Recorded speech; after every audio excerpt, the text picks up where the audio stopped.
It appears that we're now live, Mayor Fine. Okay, thank you, Clerk Minor.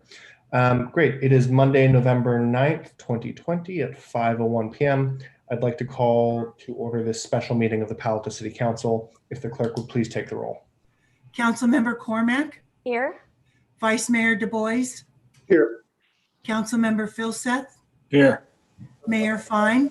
Here. Councilmember Niss. Here. Councilmember Koo. Here. Councilmember Tanaka. Here. 7 present. Thank you so much. Let's please move on to item number 1, a special order of the day, adoption of a resolution of the Council of the City of Palo Alto expressing appreciation to John Hospitalier upon his retirement. Congratulations, sir. I think it's going to be introduced by Director Eggleston. Well, thank you, and good evening, Mayor Fine and council members. I'm Brad Eggleston, Director of Public Works. And as the mayor said, we're starting off today's meeting by celebrating the retirement and contributions of one of our longest tenured Public Works employees, John Hospitalier. And John started his Palo Alto career 31 years ago, and he's been the Assistant Director of Public Works for our Public Services Division since 2014. So in his time with the city, John progressed through multiple job titles throughout his career and has become a trusted and respected professional whose mostly behind the scenes work really helps keep much of the city's infrastructure running. And I just wanted to say, as John's peer for many years and as the department director for the last several, I've always appreciated his steadiness and his reliable advice. And we across the organization are going to miss John a lot, but we also appreciate his excitement for the new adventures that I know he and his wife Gail are planning. John has a particular passion, as many of us who know him are aware, for emergency preparedness, and has worked closely for some time with the Office of Emergency Services. And in that vein, I'd like to invite OES Chief Ken Duker to say a few words. Thank you, Director Eggleston, Honorable City Council, and assembled family members of John Hospitalier. I just want to say a few brief words on behalf of the Office of Emergency Services and Public Safety in general. I've been with the city coming into 22 years. I've been my whole career having John around, and I will just say from a personal and professional standpoint, he will be really missed. We're hoping that we don't have any, knocking wood, flooding this season or anything of that sort. But in all seriousness, and I do want to tip my cap to Brad and his entire team.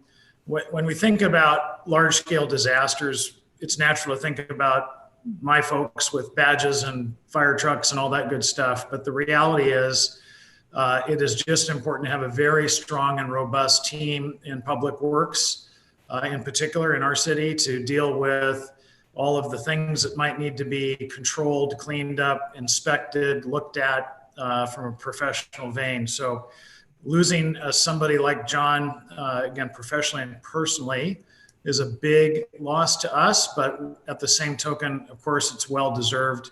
We wish John all the best in his retirement and more time with his family. So thank you very much for having me on this evening. Good night. Thanks, Director, and thank you, Chief. Moving forward, I'll read the proclamation. We'll go to members of the public who may wish to speak to Mr. Hospitalier, come back to council, and then John, we'll give you a couple moments to share any thoughts or ideas.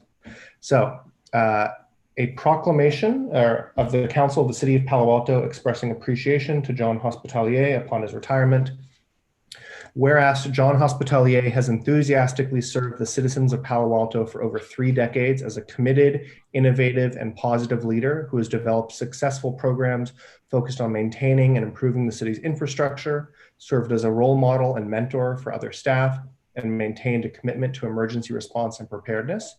And whereas John joined the Public Works Department as a street sweeper operator in 1989, and through his hard work and successes, was promoted through a range of increasingly responsible positions, including truck driver, equipment operator, heavy equipment operator, utilities supervisor, and manager of maintenance operations, culminating in his appointment as Assistant Director of Public Works for the Public Services Division in 2014. And whereas during the San Francisco Creek flood of February 1998, John was one of the Public Works first responders who worked the initial operations to close streets, knock on doors to warn residents, and conduct mop-up operations during the first 24 hours of the disaster. And whereas John received 10 Public Works Customer Service Awards related to his work on Municipal Service Center open house events and appreciation letters received from residents, and was recognized by Congresswoman Anna Eshoo in 2018 through issuance of a certificate of special congressional recognition for his work related to the city's in-house sidewalk repair program. And whereas John demonstrated a steady interest in continuous improvement, developing and refining policies and procedures, developing key performance indicators, overseeing organizational assessments, and implementing technological improvements to existing infrastructure, such as addition of remote vehicle monitoring to the city fleet and fiber optics communications to storm drain pump stations. And whereas John's interest in emergency preparedness and his close working relationship with the Office of Emergency Services led to many improvements, including development of the San Francisco Creek multi-agency coordination, improved stormwater pump station controls and monitoring, Municipal Service Center site security, and procurement and outfitting of the Public Works Mobile Department Operations Center. And whereas John's leadership was instrumental in combining what had been 3 independent divisions into the single Public Services Division following the Public Works Department reorganization, ultimately succeeding in bringing the team together as one cohesive group addressing maintenance of streets and sidewalks, the storm drain system, the urban forest, city facilities, and the city fleet. Now, therefore, be it resolved that the City Council of the City of Palo Alto recognize John Hospitalier for his tireless and enthusiastic commitment to the people of Palo Alto and thanks him for his 31 years of dedicated service on their behalf. Mr. Hospitalier, thank you so much. We're deeply appreciative. I want to go to any members of the public who may wish to speak on this item, and then we'll come back to council. Any members of the public that wish to speak regarding John Hospitalier's resolution and retirement from the City of Palo Alto, please raise your hand at this time or dial *9 on your phone. It appears we have one. Carlin Otto.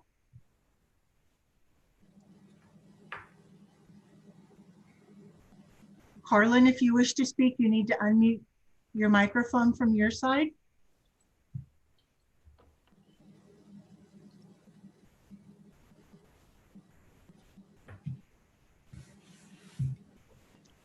It appears that Carlin doesn't want to speak on this item, and we have no other speakers at this time, Mayor Fine.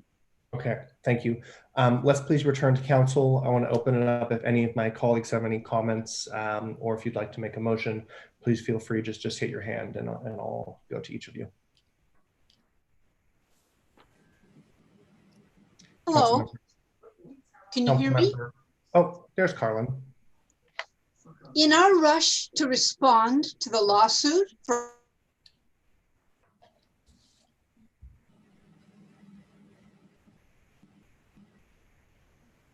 Clerk Minor, I think you're on mute.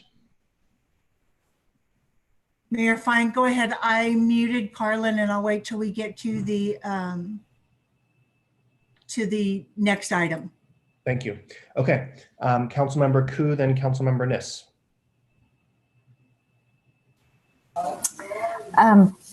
Mr. Hospital, I'm sorry, I can't say your last name, but John, I just want to say thank you so much for all your years of service to the City of Palo Alto. And the people of Palo Alto will miss you terribly, but I also want to wish you happy retirement. You deserve it. And and all the best to all the new adventures that you're going to be going on with your family and your wife. She must be very happy to have you full time. And again, thank you so much. Thank you, Councilmember. Councilmember Niss. And I want to join in the same thing with, I'll try it, Mr. Hospitalier. It's difficult when we have a future mayor whose name is Du Bois instead of Dubois. So we somehow have to get hospitalier in instead of shortening that to some degree. But thank you so much for your years of service. I know that's a department that sometimes goes unsung, but we very much appreciate what you have done.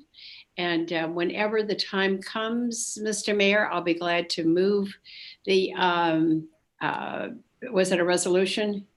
Consider it moved. Thank you. Is there a second for that? I'll be happy to second it. Thanks, Councilmember Cormack. And I see your hand next. Seemed convenient. I thought Councilmember Niss was about to break into song there when she said that they were unsung, but we'll have to wait for that for another day. Mr. Hospitalier, it was always a pleasure to see you in person. I'm sorry we have to say goodbye over Zoom and not be in council chambers and give you a real round of applause. I want to specifically speak about the flood of 1998 because while there was tremendous property damage and we continue to work to fix that for the future, there were no lives lost. And I know that you played a role in that. So we want to thank you for that. And I just think that you're a model of continuous improvement, having started as a street sweeper operator and ending as the assistant director. So with deep gratitude, it's my pleasure to second this resolution. Thanks, Councilmember Cormack. Mr. Hospitalier, if I remember correctly, I think your name means something of one who takes care of others and feeds them and shelters them and protects them. And I think that's really spot on for the work you've done here in Palo Alto, whether it's taking care of our streets, taking care of residents during floods, making sure our municipal services are safe and secure. As Councilmember Cormack alluded to, it's really impressive to see your 30 years here in Palo Alto. You joined the city when I was 3 years old, and you've taken care of it ever since then. Really, we are grateful, and many people know of your wonderful service here. Many don't, but I know it's one of the things they appreciate about living in Palo Alto. So thank you for that, and I really hope you enjoy your retirement, sir. I don't see any other hands from my colleagues. So I'd suggest we vote on this, and then Mr. Hospitalier will leave you some time to wrap us up. So voting on this resolution expressing appreciation to John upon his retirement. Councilmember Cormack? Yes. Vice Mayor Du Bois? Yes. Councilmember Filseth? Yes. I'm a yes. Councilmember Niss? Yes. Councilmember Ku? Yes. Councilmember Tanaka? Yes. And that passes unanimously. John, I want to give you the floor to share your thoughts, but again, congratulations, sir. Well, thank you, Mayor. Thank you, council members. Thank you, Director Eggleston, for your kind words. Chief Duker, and thank you, Ed Shikata, our city manager, for your leadership during your tenure.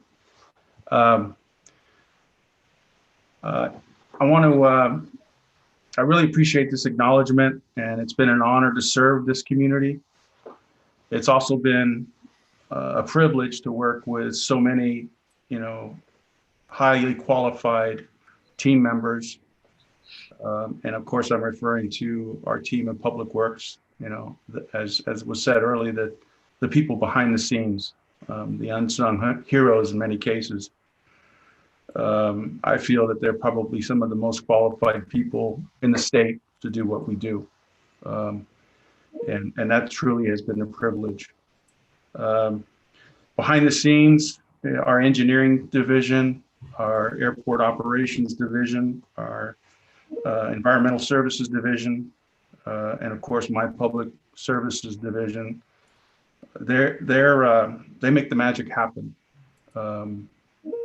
And often it's not seen by the average citizen. Magically, the pothole's filled, the facility door is fixed, the environmental compliance issues that the federal government and the state agencies require of us, those boxes are checked by our environmental team. Enforcements occur that many people don't even hear about related to our storm drains. Firehouses get built, bridges get built, and there's a lot of collaboration that happens behind the scenes. And I think it's the collaboration level overall has never been any higher with all our city departments. And I hope that continues long after I'm gone.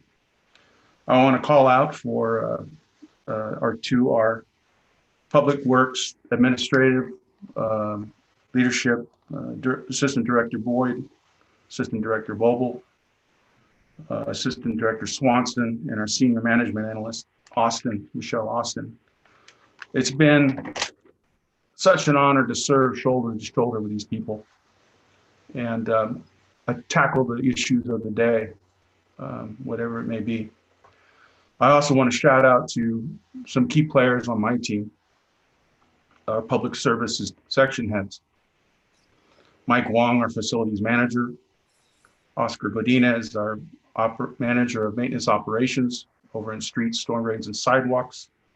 Roger Wee, our manager of maintenance operations in street sweeping and traffic control maintenance. Walter Passmore, our urban forester, and Danae Alcacer, our management analyst.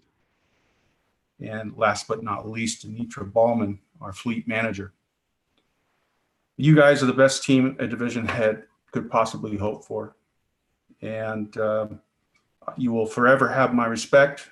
And I thank you for your support through the years. I also would like to thank all my partners in the other departments. These leaders that I've worked with through the years, I think they know who they are. I won't go through a long list of names. But as I said before, the collaboration level's never been better. And that's what makes this organization what it is, in my opinion, one of the best in the state. Public services supports all departments. We have our hands in every piece of the pie. That's often not out there. And I don't think the public knows that. I know this council knows that. And I know leadership knows that. But once again, I hope that this all continues, this collaboration. This is what makes it work. This is what's made it exciting for me through the years. This is what has made me want to advance through the organization, seeing that level of leadership and wanting to, that made me want to be a part of it. And it also made me realize that I could bring something to the table. Don't let it go. This is how it's supposed to go. I wish everyone well as I move on to the next stage in my life and my career. And hopefully this is not goodbye. Hopefully this is just farewell for now. And Palo Alto, I thank you for the opportunities and the adventures. May the future be bright for this wonderful town. Thank you. Thank you so much, and may it be bright for you as well. Congratulations again. All right. Thank you so much. Thanks for joining us, Mr. Hospitalier. Thanks, Chief Duker and Director Eggleston, for your words as well. And congrats to you and your family. All right, let's please move on to item 1A, a conference with city attorney, existing litigation, NAACP et al. Versus the city of Palo Alto, case number 520 CV 07251-EJD, Foothills Park. Is there a motion to go into closed session? We need to do public speakers. Thank you. So thank you for the reminder. I forgot that. Let's please go to members of the public who may wish to speak on this item, and then we'll return to council. At this time, we have two speakers who wish to speak, Carlin Otto and Aram James.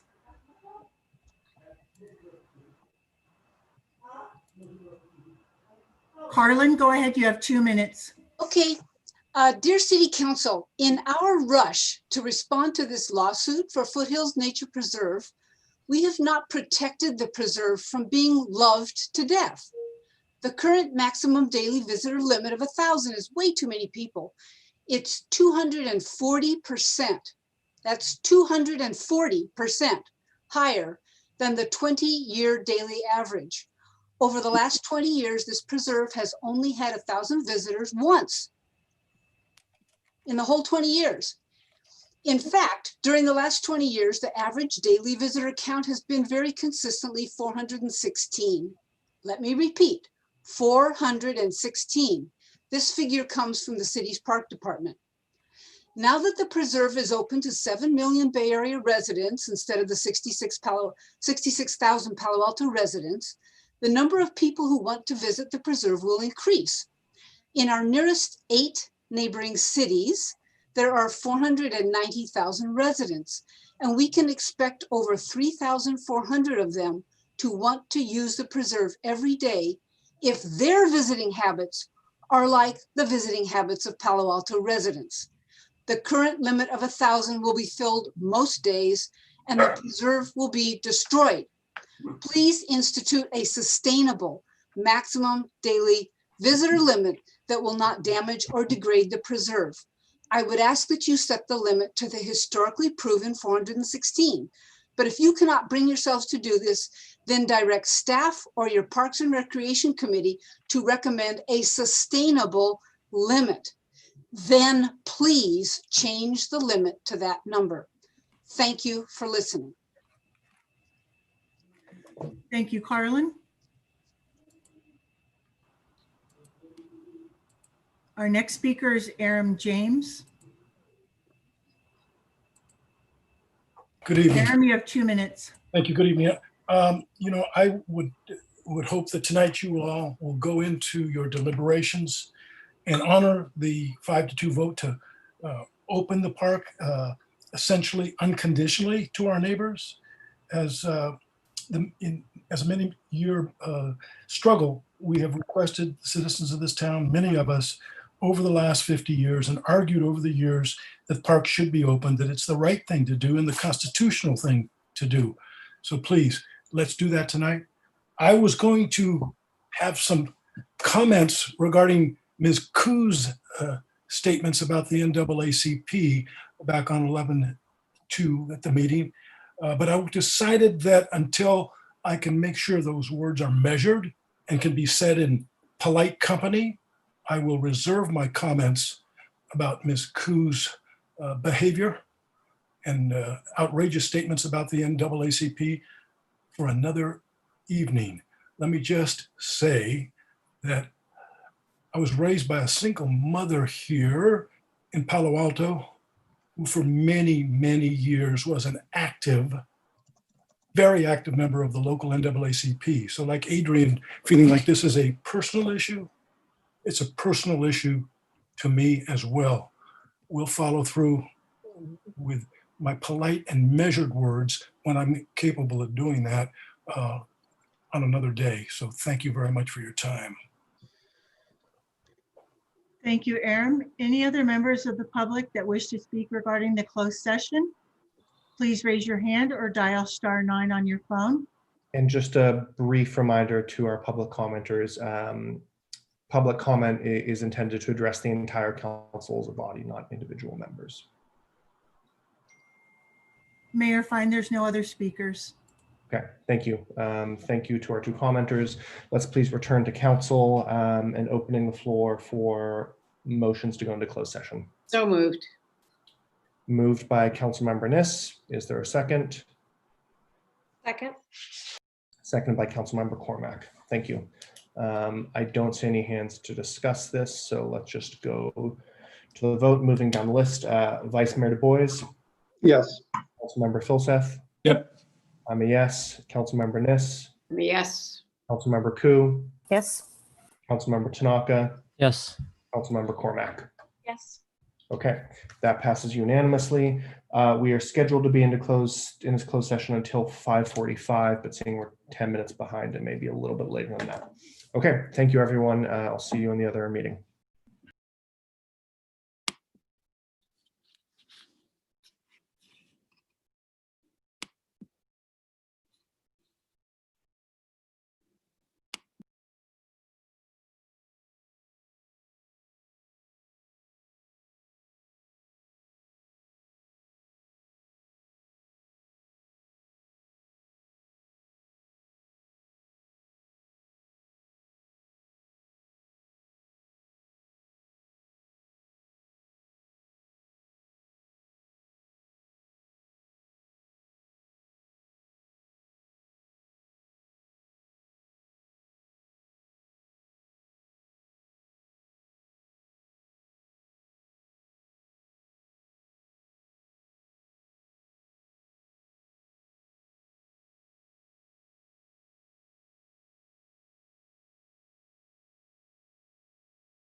Once we get a quorum back here, we'll come back into open session.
Okay, I think I see 4 of us. Sorry, I wasn't scrolling to the right. Okay, let's come back to our open session at 6:14. On item 1A, the council has no reportable action. With that, let's please move on to agenda changes, additions, and deletions. One quick announcement, item 14, which is 788 San Antonio Road, a development project, has been moved to November 16th. Anything else, Mr. City Manager? Nothing else, Mayor. Thank you. And with that, let's please move to oral communications, where any member of the public may speak to an item which is not on our agenda. And if the city clerk would help any of our attendees who wish to speak in oral communications. Any members of the public that wish to speak to anything that is not on council's agenda tonight, please raise your hand or dial *9 on your telephone. At this time, we have several speakers. The first is Terry Holsimer, to be followed by 2 telephone callers.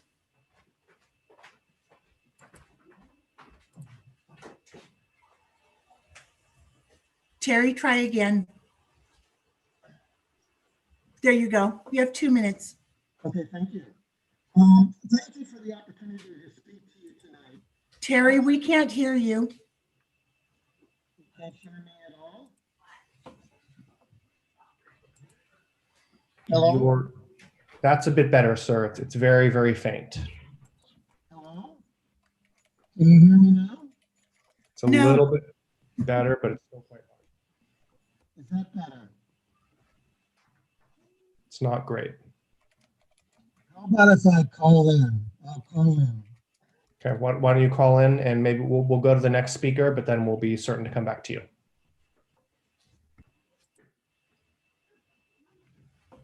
The next is a call-in speaker, call-in user number 1.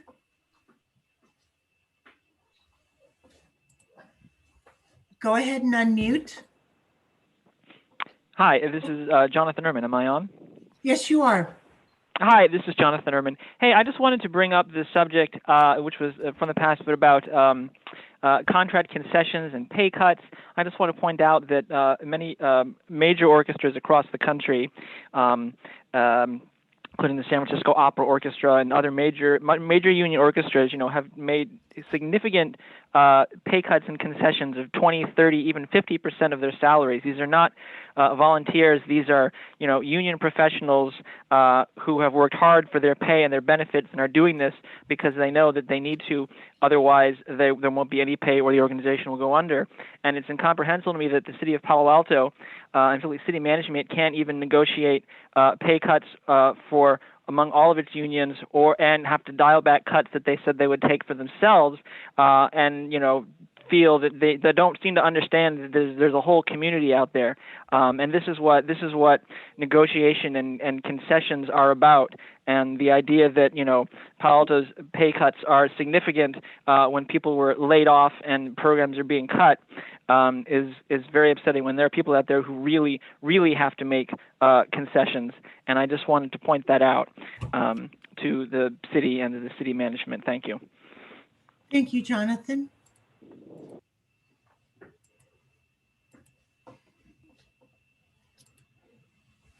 And our next speaker is phone caller with the last 3 digits of 014. Go ahead and unmute your phone. You have 2 minutes. Hi, this is Barry Hart. I just want to bring attention to the fact that this past week, one of our neighbors was killed when struck by an automobile in a crosswalk in downtown Palo Alto. This is a tragic incident, and I feel so sad for her and her family that she died this way. In light of this incident, the city council, city manager, and transportation department need to reevaluate pedestrian safety in Palo Alto. The new normal is many more pedestrians in all areas of the city. There are families walking in groups at all times of the day, and we're getting darker now earlier. Social distancing requires that people cross the street mid-block. In fact, people walk in the road to social distance because the sidewalk can't allow it. There's many more DoorDash and delivery people who are unfamiliar with our local streets and are racing to make deliveries. My interaction with the transportation department involved notifying them that there's a blind turn on Palo Alto Avenue near Hale. And it was dangerous because people now walk in the street to social distance. The response from the department was that people should not walk in the road and there should be speed enforcement. This response, to me, was tone deaf to the new reality and is a recipe for more tragic incidents. I hope that the city can take a comprehensive look at pedestrian safety now that our roads and sidewalks are being used very differently. Thank you. Thank you. And our next speaker is a phone caller with the last 3 digits of 603.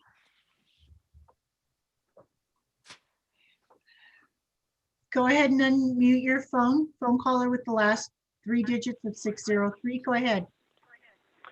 Yes, this is Terry Holzmer. I wanted to, first of all, thank you for the opportunity to speak tonight.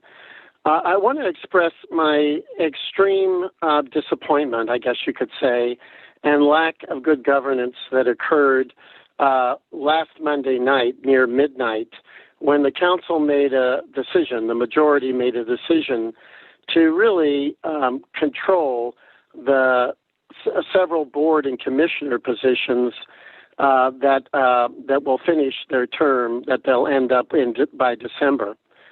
The decision to first take this off the consent calendar and then hear the same issue on the same night, late at night, at midnight almost, is really shameful and really almost without precedent, unless it's an emergency.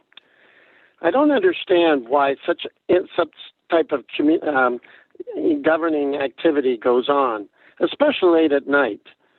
At the very least, I think the decision by the Lame Duck Group should have been made in the light of more evening hours, so that residents at least could understand and hear the issue, and could comment on it as well. It makes far more sense to let the newly elected council really review the more than 2 candidates, I believe, that are currently running or being considered for the PTC. It really is unfounded, and it will be remembered for a long time as certainly one of the low points of this council. And I would like to hope that you guys could reconsider your decision from late Monday night, last Monday, and really truly reconsider it and put it in the light of day so residents could be involved. Thank you. Thank you, Terry. Any other members of the public that wish to speak, please raise your hand or dial *9 on your phone. Mayor Fine, there's no other speakers. Okay, we return to council. Thank you everyone for those comments. Let's please move on to minutes approval, action minutes for October 26th council meeting. Do we have any speakers on item number 2? Any members of the public that wish to speak to the action minutes on the agenda, please raise your hand or dial *9. Mayor Fine, there's no speakers. Okay, seeing none, I will move item number 2. Second. Seconded by Councilmember Cormack. Thank you. Okay, seeing no hands from my colleagues, I'll suggest we vote. First, I'm a yes. Councilmember Nis. Yes. Councilmember Koo. Yes. Councilmember Tanaka. Yes. Councilmember Cormack. Yes. Vice Mayor Du Bois. Yes. Councilmember Filseth. Yes. Okay, great. Thank you. That passes unanimously. We now move on to the consent calendar. Items 3 through 10. If you would like to speak to the consent calendar, please raise your hand and the clerk will help you provide your comments.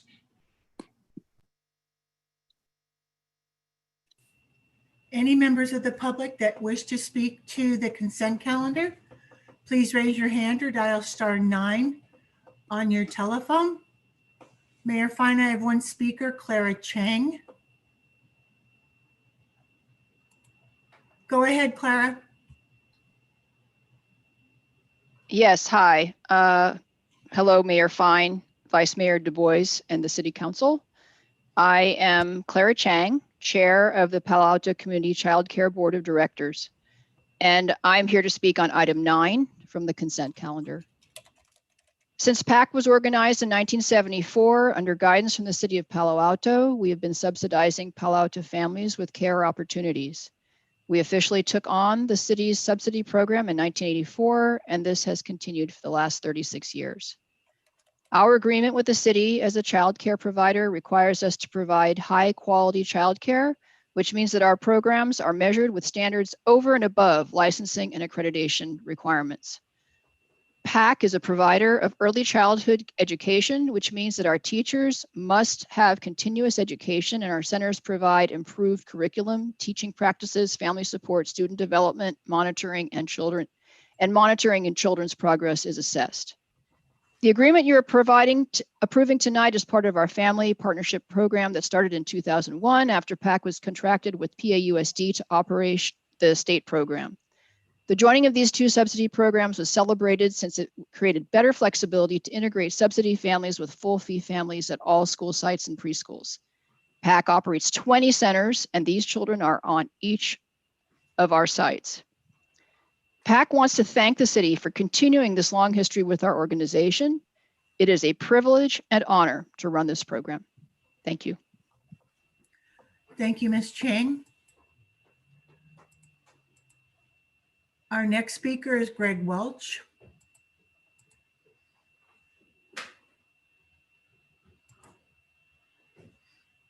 Greg, go ahead. You have 2 minutes.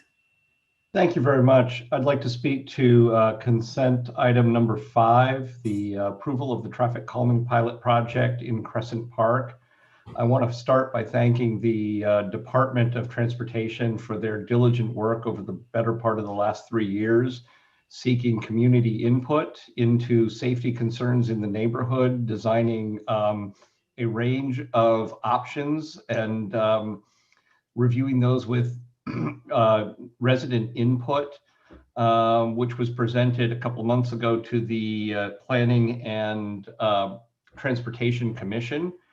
I'd like to thank the Commission for recognizing that conducting a test under what are extraordinary circumstances may be challenging, and recommending that if the data indicates that the test should continue, that beyond the customary 1-year time horizon in light of COVID and its impact on traffic, that we do so. And I encourage you to approve the project as proposed by the department. Thank you.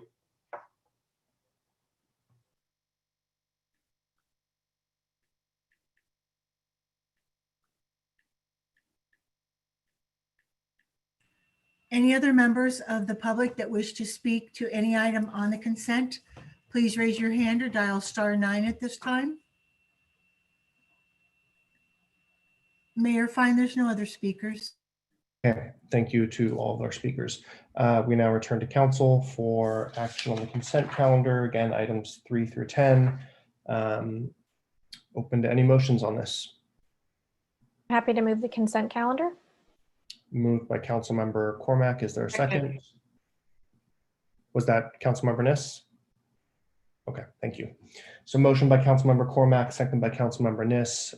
Not seeing any hands from my colleagues. Let's please vote on this. Councilmember Niss. Yes. Councilmember Koo. Yes. Councilmember Tanaka. Yes. Councilmember Cormack. Yes. Vice Mayor Du Bois. Yes. Councilmember Filseth. Yes. Thank you. And I'm also yes. So that passes unanimously. Thank you, everyone, very much. Okay, let's move on to city manager comments. City Manager Shikata, the floor is yours. Thank you, Mayor, very much, Mayor, members of the council. We have a few slides, a few items to cover with the council this evening.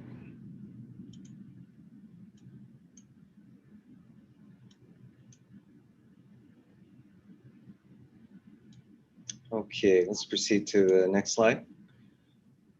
All right, thank you. First, just to provide a brief update on our ongoing issue of the pandemic, would note for the council and community's attention that the County of Santa Clara did issue a press release and press information today, recognizing that there has been an uptick, as has been described, in local COVID-19 cases. So as such, the county is urging the public to adhere to ongoing social distancing and other preventative measures, as we know can be very effective in combating the ongoing spread of the virus. This includes social distancing, use of face coverings, and other safety measures, as we are, I believe, sure, very familiar with at this point. Really critical for our ability to contribute to the counties remaining in the orange tier or the moderate level, as it has been described in the state's tiered system. We will talk a bit more about testing and ongoing activities related to the pandemic under the next action item, but just wanted to highlight this one in particular here. It does highlight and reinforce the importance of the testing that the County of Santa Clara has provided throughout Santa Clara County. Would note that here locally, thanks to the county's partnership and the City Council's ongoing support and publicizing this with members of the community, here locally, there have been more than 6,000 of these free tests been provided here at the Palo Alto Arts Center and previously here at City Hall. One of the highest testing sites in the county. And again, we'll provide a little more information on that in the next item. Let's see, we do have upcoming dates. The next date will be on November 20th at our Palo Alto Arts Center. Also want to note with the flu season upon us, that it remains important to get common flu shots as well to stay on top of our ongoing health issues and do everything we can for the community. Next slide, please. Also, as a part of getting our community through this very strange 2020, we are continuing ongoing efforts to stay in touch with residents, and the next opportunity will be through our public safety community meeting that will be held next week on the 17th at 7 p.m. This will be a virtual community meeting with both the police department as well as our Office of Emergency Services, providing briefing as well as community safety tips for what members of the community can do to take care of themselves and their neighbors. So this information on this session is available on our homepage with the public safety city community meeting under news on the homepage, and additional information available there. Again, this is next week, Tuesday on the 17th at 7 p.m. Virtual community meeting. Next slide, please. Also want to recognize Veterans Day coming up this week, and note that we have on our homepage also under a news item opportunities for members of the community to volunteer, to donate, or to attend ongoing events for Veterans Day, really to recognize our men and women who have served our country. Thank you. Next slide, please. And then also upcoming next week, also on the 17th, but earlier in the evening at 5:30 p.m., we have the next of our regular community check-ins on the Uplift Local program. Well, once again, we will be talking about this on the council's agenda tonight, but have scheduled this regular recorded session where members of the community can get the latest information on what's happening with Uplift Local, as well as we will be recording that session and have it available for members of the public to view on demand. And let's see, I should give a plug to our ongoing survey. We did provide some information. We have this survey open throughout, as long as we have our ongoing Open Streets program and Uplift Local ongoing, to get feedback directly from any members of the community that like to provide it to us. And for, let's see, information on that, we've got our webpage, cityofpaloalto.org/Uplift Local. And I believe that's our last slide. Yes. Thank you, Mayor, members of the council. Thanks, City Manager Shikata. Any quick follow-ups to the City Manager? Okay. Seeing none, let's please move on to the action items for tonight. We have items 11, 12, and 13. And again, item 14 has been moved to November 16th. Let's please start with item number 11. Quite a title here. I'll just skip to the letters. A, expanding the definition of retail and retail alike. Letter B, temporarily or permanently altering parking requirements for a change of retail use. C, temporarily suspending the retail preservation ordinance in some areas of Palo Alto. And D, continuing closures of portions of California and University Avenues to vehicular traffic. Does staff have a presentation? Yes, we do. So at the council's pleasure, I'll lead off and then I believe hand it off to our Assistant Director of Planning and Development Services, Rachel Tanner.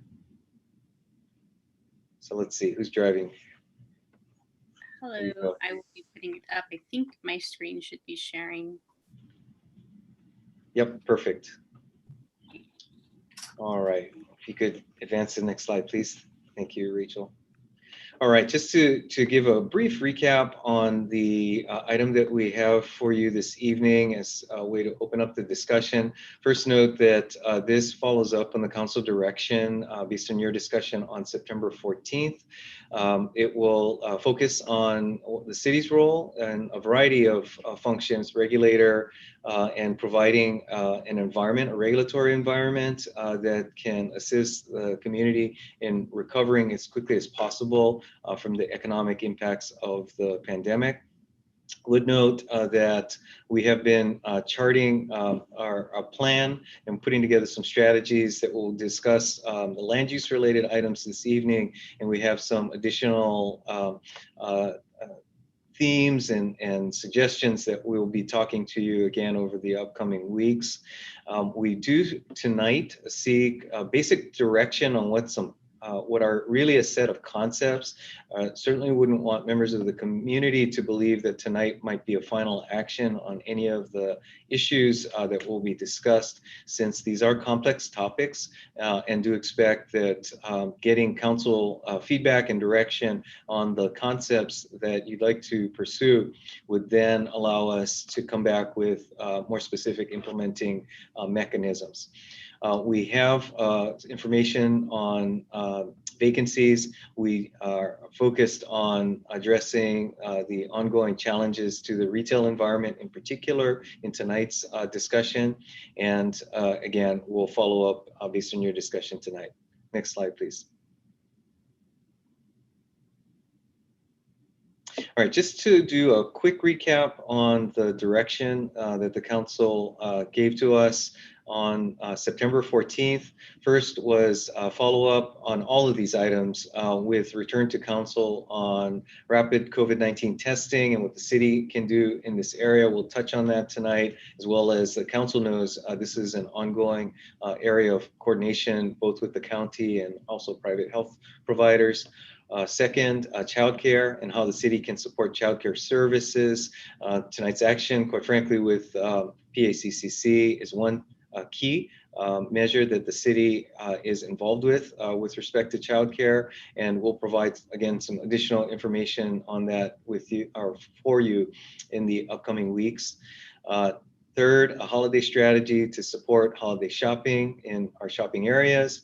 Fourth, temporarily suspending the retail preservation ordinance outside commercial core. Fifth, temporary altering or suspending required parking changes for change of use. And then finally, allowing for diverse retail uses in all retail sites. Did want to just note the dimensions from the prior direction, some of which are addressed this evening, and then additional items will be coming back when we return on the 30th. Well, I'll mention that in the next slide. Thank you. Next slide, please. All right, so along those lines, also want to connect this to discussion that the council had just a couple of weeks ago on October 19th, related to our current fiscal year 2021 financial status, which also led into discussion of a community and economic recovery strategy. Back on October 19th, the council and community discussed recovery strategies using examples and just to some extent having models established through San Jose and San Francisco in their development of recovery strategies. And we also discussed some of the initial efforts that are currently underway here in Palo Alto, including assembling and facilitating discussion of major economic forces and trends to get a handle on what might be scenarios to consider in terms of economic recovery and the duration of time that may exist before and through restoration of economic activity here in town.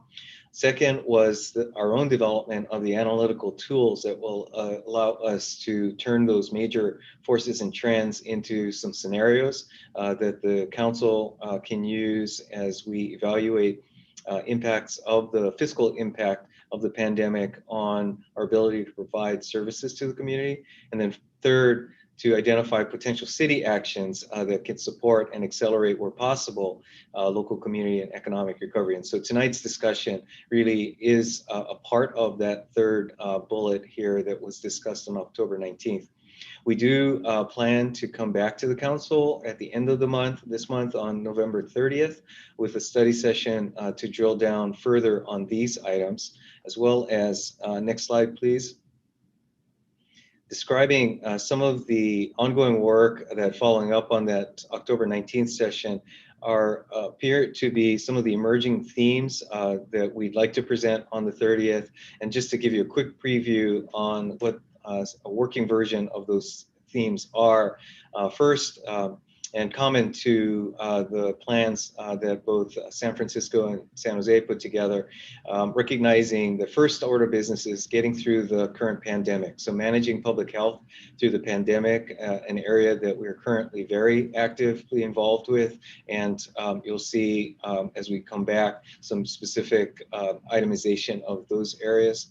Second, supporting community mental health and wellness, both through the pandemic, as well as certainly as we've seen an issue of ongoing community concern, just the multiple ways through which community members are needing to stretch themselves, their families, their professional activities in getting through this time period. Also another major theme for us in looking at a recovery strategy.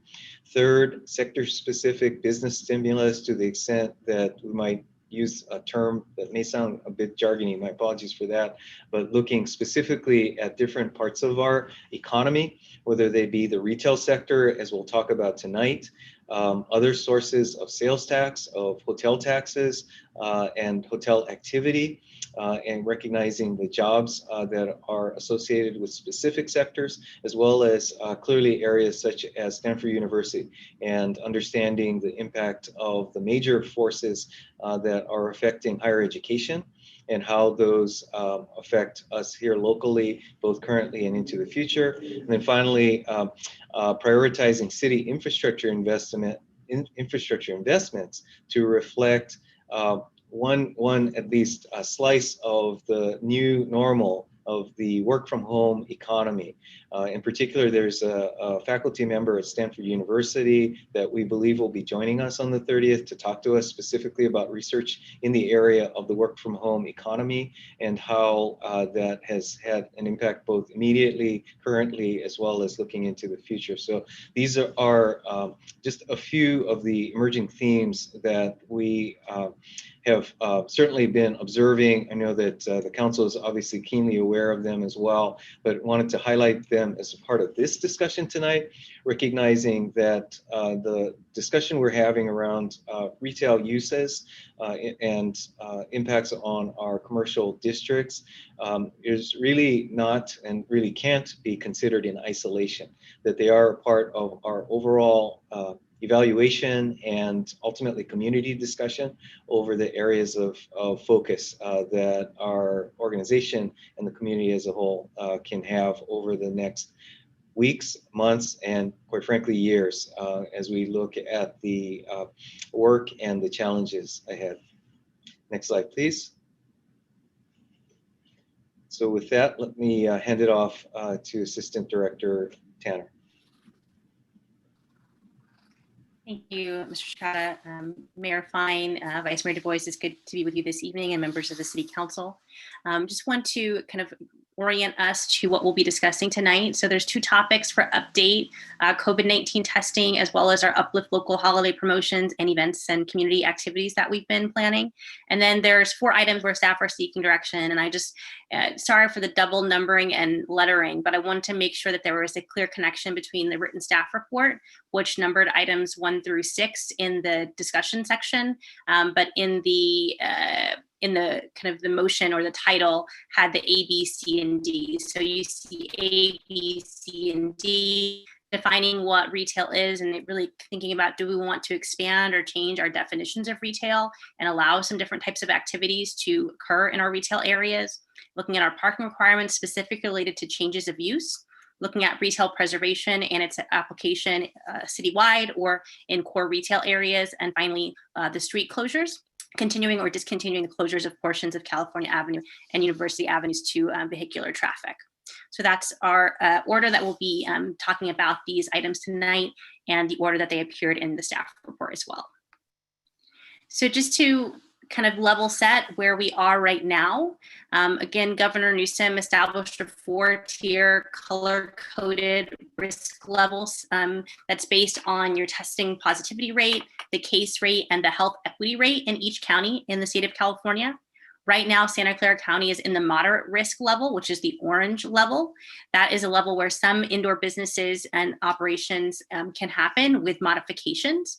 And of course, Santa Clara County maintains kind of, I guess we should say, whatever the strictest rule is about what can operate and how it can operate governs. And so even though the state may allow something to occur, if the county says no, that activity can't occur, or that the activity can only occur at this percentage or in this manner, and it's stricter than the state, then that is the rule that will govern. And there's great information at the Santa Clara County Department of Health webpage. The most recent update was October 5th to what kind of activities can occur and at what percentages. So for example, movie theaters open at this percent of capacity, I believe it's 25% or less, or up to 100 people, whichever is the stricter. So happy to answer questions about that if there are any. So One of the items that council wanted us to come back about was around COVID-19 testing. Accurate, reliable, and efficient testing is absolutely essential to minimizing the spread of COVID-19. Testing can allow affected individuals to quarantine and to minimize spread by ensuring that they're not coming in contact with other members of their family, their workplace, or the community. And there are two types of testing. There is viral testing and serology testing. Viral is the type that is used to clear for return to work.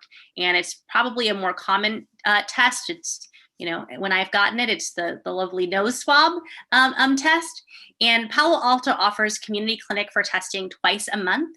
There are clinics that are offered in cities throughout Santa Clara County, and we actually have one of the highest utilization rates of our clinic.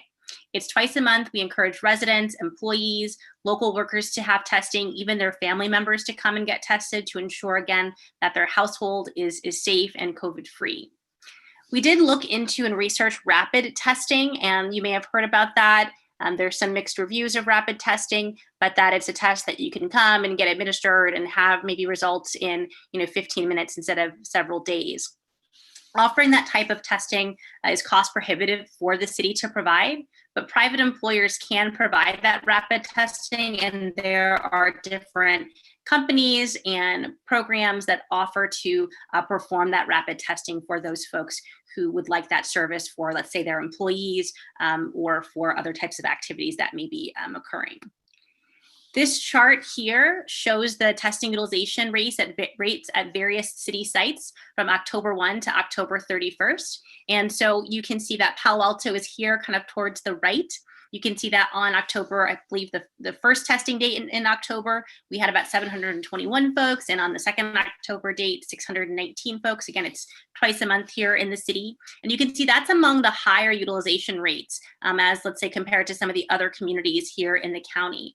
And we've had that pretty consistently. You can see on the right, Sunnyvale had kind of a low on their first date and then a kind of a high on their second date. But our utilization rates have been fairly consistently high throughout the duration of our testing. And overall, we've tested more than 6,000 folks at the Palo Alto community testing site.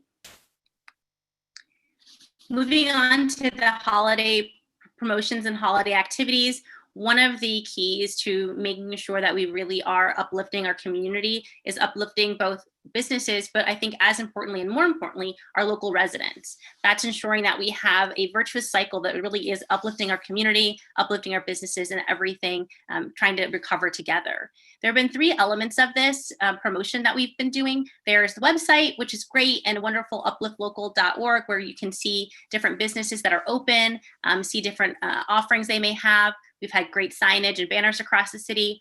And I think the third bullet is one that is, I think, really exciting, though, is our events and activities. So we had, for example, the Jack-o'-lantern jaunt to celebrate Halloween, inviting community members to carve pumpkins and display them on our Uplift Local streets, and really trying to create not just a chance for folks to shop, which is great, but really for a chance for the community to come out, to be together in a manner that's safe, and to experience at least a little bit of what we are all missing in having our shelter in place. And one of our upcoming events, for example, will be the holiday tree lighting on November 20th. So ensuring that we continue to uplift our spirits throughout this time.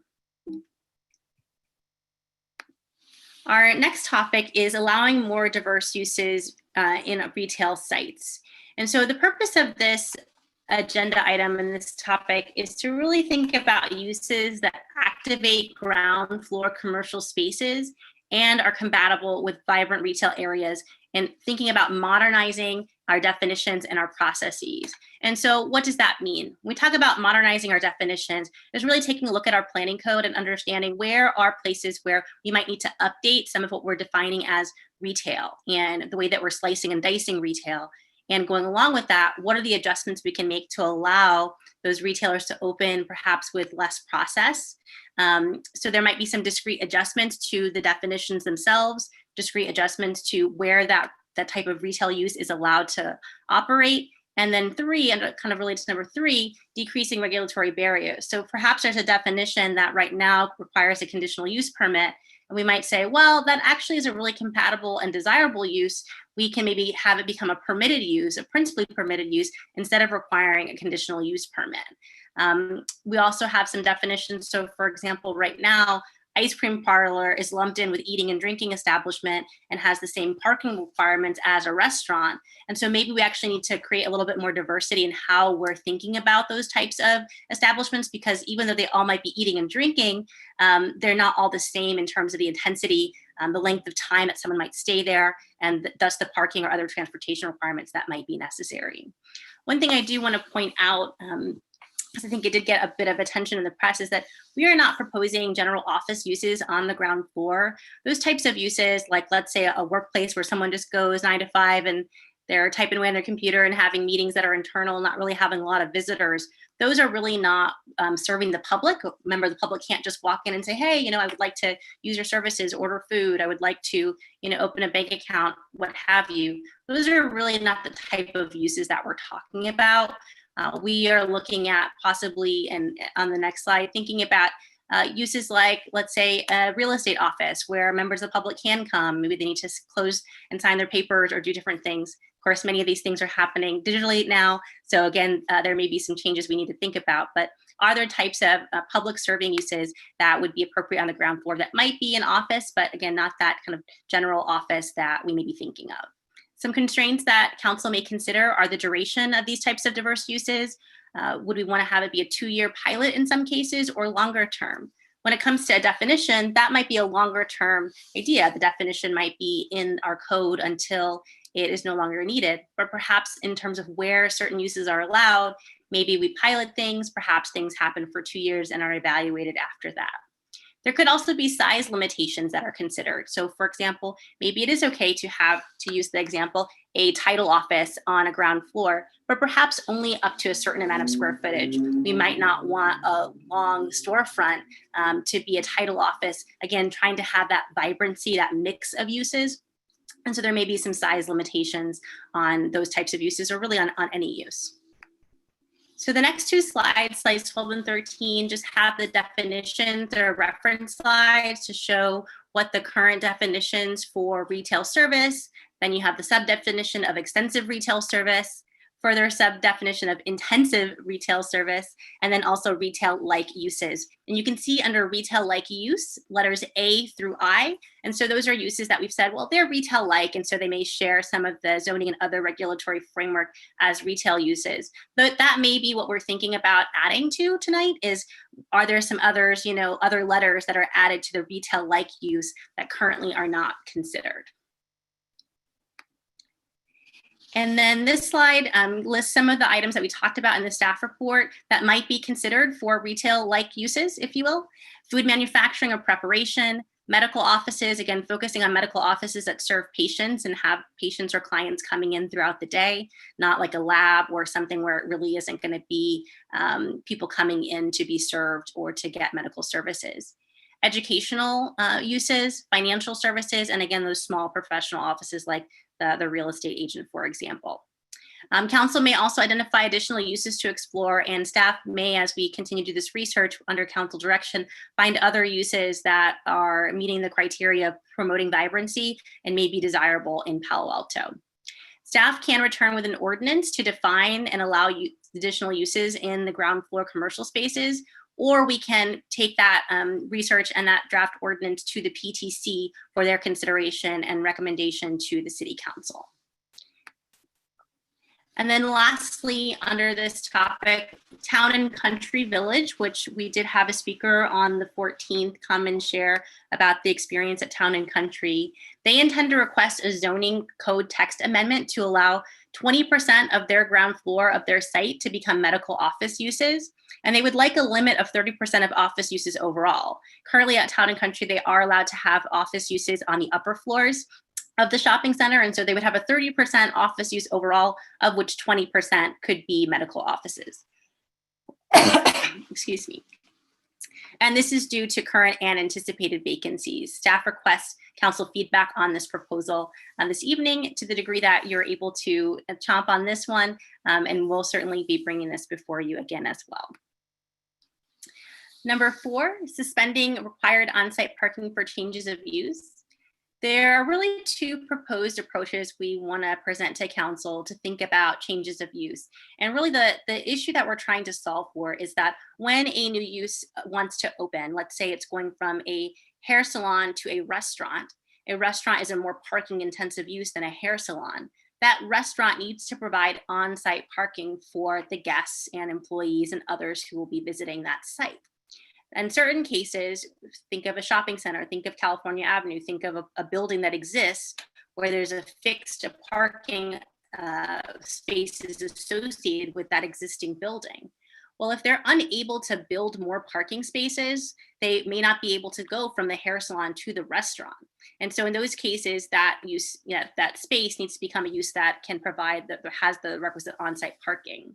And that can leave some places stuck where there is an empty storefront, an empty space, but the uses that want to go there, perhaps there's a trend, for example, right now towards restaurants and towards eating and drinking establishments, again, pre-COVID trend.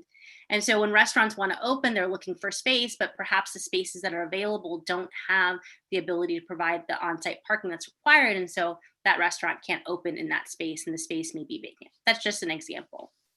There's two ways to think about how we might address this. One would be to temporarily suspend on-site parking requirements for changes of use. So again, I'm talking about existing buildings, existing commercial spaces. Another way would be to develop a permanent blended parking ratio for all commercial uses. So this would essentially take the example of downtown, where the parking rate is one parking space for every 250 square feet of a commercial space, and to develop, either use that rate or develop a rate that would be for the rest of the city. And that would mean that as you go from use to use, it's easier to maintain because that building, that site already has the fixed square footage and it has the parking that's associated with it. And so it can go from that hair salon to that restaurant with greater ease. Some considerations to think about are addressing the short-term economic challenges. So that might be more towards a temporary suspension, but it would have long-term changes. So if the on-site parking requirements were temporarily suspended, but a business went in the next 2 years, that business, that use is going to persist long after the 2 years of recovery. So there's the temporary approach versus kind of that comprehensive approach. Also, the ease of understanding and efficient administration. The blended parking ratio will be pretty easy to understand and efficient to administer. Whereas if we have a temporary program, then in the future, once the program ends, we have to keep up with the history, the records of how much parking did that use have, when did it start, when did it stop, et cetera. And really kind of maybe the crux of it is providing total relief from on-site parking requirements or reducing some of the requirements. But again, folks would still have to provide on-site parking if we are developing a blended ratio. And sometimes uses still may not be eligible to open the place because they can't provide the parking that's needed. Topic 5 is temporarily suspending retail preservation in some areas of Palo Alto. So this idea is to perhaps focus retail preservation in specific retail areas to shore up those areas as retail destinations. Some of those areas that council might consider could be downtown Palo Alto, California Avenue, and portions of Middlefield Road, where we have a good number of commercial uses. And given changes in trends in retail, requiring the preservation of retail in all parts of Palo Alto could lead to dilution of the vibrancy of retail versus concentrating in certain retail areas. This suspension could be temporary and it could be a response to COVID-19 for, let's say, again, that 2-year idea, or it could be a longer term suspension or redirection perhaps of retail preservation. I would add another way to think about the retail preservation could also be that in the areas that are outside of those retail cores, for example, allowing some different uses that a retail space can change to, but doesn't have to just totally be suspended. So perhaps a retail area can become, again, a small neighborhood serving office, a medical use, a doctor's office, a dentist, but it can't become kind of just a general office. That's just an example that we could consider and council might provide direction regarding. Our final topic is University Avenue and California Avenue, closures to vehicular traffic. The city's authority to close the streets expires on December 31st, 2020. The council may allow that authority to expire, extend the authority, or extend the authority for one street and not for the other. The authority that the city council might grant to the city manager in this case is exercised with discretion. So should circumstances change significantly, the footprint of the closures may adjust accordingly. And of course, we have adjusted those footprint closure footprints over the summer and into the fall in reaction to feedback we're getting from the businesses and what we're seeing happening on the streets. Staff do recommend allowing the current closure footprints to continue and the authority to be renewed until March 31st, 2021. This would be the end of the first quarter of the calendar year. And council can certainly revisit the effectiveness of these closures in the spring to decide to continue, again, to have that authority or to make adjustments. So again, this is the slide from earlier that lists out the topics that we have discussed and are seeking direction on. And slide 20 is a table that focuses on those 4 last items, A, B, C, and D, that we really hope to get some direction from council if there is a desire to return with further refinement and further ideas and perhaps ordinances as appropriate related to these topics. This hopefully can be a helpful guide as we are having our discussion to these 4 items. So with that, I'm going to conclude my presentation and thank you again. And let's see if I might just conclude with a couple of final comments, Mayor and members of the council. First off, I was remiss in not pointing out that we did send out an At Places memo this afternoon that followed up on a couple of questions, or one specifically related to vacancies, current vacancies in the retail space here in town. And some related information. Also provided the most recent download of the public feedback that we've been getting on our pedestrian-only streets. So with apologies that I know that can also just be more information on top of more information. We did want to share that with you this afternoon.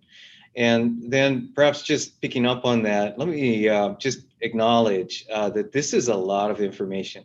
And as such, and again, really from a staff perspective, wanting to be responsive to the range of issues that council asked us to come back with. So with that, again, hopefully that it is responsive.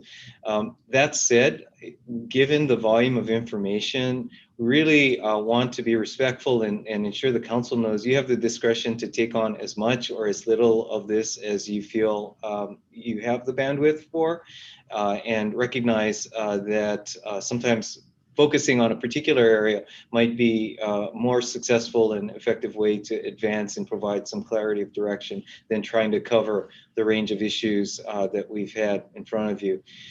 That said, from a staff perspective, we are recognizing that we are still in a state of emergency. We have a business community and a community at large that is struggling, and many of whom, quite frankly, in businesses will not make it through this pandemic. And so it's with that understanding and that sensitivity that we've brought forward the information that we have. Staff has and will continue to stand by and provide support for your decision making and bring you information as might be helpful. So with that, Mr. Mayor, that concludes our comments. Great, thank you so much. Thank you to everyone for the presentation. You're absolutely right. There was a lot in here, and I just do want to thank the staff for all the work on this and kind of giving us different optionalities on these items. Let's please go to members of the public who may wish to speak on this item. I do want to emphasize one thing, as we've received a lot of emails on it. There really is no proposal in here to permit general office use in these retail zones. And so that may have been a bit of a misunderstanding. With that, let's please go to members of the public who wish to speak on this. Any members of the public that wish to speak on this item, please raise your hand or dial *9. We will start with Hamilton Hitchings, followed by Winter Dellenbach, and then Jessica Roth. Good evening. Can you hear me?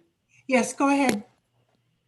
Thank you. I was encouraged to read today that Pfizer has a vaccine with a reported 90% efficacy rate, which promises a brighter 2021.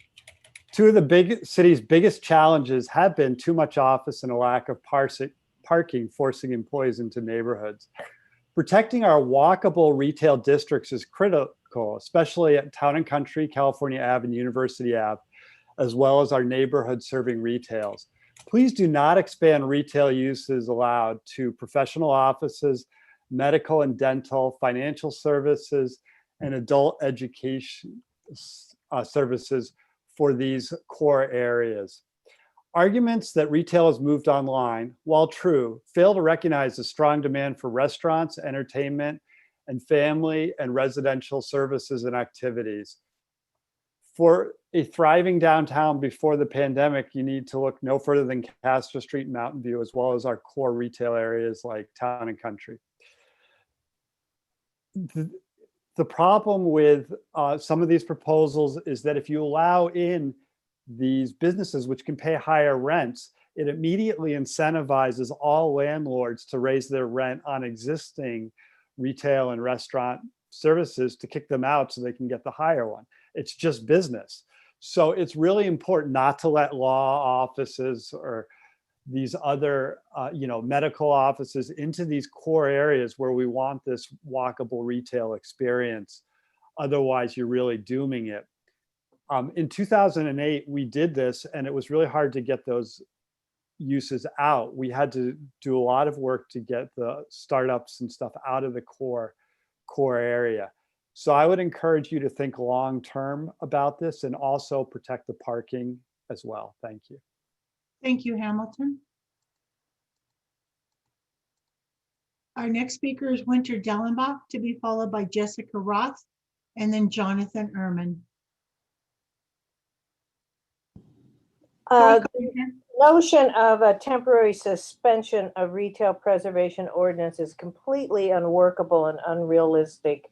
It's like the thought of having a temporary suspension of access to all birth control would not have any permanent consequences, say for 2 years. Of course, it will have permanent consequences. All a person would have to do is apply and get a use of occupancy permit. Are you going to take it away after 2 years? No, the city's not going to take it away after 2 years. Person could hang on to that for years and years. And also, once a business is established, a medical office or a real estate office or something like that, what, after 2 years, are you going to say, okay, we're the city, okay, we're evicting you, you have to go? That's not going to happen. It's completely unrealistic. This is magical thinking. And the notion, we have diverse retail right now. To think that diversity is going to be added by financial services or professional offices, that's not diverse retail. That's financial services or professional offices. That's a whole nother thing. Also, if you're going to put these in the mix, what you're not going to add to nighttime foot traffic. All you're going to, which is extremely important to support retail. You're going to reduce nighttime foot traffic. This is all leading to the destruction of retail and not supporting retail. Finally, El Camino in South Palo Alto isn't mentioned here, but it's incredibly important to keep supporting the mom and pop retail along El Camino in South Palo Alto. Thank you very much. We need to support actual retail. Thank you, Winter.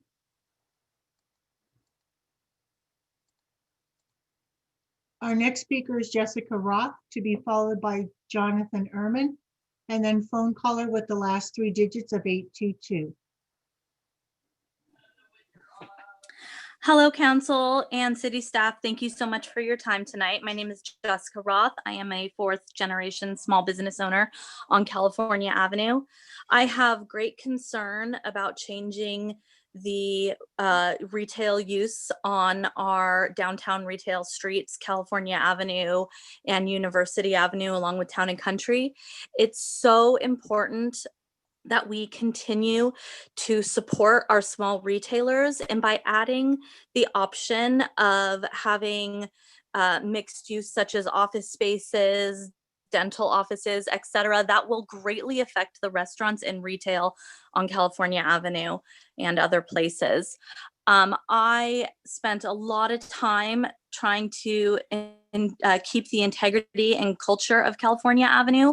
We put into plan some really great things about limiting big box stores from coming to California Avenue. That way we can keep our character. If we do this, this will change the character of California Avenue And right now, our small businesses need to be supported and have good things done for them, not things that might not turn their street into, you know, a good place for people to come and walk around and shop and stroll and enjoy. We need to add public art in these areas. We need to make it more community friendly, not have office spaces and doctor's offices. I really hope that you will strongly think about this. Something that you do now will impact our businesses for generations, decades to come. And we're already dealing with so much. I do support the extension of California Avenue to be closed for our restaurants so they can continue to serve their customers and clients in a safe manner. However, we do need to also be thinking about our small retailers that are getting lost. We need to think about things that can bring attention to them, make sure that umbrellas are not blocking the front of their store. Thank you. Jessica, your 2 minutes are up.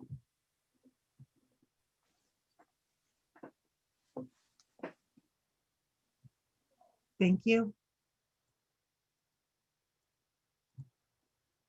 Our next speaker is Jonathan Ehrman, to be followed by phone caller with the last 3 digits of 822 and phone caller with the last 3 digits of 603, and then Karen Holman.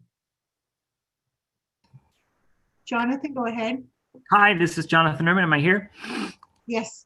Great. Hey, all this talk about retail, I suppose, is good, but you know, in the issue, you also talk about economic recovery. In the report we heard, they talked about trying to uplift the community, and nowhere in this do I hear any mention of anything regarding music performances or the performing arts theater in our city, which is a major part of uplift, which is a major part of the economy, which is a sector which has essentially been shut down, forced close, and I don't see any discussion of this from our civic leaders, even as you bend over backward to allow restaurants to function as the rules and regulations that come down from the state and from the county allow things regarding restaurants and sports and activities, allow them to do things that are not allowed for music or performing arts. And we need to look at some of these, and you know, they won't return my phone calls. And I think the city council needs to put some muscle behind it and either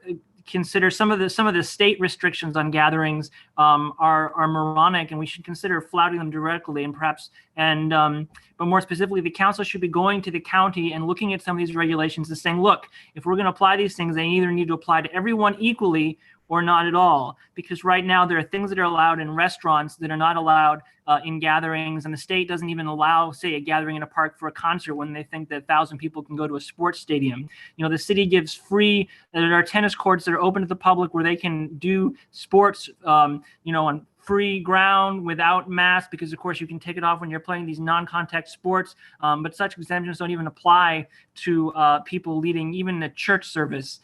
So we really need to look at how we can stimulate the music and the performing arts in our communities, and not just certain sectors, because you're leaving it out. Thank you. Thank you, Jonathan.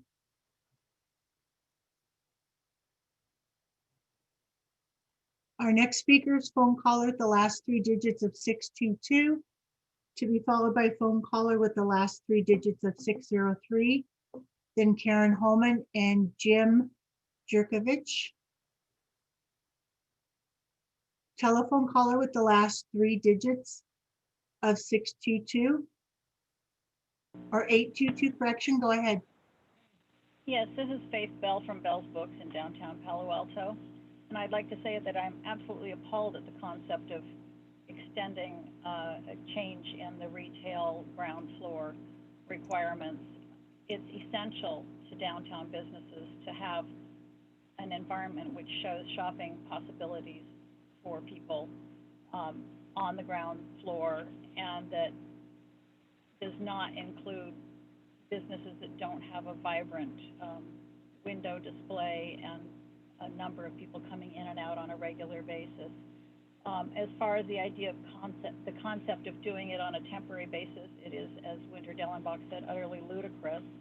I have to say that in 2008, when all the landlords were crying that they couldn't possibly fill their spaces, we lost an entire city block between High Street and Alma, virtually changing the parameter of the business district at that time, on the understanding that it should be a temporary measure. And of course, we haven't gained that back, and we never will. I think also when you start talking about parking requirements, I'm sort of astounded that you would look at that. For those of us who have spent literally hundreds of thousands of dollars to pay our in lieu parking fees, the idea of bringing other people in to just use whatever parking they like in whatever way they like is pretty shocking. It costs to do business downtown, and that should be a shared cost. I appreciate that people need it, and it's a hard time, but make it fair, please. The other thing is that we need to look at what we can do in terms of signage. I feel that things like the little way signs that the city has done are hopelessly inadequate. They're small, our name's even misspelled. Let's look at something a little more professional, please. Thanks. It's hard times for everybody. I know that we're working at it, and I appreciate your efforts, but please don't take away our environment here. Thanks. Thank you. Our next speaker is phone caller with the last 3 digits of 603, we believe Terry Holzheimer, to be followed by Karen Holman and Jim Jerkovich.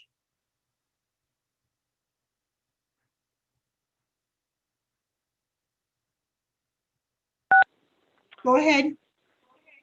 Okay. I'm calling tonight to voice my opposition to any changes to the retail preservation ordinance. I know this ordinance is a very, very important part to our economic viability and the future needs of our city. I believe it's a true myth that retail, the brick and mortar places particularly, is somehow dying. I believe nothing could be more untrue. This past weekend, I spent a lot of time in Burlingame, where I grew up. Apparently, you have not seen Burlingame Avenue, especially on weekends. It is very difficult to find a place to park. It is very difficult to even go into a restaurant and find a chair. It is very busy, but it's busy because it is more than just restaurants. It has a wide variety of shops that cater to not only locals, but also those people who are visitors from out of town. And it's critical that you have a business like that, or a retail operation like that, because that draws in foot traffic. And it improves, of course, the commerce and the economic viability of the city. Another example, really quickly, in Sebastopol, there's a place called the Barlow. I had the opportunity to visit there on several occasions. It has a wide variety of stores, again, not just restaurants. It draws in locals and tourists from the whole region. And the reason it's so successful is because of the variety. People are fascinated by learning about winemaking or learning about how to sew. They have a sewing store there. There's all kinds of things that interest people, and they draw them in. I'd like to make one more comment, and that is the total revenue, I believe, of last year for e-commerce was something like $62.5 billion. But that's compared to $152 billion for in-store retail. And remember, having in-store retail not only interests residents, but it interests people from long distance away.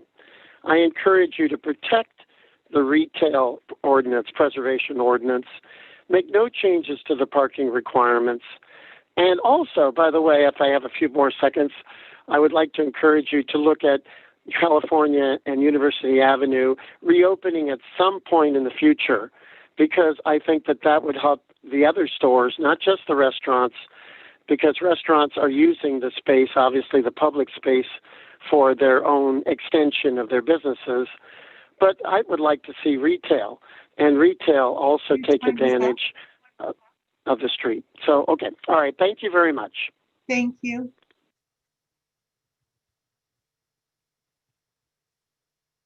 Our next speaker is Karen Holman, to be followed by Jim Jerkovich and James Ellis. Good evening, and thank you all very much for taking up this subject. And I appreciate the staff presentation where purposes were added. I happen to be of a different mind, though. The purposes that are stated, I don't believe are accomplished by what's before you this evening. And I hope that you will adopt none of the retail changes or parking changes that are before you. Retail likes retail, and the proposed changes to retail relaxation as far as definitions is concerned, none of those uses, financial services, medical offices, lawyers' offices, none of those enhance a retail district as small as what we have in general. Run, don't walk to get a really professional, accomplished, proven economic development manager. What Palo Alto needs, and is one of almost no cities in the whole Bay Area, is an economic development planner who can help with what kind of businesses to be attracted and how to attract them to support existing retail. If the city really wants to support its existing retail that has been here for some of them decades and decades and have gone through up cycles and down cycles, then we need to really support them. And one way to support them is to show that we care by investing in an economic development planner that can help attract other interests that will support their businesses. The speaker, I don't see his name now, but the speaker who talked about music, that's true. The cultural arts do enhance a business environment. There was mention of a vacancy rate, I think, at Place's memo. It'd be great if the public could also have access to what that information is. That would be helpful. And just as a quick, two quick things. So retail at brick and mortar is indeed not dead. I sent an email this afternoon about 3:45 and sorry it was that late. But there are there's many more dollars in brick and mortar sales tax dollars at brick and mortar than there is online, even though online is growing and brick and mortar is not growing as fast, but it's still like exponentially higher of brick and mortar stores. As if you continue with what's in front of you guys, it seems like that there could be a law office, for instance, that opens on California Avenue, pay the in lieu fees instead of parking, and you would have a ground floor location for an attorney's office, not to pick on them, but just as an example, because it's one of the suggested uses, that isn't parking itself, and it could be there in perpetuity, that the property owners are going to go for the greatest variety and of uses that they can, and you can't blame them for that. So Karen, your time is up. Okay, so stick with the definitions that we have now that encourage retail retention and continuation. Thank you. Thank you.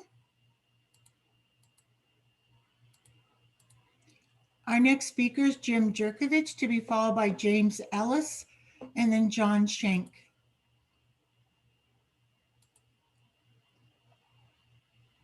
Jim, go ahead.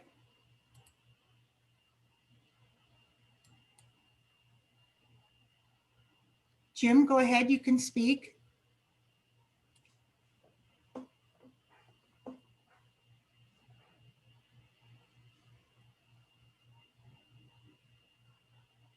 I'll go ahead and mute him at this time and try again afterwards. Okay. Our next speaker is James Ellis, then John Schenk, and Michael Eckwell.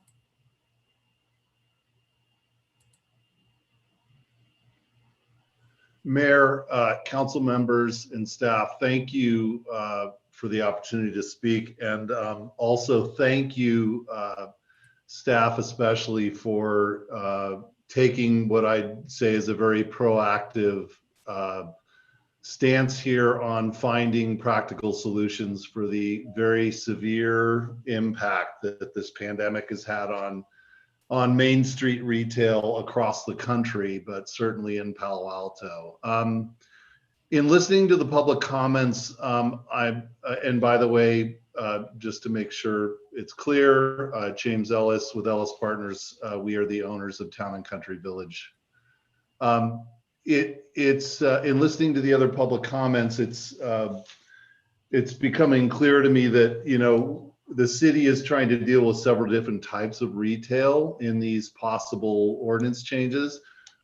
We have street fronting retail, for example, university, and then we have shopping centers like Town and Country. I can assure you that at Town and Country Village, our primary objective is to maintain vibrancy and to have the right mix of uses to optimize foot traffic through the center and to create a great experience. The fact of the matter is that the pandemic has accelerated trends that were already underway, which have severely impacted retailers. There are far fewer of them, and the average size of retail uses is much smaller. We are trying to bring the zoning code in Palo Alto up to date in terms of how other cities deal with this changing retail environment. One of those key use components, which we've requested from the city, is to allow for medical uses on the ground floor that enhance the merchandising of the center. Think of things like a small urgent care facility, or an Invisalign store, or an acupuncture practice. These are the kinds of uses that we feel are necessary in order to maintain vibrancy and, quite honestly, to address a 20+% vacancy rate that is increasing right now for our center. Thank you. Thank you, James.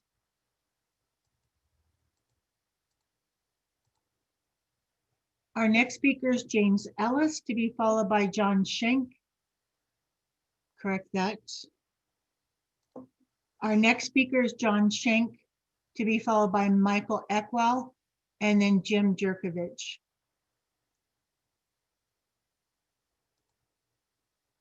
Mr. Schenk, go ahead. Thank you. Mayor Fine, Vice Mayor Dubois, and members of the City Council and staff. I'm John Schenk of Thwaites Brothers. We've been an active participant in the downtown and building owner since the 1880s. This item is critically important. As staff has heard and experienced, our downtown retail is suffering gravely. We entered COVID well after street retail had changed for quite some time. I think we all know that. If we can think back just 9 months ago and what was happening, we've seen much of our retail in downtown, our retail spaces, turn to food because of our restrictive zoning ordinance. We haven't changed. We haven't done anything with our zoning ordinance in all these years.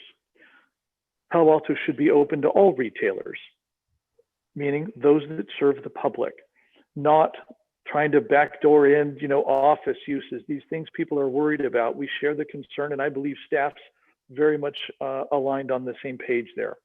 But we don't need to be picking and choosing which few uses are allowed in Palo Alto versus Menlo Park, Mountain View, Burlingame, or Redwood City.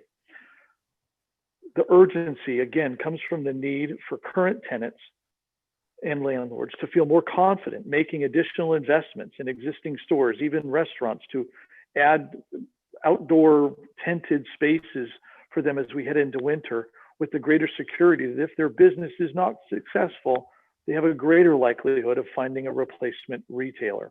The issue is very real, and we need your help. We need to expand this retail definition for the good of all the consumers, and also to be filling the gaps that we're missing. The CUP process needs to be eliminated for these downtown uses because it keeps many retailers from even considering coming to Palo Alto.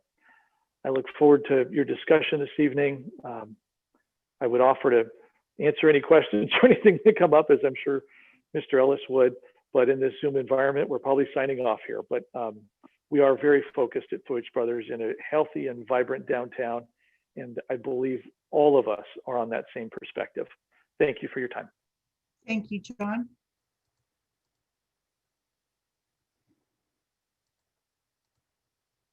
Our next speaker is Michael Eckwell, to be followed by Speaker Jim Jerkovich, and then Stephen Sinchek. Hello, and thank you very much. Can you hear me? Yes, we can hear you. Go ahead. Super, excellent. Thank you very much. My name is Michael Ekwall. My wife and I own La Bodeguita over on California Avenue. And first off, I'd just like to say thank you to city staff, city manager's office for working with businesses, trying to at least keep the boat floating. Also, thanks to the city council, the outgoing council members for the commitment to community service. So that's first on my list. The second is regarding California Avenue and the street closure. I'd like to throw out kind of a wild card and say, maybe let's consider this taking into account our weather in the Bay Area, that we do this through Memorial Day of next year with an option to actually, which I've heard a lot of talk about, is talk about making portions of Cal Ave pedestrian only. So I'd like to throw that out there. Also, for the businesses on California Avenue, we appreciate being able to use the street currently for our outdoor dining. We're a full service restaurant, and you're probably aware that I think it was last week, the NRA, which is the National Restaurant Association, not the other NRA, came out with figures that full service dining, so dining restaurants such as ours, won't see full recovery until 2025. So with that in mind, we need to do everything we can to survive. So one of those is expanding or winterizing our outdoor seating areas with parklets, et cetera, which we seem to be having a bit of an impasse over on California Avenue in terms with our friends from the farmers market. So we ask that the city manager's office, city council get together, make something happen to protect our businesses, which are on California Avenue, adjacent to California Avenue, so that we can survive, both retail and restaurant and everyone else that's in the neighborhood. So again, I thank you for your consideration and also for your service to the community. Thank you, Michael.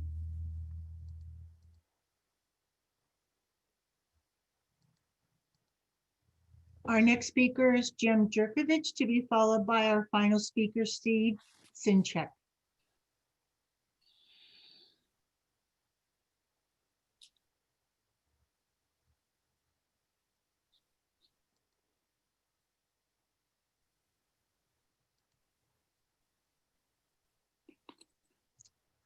Jim, go ahead. Mr. Jerkovich, go ahead.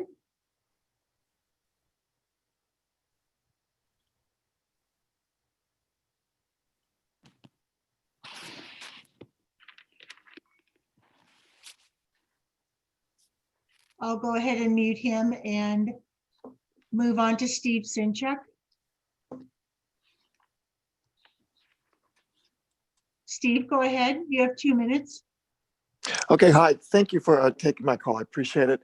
By background, I own Local Union 271 restaurant as well as Old Pro, and in the downtown University area.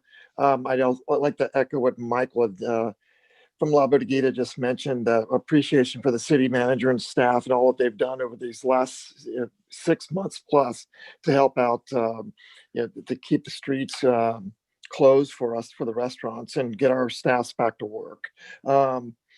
As far as chiming in on the retail expansion, I'm not a retail expert, obviously, in restaurants, but I would think anything that would help fill up spaces that are going to be closing and getting more folks in there is going to be positive and helpful.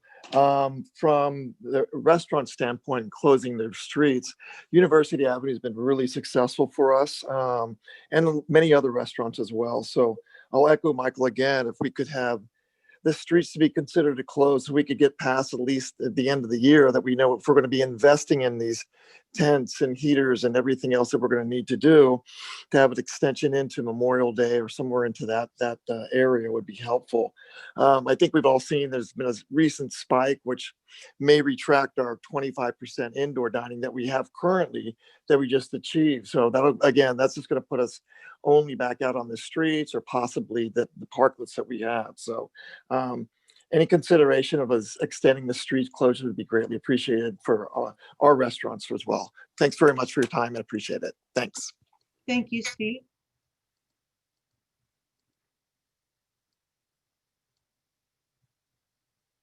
Our final speaker is Jim Jerkovich. Jim, go ahead. You have 2 minutes. Can you hear me now? A little bit, but keep trying. You can hear me? Yes. Okay. Yeah, I'd like to echo the comments of the other speakers. I would like to express my opinion that I would not want to see the retail preservation change. Jim, we can no longer hear you. Can you hear me now? A little bit. You can try again. Is this better? It was in the beginning and then you lost your volume.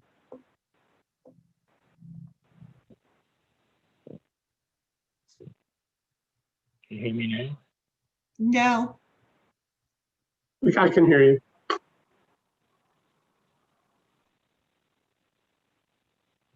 Are you the only one that can hear me, Tom?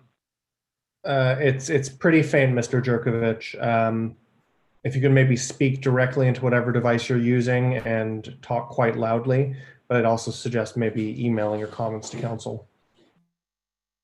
Okay. I'm speaking right into the phone microphone. Can you hear that now? It's okay. I'd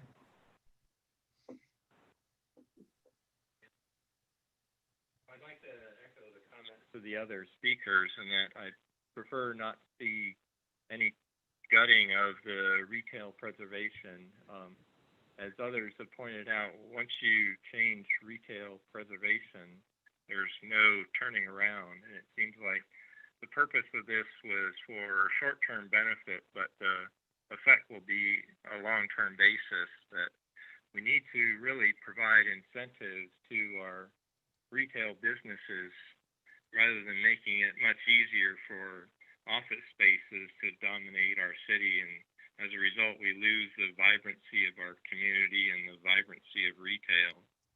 And by introducing more potential other than core retail, such as some mixed-use office space, then we are really driving up rents and then making it harder for retail to exist in our city.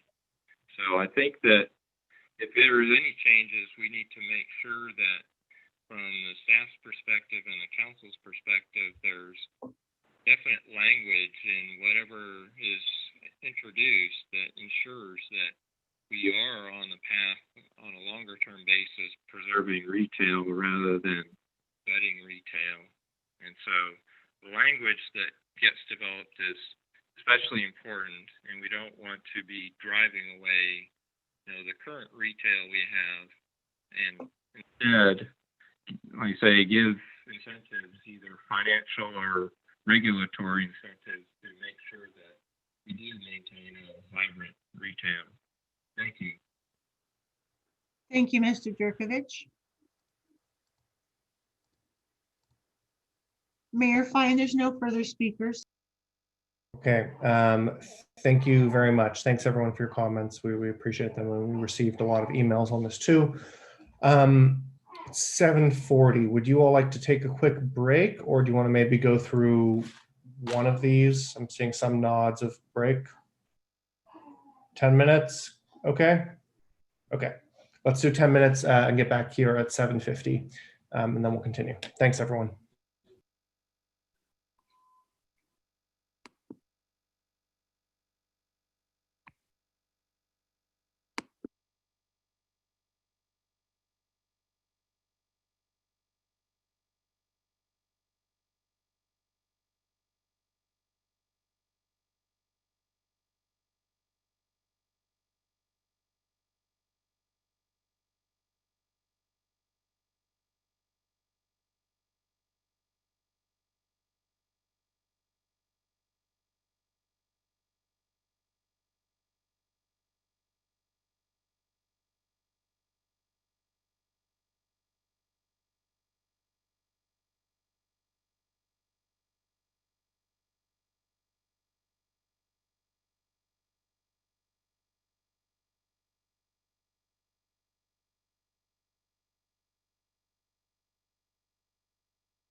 Okay, once we get a couple more council members, we'll get going again.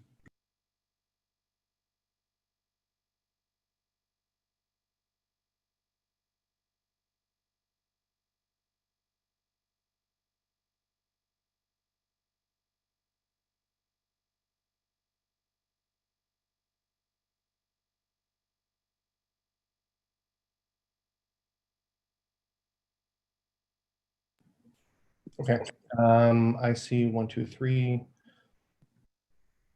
4, 5 of us. All right. Quick request of staff. Could we put up that one of the final slides that I think showed the 2 discussion areas and then the 4 direction points? I think that may help ground our conversation.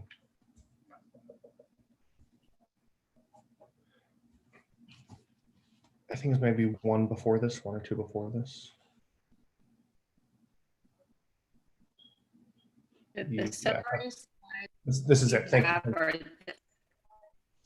Okay. You know, obviously, we are all welcome to discuss any of items 1 or 2, COVID-19 testing, uplift local holiday promotions. I think those are a bit more updates from staff, but if you have questions, certainly feel free to go for that. On letters A, B, C, and D, what I'm going to suggest, because I think it is maybe the quickest and least contentious, is doing letter D first, and then moving through them sequentially A, B, C. So start with the street closures, questions, comments, motions, and then go through A, B, and C. Does that sound reasonable to most of us? I don't see any nods or anything like that, so I'll just take that as a yes. Okay. Okay, so going to open it up to council members. Maybe if it's okay, let's start with letter D. If you really don't think that's right, let me know and we can try something else. But those are the areas staff is really seeking direction, and of course feel free to focus on 1 and 2 if those are important to you. Councilmember Filseth. Actually, don't see him on video.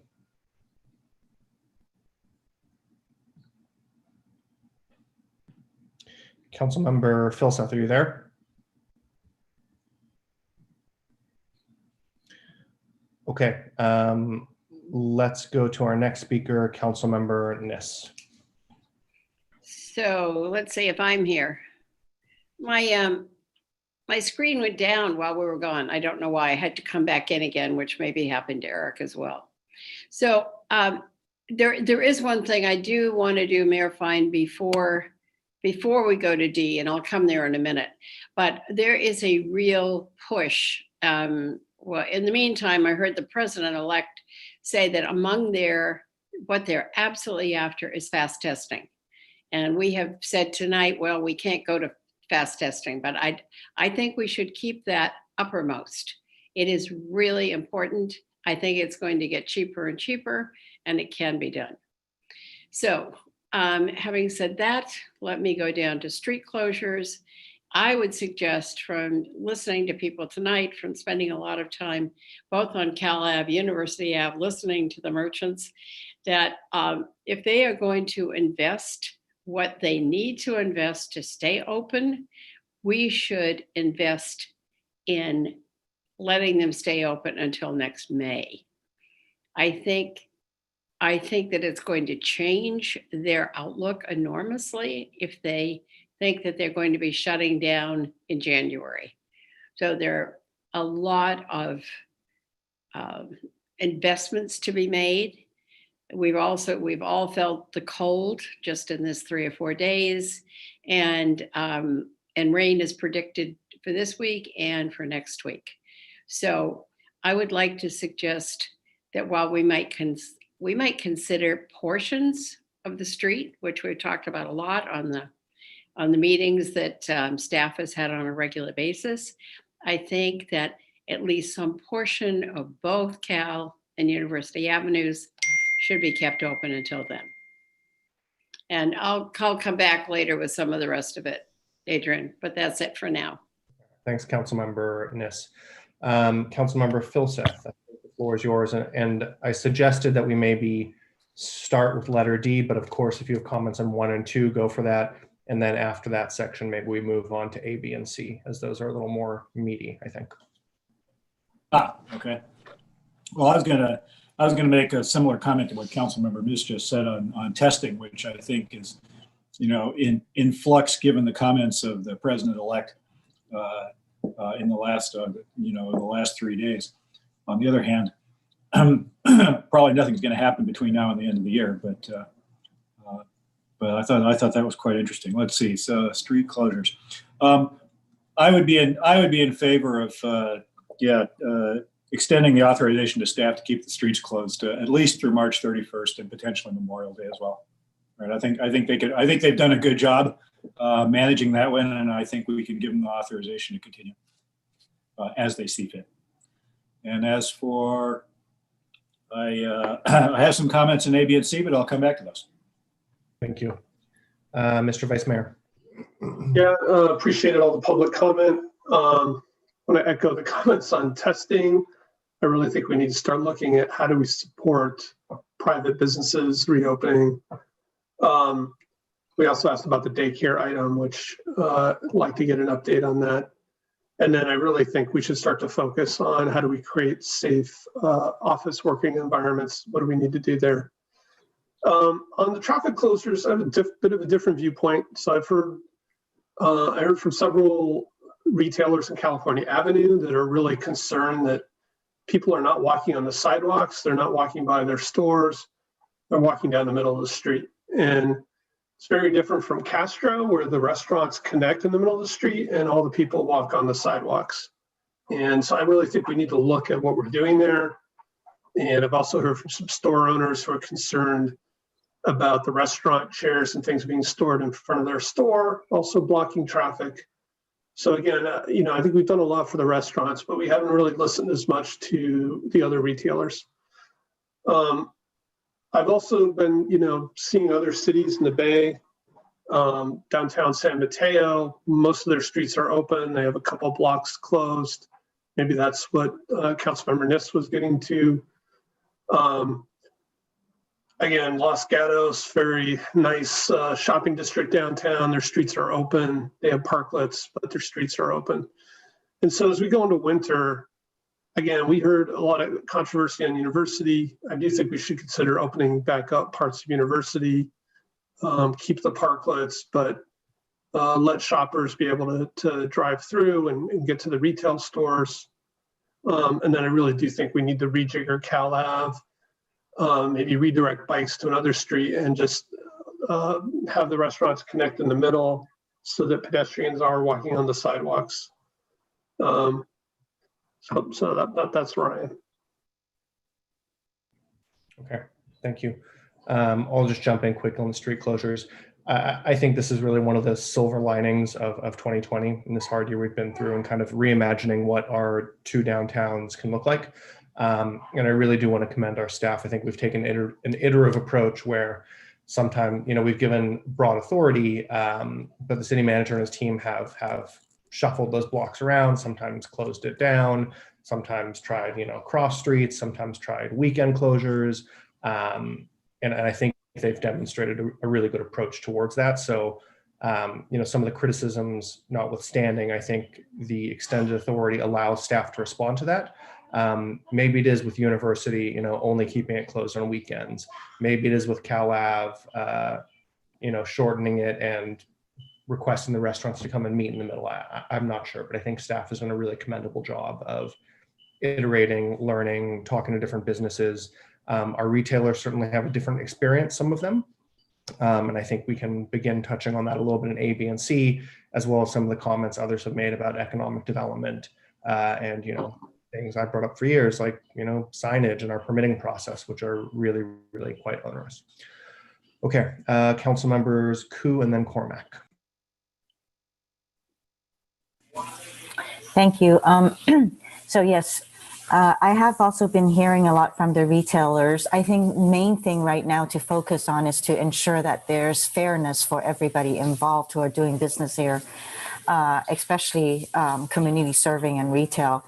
And for the restaurants, want to make sure that the vice mayor had said, since the restaurants are moved onto the streets, that there should be more pedestrian walking on the sidewalks. So looking into keeping sidewalks clear so that there's more foot traffic there that would get into some of the retail stores or community services. And I also, I see California Avenue as potentially being able to close for the period that was mentioned by Councilmember Niz. But I do want to understand a little bit more about University Avenue's traffic uses. Is there more traffic that has extended onto Lytton or Hamilton, all the other side streets? I do hear from some of the residents as well as from some of the business owners that there does seem to be a more traffic that is experienced in the downtown area. So before just jumping in and saying, yes, I think we do want to understand a little bit more. We should want to understand a little bit more what the traffic is like in downtown. And, definitely we should provide a date to both areas in order to, there's investments going in from the businesses. So we want to make sure that we do provide some assurances. Although I think at some point we need to kind of look into and acknowledge that these are public spaces. And if they're going to be used in such a way that, at what point are we going to be charging a fee? So that is also another consideration. Thank you. Thank you. Councilmember Cormack. Thank you, Mayor Fine. With respect to testing, I understand it's expensive right now to do the rapid testing, but that is what's going to be required for us to reopen all kinds of things, whether it's events or services or just plain workplaces. So coordinating with Stanford, coordinating with East Palo Alto, we truly are not an island with respect to this. So I'm not ready to give up on that. With respect to Uplift Local, we heard one comment from someone, a member of the public, that they felt the signs were disappointing. I had a different experience, walking around downtown last week. I thought the signage was helpful. It reminded me about a new restaurant that had opened that I hadn't been to yet. So it's a start, and I'm sure the staff is happy to take further suggestions. With respect to street closures, I think extending it and letting staff continue to make the nuanced changes that they are doing on a constant basis is appropriate. I know there's less agreement on university. I think on California, what the vice mayor said is certainly the first I've heard of that. And I think the part we haven't talked about tonight is what people who live here want. And really, they are uniformly thrilled with having California and University Avenue closed. Really appreciating the opportunity to be in those spaces and to reclaim that public space. So I'll be supportive of that, letting staff continue to work on that. Thank you. And Councilmember Tanaka. So just want to echo what was said earlier about testing. I think that's critical. It is winter, it's getting cold, it's raining. So I think staff and maybe, I don't know, someone on staff can talk about this, but how is the plan about fast tracking outdoor heating and allowing tinting and stuff like that so that we can make do with what outdoor space we do have? Can someone talk about that? Hello, Councilmember. I'm happy to talk about that. That's fine, Ed. So we did publish guidelines for how to prepare for weather, whether it's tenting, a awning, other type of canopy that a business may want to use for their outdoor seating. There are some limitations, however. So for example, under the county guidelines, if you have a tent or an awning or any type of covering or even a roof, such as Taverna has over their parklet, only 2 sides can be covered. So you have to have at least 2 sides open. And so when it comes to things like heating, there are some things that restaurants can do to provide some heating. But as you can imagine, when you're heating the outdoors, that heat is going to dissipate relatively quickly. And again, that's because part of the reason that outdoor dining is less risky than other activities is because of the airflow. And so if you cover all 4 sides, then you might do indoor dining, which is allowed right now, I believe, at 25% capacity, I think, for indoor dining. Okay, makes sense. Yeah, so I also appreciate what you guys are doing in terms of the marketing, in terms of uplift local marketing. I've talked to some restaurants and retailers, and some of them would like to see more. Is there more that could be done, or what's your guys feel about where we are right now? It might be helpful to ask Megan Horgan-Taylor, our Chief Communications Officer, to give a perspective on that point. Megan, I don't know if you're ready and able to jump in, but if so, please feel free. Okay, maybe we'll let her get ready. So in terms of, oh, there she is. Hi, thank you for the question, Councilmember Tanaka. Megan Horgan-Taylor, Chief Communications Officer. So yes, we are working right now on a number of local advertising campaigns. We're hoping to get those up and running fairly soon. We were working on our rebranding and additional signage that took first priority. So we are working on that now. Perhaps also worth noting, if you don't mind, Councilmember Megan, that we have also asked the businesses to help us with the content that would reflect a rolling, call it holiday season. So we had a series of October promotions, and we're hoping to do the same in November, December, into January, really reflecting taking advantage of the opportunity related to the holidays in order to provide additional offerings for residents and other consumers that can help support business as well. That's great. 5 minutes. Okay, I'll go on the next round then. Thanks. Thanks, Council Member. I think there may be more questions on this one, but I think I hear some consensus, or at least a majority, to extend the street closures. I agree with some of my colleagues, maybe it's May, but I think the staff's suggestion of end of March. The key thing there to me is that that gets us through the majority of the cold months here. And if this project proves successful and our businesses are able to improvise and provide comfort and warmth to folks through the next 4 or 5 months, I think that'll give next year's council and staff some really good information. And finally, as Councilmember Cormack mentioned, this has really been one of the most popular programs we've ever implemented. We haven't heard from folks in a long while, but I'll remind you all, in March, April, and May, we were getting hundreds of emails per week to do this. So with that, I will just move that we take the staff recommendation on the Cal Ave and University street closures, which I believe is March 31. Mr. Mayor, if I might also comment on that, just for clarification also, and I think this may be clear, but just to confirm that staff would take this direction as also allowing us to continue to, I wouldn't say iterate, but certainly evaluate variations on the theme as we've been working with the individual businesses. Should there be any significant changes, we'd come back to council to seek further direction, but we don't want members of the community to think we're just going to leave things static between now and then. Thanks, Mr. City Manager. That's helpful. So that's my motion. Okay. So I don't think I need to speak to it. Do you, Councilmember Cormack? The only thing I didn't add earlier is that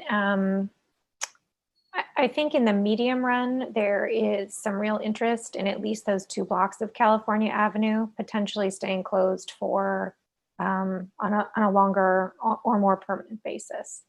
So it's not part of the motion, but it's certainly something that I want to throw out there as a possibility as we think about what things will look like. If you think about the concentration that's there, if you think about the fact that it's not really usually used as a destination thoroughfare, Obviously, the transportation department would have to spend time on it. But I think that's a real opportunity for us in the medium run. Okay, thank you. I see a few hands. Councilmember Tanaka, Du Bois, and then Phil Seth. So I do like the staff's approach where in terms of the experimentation they've been doing, seeing what works, what doesn't work. So I think that should continue. I think the other thing I was thinking about is during the weekdays, sometimes there's not a lot of pedestrian activity on University Avenue, and so one of the things I brought up earlier is the idea of perhaps maybe going to one-way traffic, right? So there's only one lane of traffic. This would especially help out some of the side streets, especially the side street restaurants where the parking is like very, very limited, like Emerson or maybe some other ones.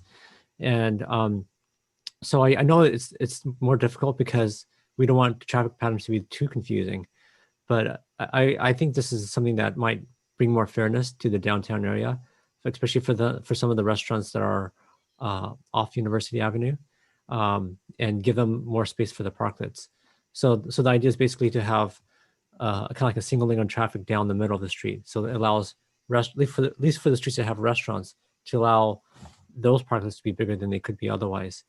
But I think the comments about University Avenue is also really good because maybe during the days, some days, especially when it gets cold and rainy, I don't know how many pedestrians are going to be walking or dining out on the street. So I think flexibility is actually important, and they may want to change.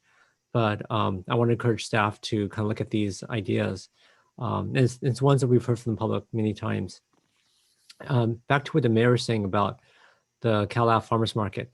One thing I was thinking about, and I heard from one restaurant owner about the farmers market, but one that I had about the farmers market also made me wonder is right now you have the restaurants or the businesses, the permanent businesses, kind of on the sides, right?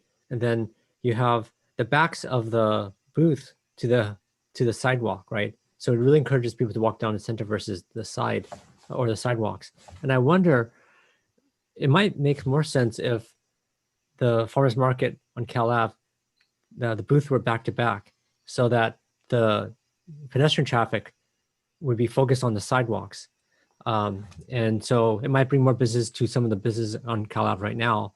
And because right now what's happening is because the booth for the farm market booth, the backs are to the sidewalk. So it really encourages you to walk in the center away from the other businesses. It's almost like blocking business from the permanent businesses. And if on Cal Ave, the booths are back to back, no one's back against the business, right? So I think it might encourage greater vitality than we have right now.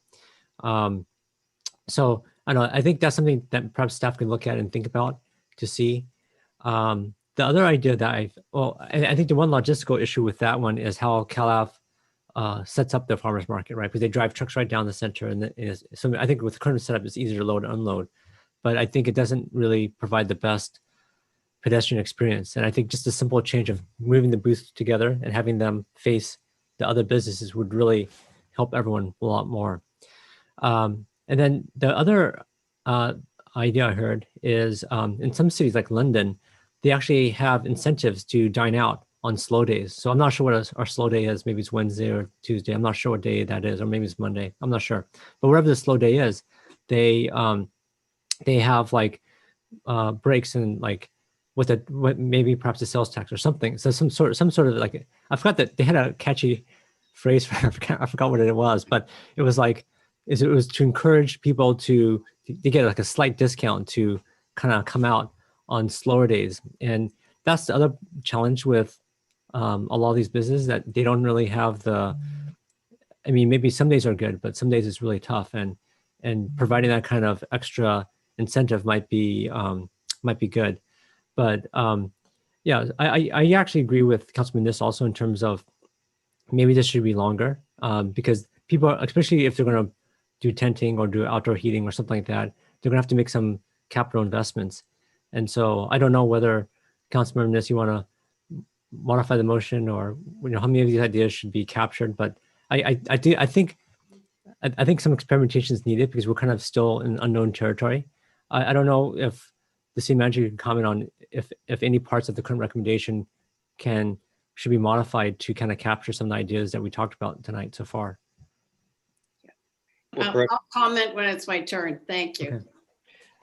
I think on behalf of staff, we're certainly open to the, again, authorization if you were to take it to Memorial Day and can continue to look at options. I do believe, as you pointed out, there is an issue of, quite frankly, conflict between some interests on the businesses on Cal Ave and farmers market. So our ability to resolve that potential conflict has been a bit challenged. And so I think certainly happy to continue the discussion with the parties involved. Okay, but I mean, 5 minutes. Okay, real quick, just to wrap up here. Is there anything of the current recommendation that would allow you to kind of explore some of these ideas so that, or is there anything that you need, or can you explore these ideas? I guess I'm trying to figure out what can we do to help you to be successful in this program? I think taking it to Memorial Day doesn't hurt, as far as I can tell. In fact, it does provide, as has been suggested, a bit of a longer planning horizon than we've had in going quarter by quarter. So staff, feel free to jump in if you disagree, but I do think that might be a helpful specific element. And then beyond that, I think we've got the authorization to explore these items, and then obviously we'd need to come back to council if there were any significant changes involved. Okay, I'll let Councilmember Ness, because it was her idea to make that modification. Thanks. We have a few other speakers first. We should also clarify in the motion, Councilmember Cormack, I think I had made the staff recommendation, which I believe was March 31. Is that what you were supporting? Yes, it was. Okay, let's put that in the motion, please. I'm open to an amendment there, having heard the city manager, but I think March 31 is a good start. Sorry, I think next I had Vice Mayor Du Bois. Yes, first of all, I like the Councilmember Tanaka's ideas on, thinking about promoting ways to shop local and also arranging the farmers market better. Again, I think we're talking about a fairness issue here. And so Councilmember Koo brought it up. I didn't really hear an answer. What is traffic like on Hamilton and Lytton compared to pre-COVID levels of traffic? Let's see if Philip Cammy, our Chief Transportation Official, is able to chime in. Bringing Connor along with others, perhaps. Yeah, I'd be happy to get back to you with that information. We have collected traffic data, but I don't have that information right at hand. Okay. Do you know? I thought you'd mentioned at one point that it was pretty high, right? Oh, I don't know if that was Rachel coming on saying that she had something handy. Oh. Yes, I do. Vice Mayor Du Bois, what we're looking at is that the pre-COVID data that we have is from 2016, which I think we may have shared in a previous staff report. And then looking at the week of October 25th to 31st, which is when we did our most recent counts, we're essentially back to the pre-COVID levels, of course, not on University Avenue because of the closures, but on the other streets, they have either met or surpassed the pre-COVID traffic volume.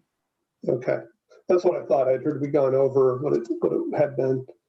So again, winter's coming. I actually wanted to go the other way and open university up for December and perhaps the rainy season. And then, maybe we look at closing it again. But again, we have holiday shopping coming up. I think we should really consider reopening all portions of university. And then again, the farmers market's incredibly popular. I think we should support them as well. And it brings a lot of people to Cal Ave. And so, again, I would really encourage staff to look at ways to encourage pedestrian traffic on the sidewalks. People are liking to stroll down the middle of the street, but it's not really helping our retailers. And so I'm concerned again about fairness with some of our retailers versus the restaurants. And so again, I'm not, what we're saying here is authorization to basically city manager to decide. I'd much prefer to see us experimenting with reopening sections of streets and seeing if the retailers actually see a bump. If they don't, then maybe we go back to closure. But again, while it's kind of cold and rainy, it's like, why don't we give some of our retailers a shot as well? So that's kind of where I am. Thanks, Mr. Vice Mayor. I'll just remind us all that this extension, the city manager is perfectly capable of doing that, actually. And I mean, I think we should continue experimenting. And this authorization, we could try something, maybe the week of Christmas to New Year's, we open it back up to cars or something like that. I'm just postulating, but that's all still in this authorization. Councilmember Philseth. I actually wanted to speak after this motion, so sorry. Come back. Sure. Councilmember Nis, then Ku. So, me not be too long on this, but I've listened to most of the phone calls that have been held on Mondays and Tuesdays for both Cal Ave and for University Avenue. And one of the things that was very clear this afternoon, and I thought also kind of poignant, is that the restaurateurs will be adding a lot of what they would not normally have, which would be some kind of covering outside during the rain, more heaters, a whole variety of equipment that they wouldn't normally have. And so I think for them, they would really like to go until Memorial Day. So looking at Councilmember Cormack and Mayor Klein, would you be willing to go until the end of May? I'll look to my colleague, Councilmember Cormack, first. She's disappeared. Because I haven't disappeared, I'm right here. because what this does is give flexibility to the city manager and the staff. And because we've had requests for it already to extend through, I'm willing to accept that if the mayor also thinks it's wise. That the thing that I hesitate about is that by the time we get into Q2 of next year, that's the time frame it may be that there are vaccines, and I don't know what will be available. None of us knows what will be available when, but I can anticipate, depending how things go, that we could have some really rapid changes. Now, if those rapid, happy changes happen in April, right, is the city manager going to be able to turn on a dime? Yes, he'll be able to do that.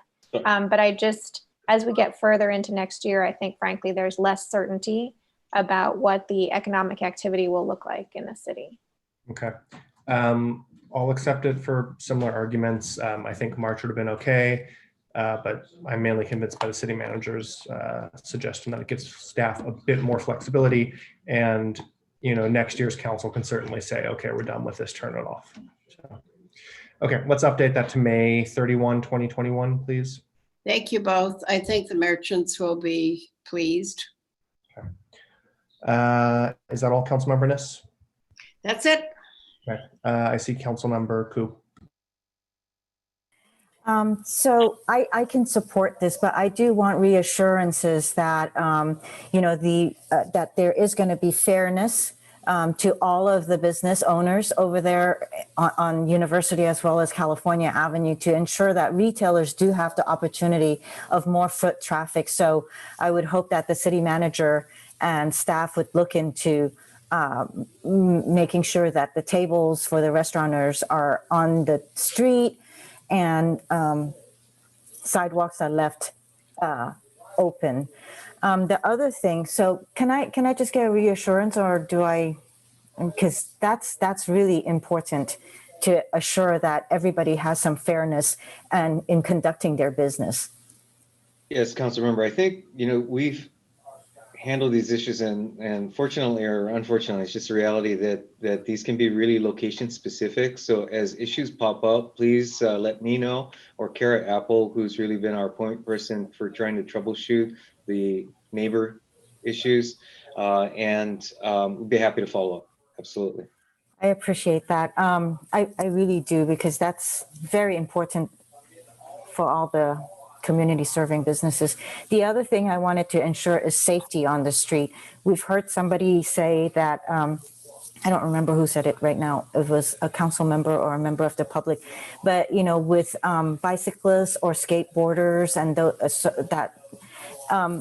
to be speeding down the middle of the road when people are eating and when the waitresses are walking around trying to get the food out.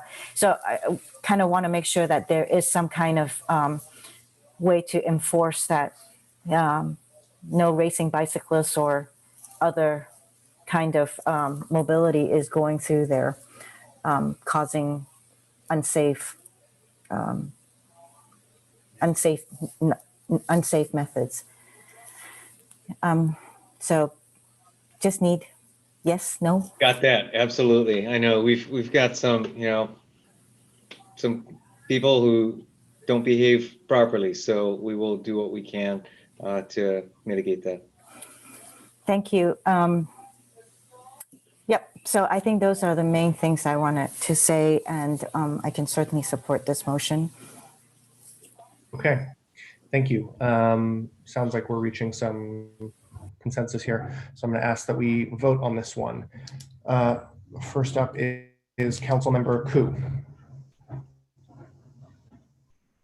Yes. Thank you. Councilmember Tanaka. Yes. Councilmember Cormack. Yes. Vice Mayor Du Bois. No. Councilmember Filseth. Yes. I'm a yes. Councilmember Niss. Yes. Okay, that passes on a 6-1 vote with the Vice Mayor dissenting. Thank you all very much. And if we can return to that presentation screen. Thank you, staff.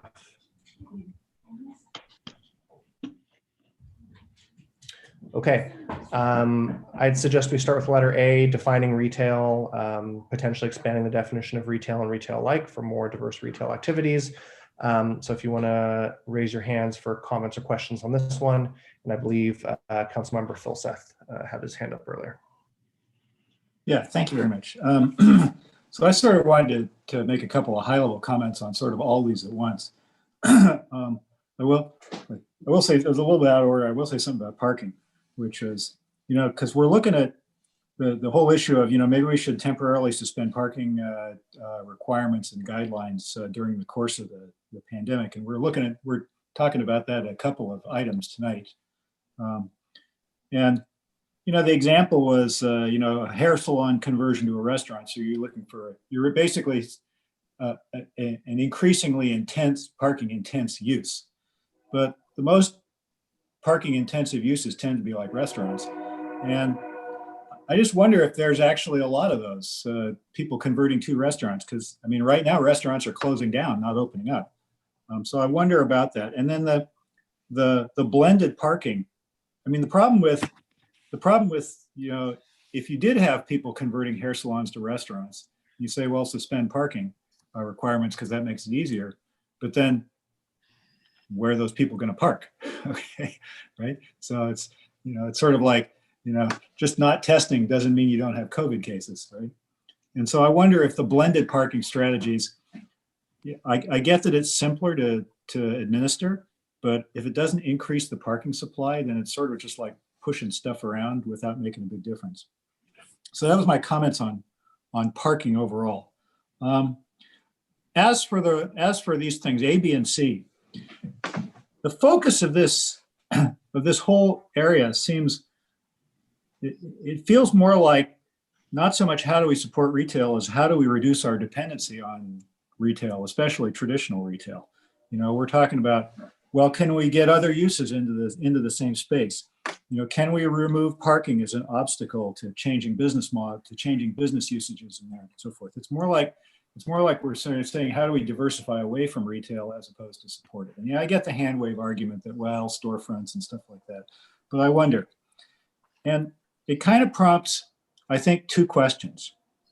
And one really to the heart of this, right? Which is, do we as a city need to be thinking about changing our long-term business model, right? On this kind of stuff. That is this situation temporary? It's a long and painful temporary, but we'll get through it. Or are there permanent changes? Okay, which is people are going to work from home, will no longer be a destination for visitors from elsewhere, and all that stuff, right? But that seems like a much longer term issue. And, maybe we'll get a little piece of that on the November 30th discussion that the city manager's got teed up. But I kind of don't want to make big strategy decisions like that on the fly in the midst of a COVID discussion, right? So that's kind of the one, which is, the big picture, long-term, do we need to change our business model as a city? And then the second question, and this is actually what I was sort of hoping and expecting to hear more of, and it hasn't been the focus, but is, it's much more tactical, but how do we actually help our retail now, okay, right? When there still isn't a vaccine yet and when we're headed into the winter. I mean, we're finally in a position to make some progress on our parking problems in the Cal Ave area, which has been a big bugaboo for businesses there, right? So how do we extend that? How do we help these folks get through the winter season, right? And that's particularly with restaurants, potentially other people too. So I was sort of hoping to hear more of that kind of stuff in this session. And there are lots of ideas. I'm interested in, the vice mayor's ideas on, can the street configurations, favor sidewalk traffic more? And I think we should look at that. Ms. Bell from Bell's Books said, we still have limitations on our signage and canopies and stuff like that are an obstacle. So I think, I'm interested in that. The gentleman from Mr. Schenk complained about the CUP process as bureaucratic and an obstacle. And if that's really it, as opposed to it's a symptom of something else, then maybe we could look at that kind of stuff. Finally, on this stuff, I think on the retail and so forth, I think we need to treat the different areas of the city considerably differently. So I think Midtown is actually quite a bit different from the Stanton Shopping Center, which is quite a different from Charlotte Plaza. And so things that work in one of those might not actually be appropriate for others. I think we really need to drill down on those. I don't think we can sort of say, well, citywide, we're going to do this. I think we should be careful about that. That said, and again, with the caveat, it feels like we're sort of trying to diversify away from retail a little bit with this direction. I think we should really focus on how do we help retail. That said, I am interested in hearing more and the plan coming forward on Town and Country Village. Again, specific area. On the one hand, diversifying away from retail seems counterintuitive. On the other hand, I think Mr. Ellis and his team have done a phenomenal job curating Town and Country Village, which has been a huge success from when they took it over. And so I'm interested in hearing more about that. Okay, thanks. Thank you. Councilmember Niss. Well, I guess I would say, thanks, Eric. Those were good comments.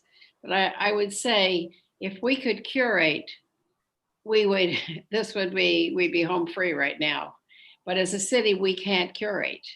So shopping center can curate, and Burlingame can curate, and certainly Town and Country can curate, but we can't do that. And this is certainly something that Greg Tanaka can speak to, since that's very much what he's concentrated on. Could I concentrate on Exhibit 3 for a few minutes? And I think this sort of affects everything we're talking about. Exhibit 3 is the one that came out at Places this afternoon. And this is the list of vacant storefronts, and I'm trying to put this into perspective.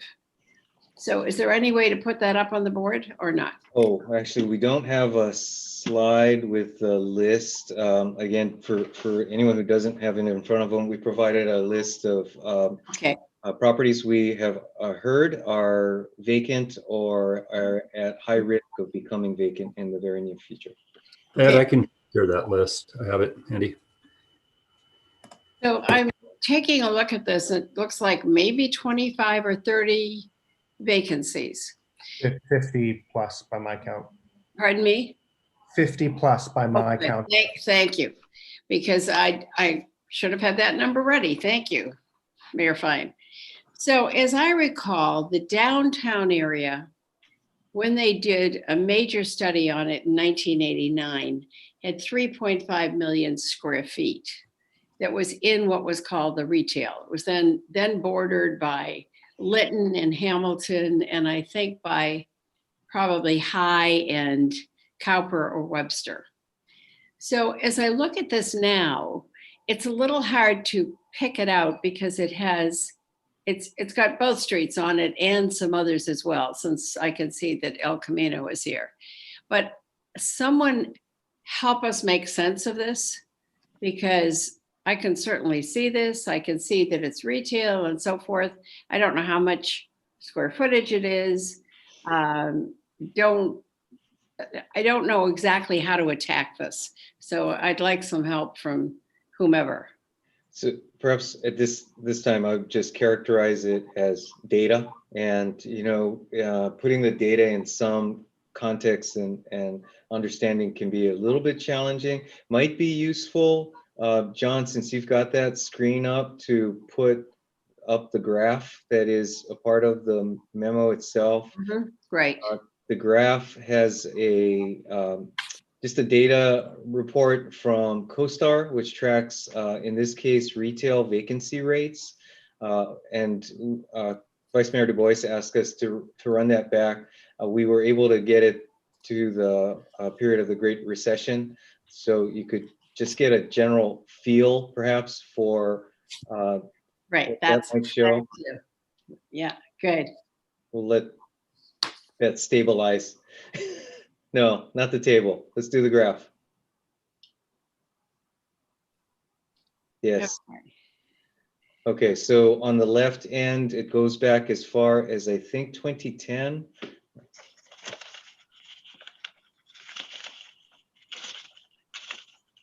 Yes, that looks correct. Yes, and then to both the current date, and actually CoStar does some projections into 2021. So what you have in the blue is the downtown Palo Alto submarket, and the gold is the rest of Palo Alto submarket. And again, hard to draw any specific conclusions of it, other than recognizing that, as is shown in the 2013, 14 to 15 period, there was a high vacancy rate that then dropped. And moving into 2020, all the way over on the right, we start seeing that the rate has started to creep up as of 2020, although the data itself is shown as reflecting really only up to through 2018. So we're not exactly sure of the reliability of the information post 2018, but again, they're tracking some general vacancy rates for retail space within Palo Alto. So again, maybe someone can help me connect these two, because if we're looking at 50 spaces that are available, but it says here our vacancy rate is actually very low, correct? I'm not sure I would call that very low. It's at this point, if you were to take it on its face value, it's around 3%, 3 to reaching 4%, while also recognizing that we're in a period of eviction moratorium. No, I'm sorry. It was so hard to read. It's that little tiny sign up there that says Q4 2018. Yes. So I'm reading the wrong wrong one. That was even a better time. Okay, so it's creeping up, but it doesn't seem to be creeping up dramatically, but I don't know what dramatically would be. What would be dramatic? Would 6% be dramatic? 8%? I think what we saw back in that 2013 timeframe, 10%. But again, I would caution any conclusion, recognizing that there are currently eviction moratoriums in place, such that businesses that are, well, anecdotally, that what we've heard is virtually, well, very few, if any, businesses are paying full rent. So minutes. Oh, thanks. It's just getting started, Monique. I'll come back to this, because I'm trying to make some sense of how we pull this together and how that informs us as the kind of decisions we're making tonight. Councilmember Cormack.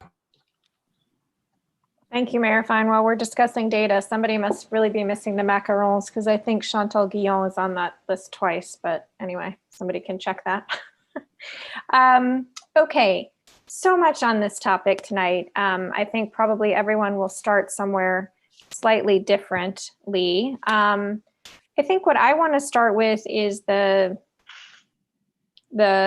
different possible things that people might in Palo Alto might want to do. So, you know, we talk about retail and retail like, and I'm really coming at this from the perspective of what do people who live here want now and need, and what will we need in the future, especially as we contemplate perhaps having fewer visitors here. I so appreciated Councilmember Filsa's question about our business model, which is, you know, how do we fund our city services going forward? And it may be that it's an extension of where we are now, which is what is here needs to be supported by the people in the community. So if I just go in order on the potential suggestions from staff, I think there are 5 categories. I'm on packet, but let's see, page 8 and 9 of this item.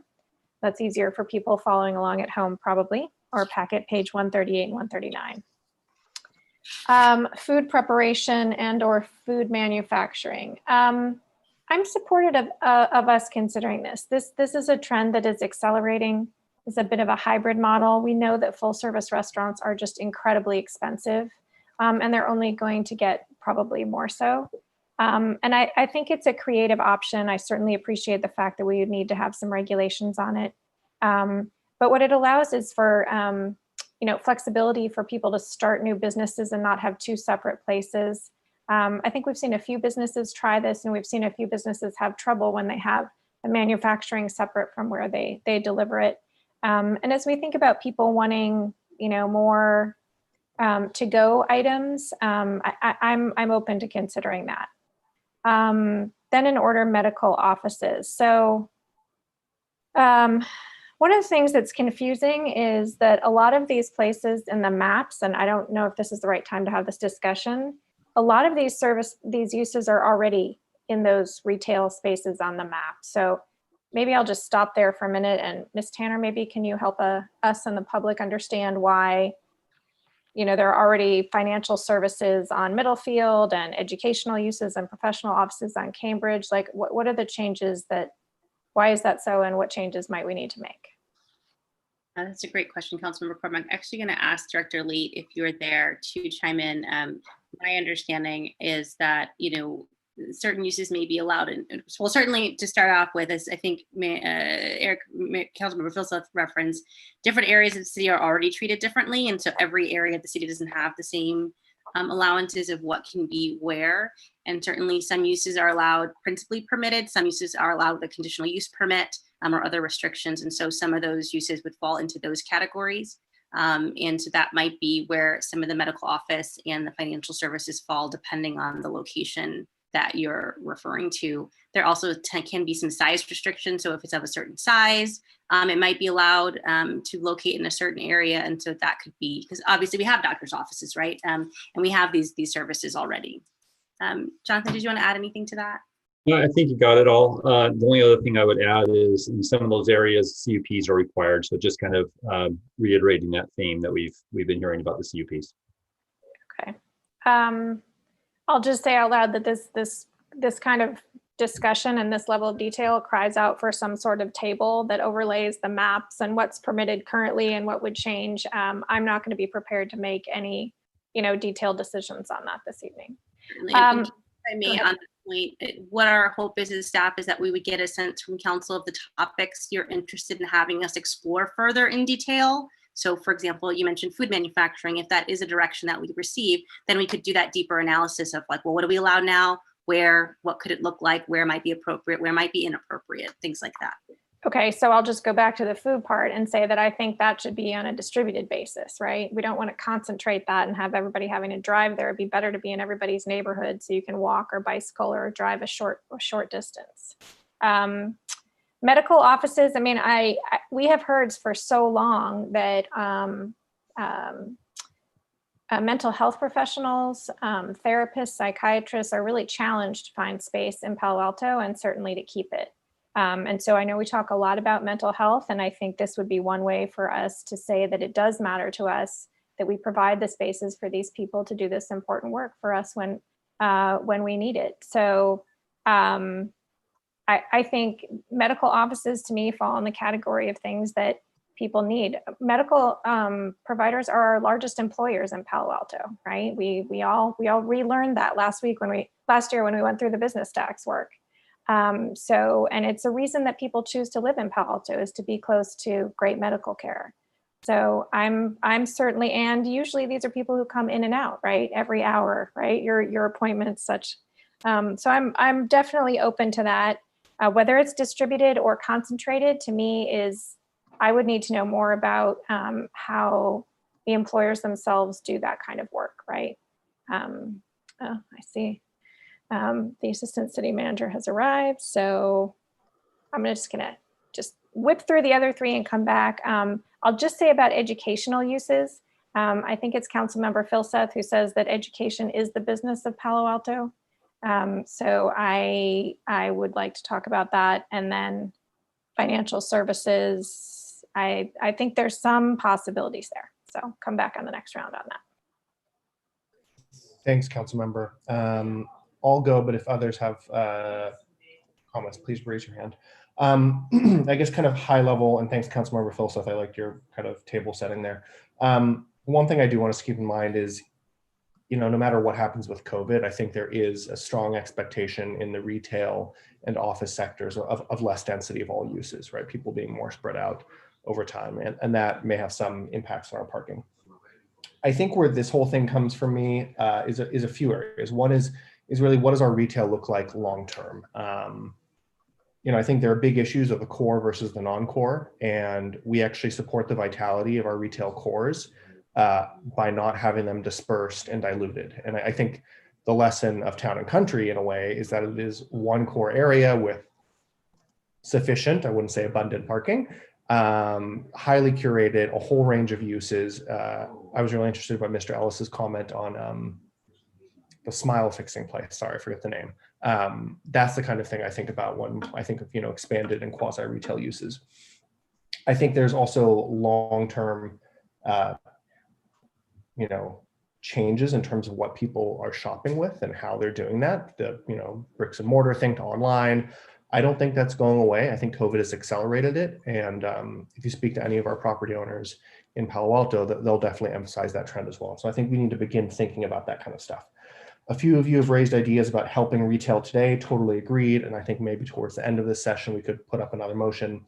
A few things I would put forward. One is safe practices. We've had a couple emails actually with our sister cities around the world where they've been sharing their safe practices about what is a good standard for a grocery store about the number of people. What kind of equipment must a office actually have in terms of admitting workers there? Do they need hand sanitizer stations in every room or just the doorways?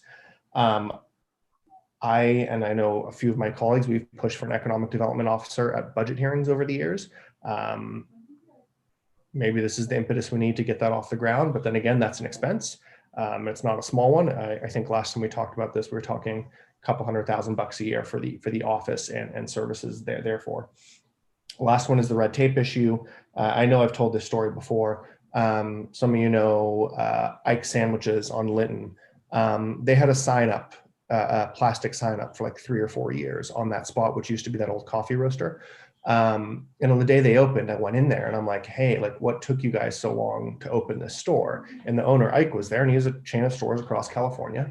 And he said, well, we had a really hard time getting through the planning and building departments because of some issue with a grease trap and a grease exhaust fan. And that literally took him 2 years to get through. Of course, there are concerns with grease exhaust fans, but it should not be taking 2 years. And I think there are similar stories with signage, awnings, and to some degree parking. Okay, kind of focusing on how Councilmember Cormack did this, because I'm sure I'm coming up on 5 minutes. Food uses, agree, could be citywide. Medical stuff, I think one of the nice things about Palo Alto Medical Dental is there are small pockets of medical and dental services around town, some on Middlefield, some on El Camino, some in Midtown, some downtown. And I think it's actually nice to have those kind of quote unquote neighborhood serving. Educational uses as well. I don't think you want those too far from specific neighborhoods. The ones that give me some pause and I think are probably a little more geographically targeted are the financial services and the professional office. For financial services, some of my heartburn is around, I guess it's a few specific banks and stuff, but like I have a hard time understanding what are those financial services that are more, you know, doors open every single day to customers. And I know we all can think of a few banks, financial services, et cetera, big buildings in our downtowns that are really just kind of block killers, right? I'm not going to name names, but we all know what they are. And so that one gives me some heartburn. And if we do that, I think it should be focused on the downtowns. As for the professional offices, I do want to, you know, just highlight this might include attorneys, design professional, real estate agents, accountants, and others. This is not your, you know, quote unquote startup, you know, with a bunch of coders lined up behind desks. So there's a big difference there. I think that one gets close to the more traditional understanding of commercial offices, such as a tech firm or a business. But there's some cases where I think it does make sense, right? Like maybe it's a therapist, maybe it's a lawyer that people do go in and out of. And, you know, even on Cal Ave, there's that one office building right near the dry cleaners where it's a whole bunch of like small professional offices, right? Like title firms, insurance agents, you know, accountants, and that kind of makes sense to me. But I think that's probably more focused in the downtowns, if anything. So those are my comments, I guess, just capping up. Food, medical, educational, I could see across the city potentially. Financial and professional, maybe downtown. Financial, I think we'd have to really sharpen the pencil on, because I don't want just a big bank that, you know, some people go in for, you know, once a year. Okay, those are my comments for the moment. Vice Mayor Du Bois. Yeah, thanks. Lots to cover. Sure, I won't get through it in 5 minutes. So first of all, I thought we should look to our comp plan. You know, our business and economics section. I didn't really see a reference to it in the staff report. You know, but we have some good goals in there. One of those is certainty. And, you know, I think the retail preservation ordinance was about providing certainty that we were going to be protecting our retail. And it also has specific policies for the different shopping areas: Edgewood, Midtown, Elma, Piazzas, downtown, Cal Ave, Stanford Town and Country, El Camino. And I really think we got to think of these as different areas. And, you know, some of the proposals here are kind of citywide changes. I had a hard time with those. Didn't really make sense to me. I do see other cities making changes to help support their local businesses. I haven't seen other cities making large-scale zoning changes like this. So I do think we have a lot of levers, and we seem to be focused on one particular direction right now. I saw the county is working on a $100 million grant program for small business. Certainly hope we're in there and trying to help our retailers as that program develops. I saw that Morgan Hill is doing some interesting things, like some of what the mayor was talking about. So prioritizing tenant improvement programs for companies. You know, I think prioritizing our efforts. So Morgan Hill is basically prioritizing their top 100 employers and their top 100 sales tax generators to really see, you know, how they can help retain those businesses. I kind of wondered, should we be thinking about like a Cal Ave business improvement district? We already have a program to prohibit window coverings downtown.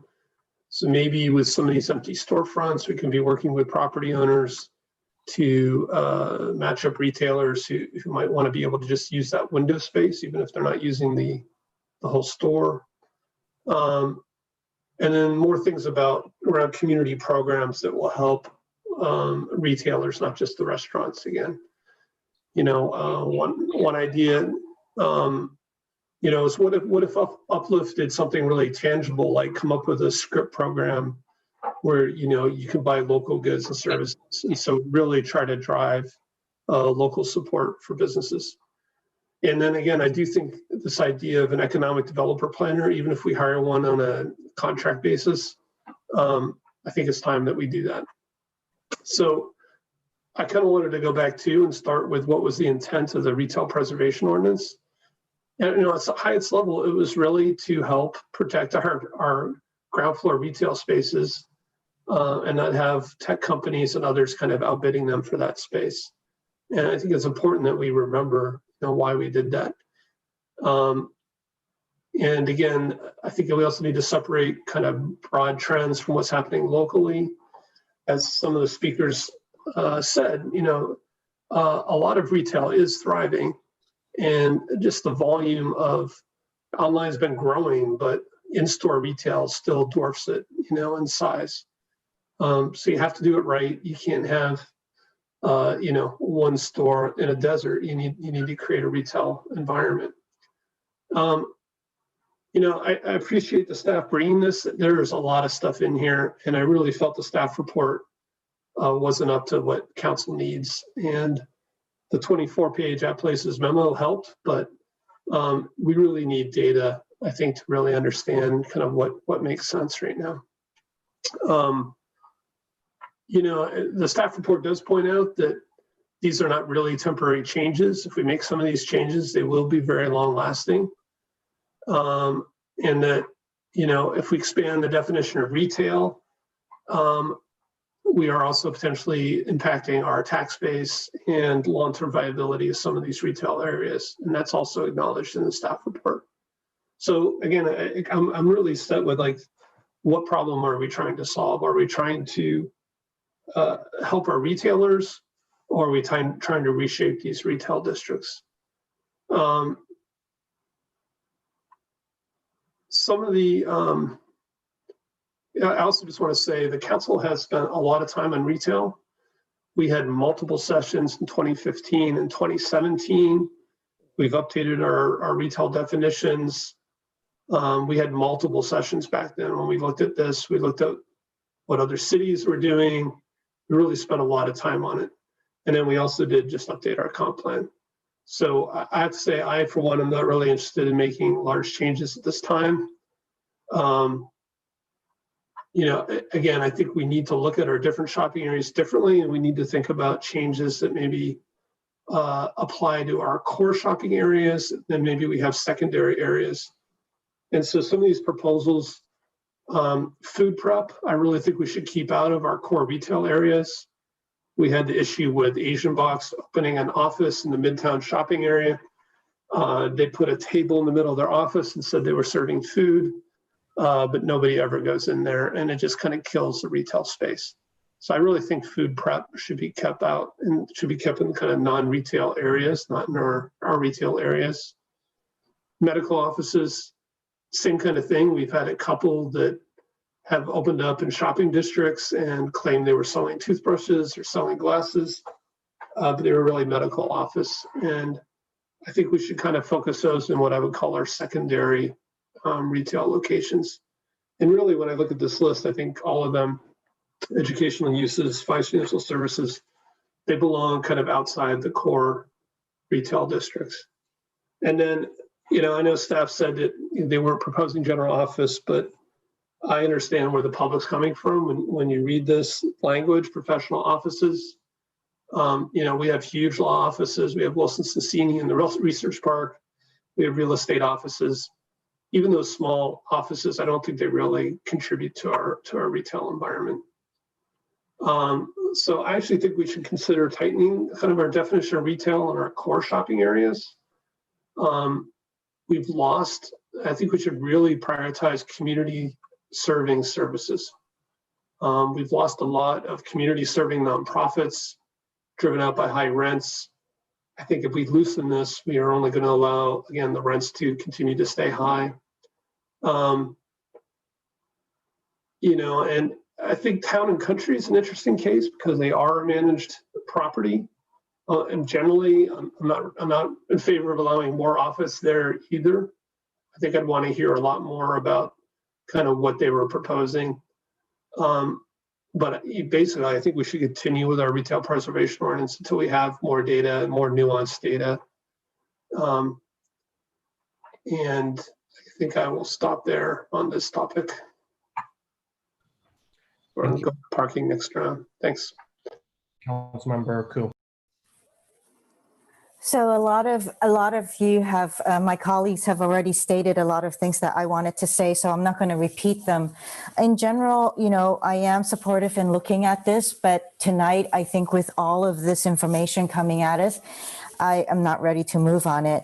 But more importantly, I think that, you know, something that Councilmember Cormack said, you know, is in this coming out of COVID and where a lot of people are shopping more locally, using businesses, community services businesses more locally, we really have to work at reclaiming localism and making it available for our community and the residents who are here day in, day out to be able to use the businesses here and make it walkable and bicyclable so that they're not having to drive to other cities to get their needs and wants. Vice Mayor Du Bois has spoken to many of the concerns, and it begs the question of who are these changes intended to support? Is it the city, the property owners, or is it the retailers, or is it the residents? And and again, you know, this retail preservation was put in place exactly that, to protect retail on the ground floor. And I think that we should be looking beyond just deregulating as much as possible, but taking a really purposeful look in terms of what are businesses, where they should go, and how to attract that. And as was said earlier, we should be looking at investing. And yes, there is probably the 200K that needs to be invested, but it will come back to us in our investment if we hire this economic development specialist who will know what all the marketing strategies are and what the trends are in retail and community serving businesses. I also believe that we need to engage with the residents too to find out what are some of the things that they're willing to support. We're doing the Uplift Local, where staff has said there's a campaign in order to encourage Palo Altans to come together, support each other, and invest in the local community. If that's the case, let's be purposeful about it and not just rush into it because of a knee-jerk reaction. I know a lot of work has gone into this. I appreciate it, but I think that it's too preliminary. And I look forward to more discussion on this. Thank you. Councilmember Tanaka. So just wanted to thank staff for bringing this forward and your work on this. I want to, so as some of you guys know, I've spent many years in the retail analytics areas for basically servicing physical retailers. So I just wanted to share kind of industry statistics with you guys. Let me share my screen.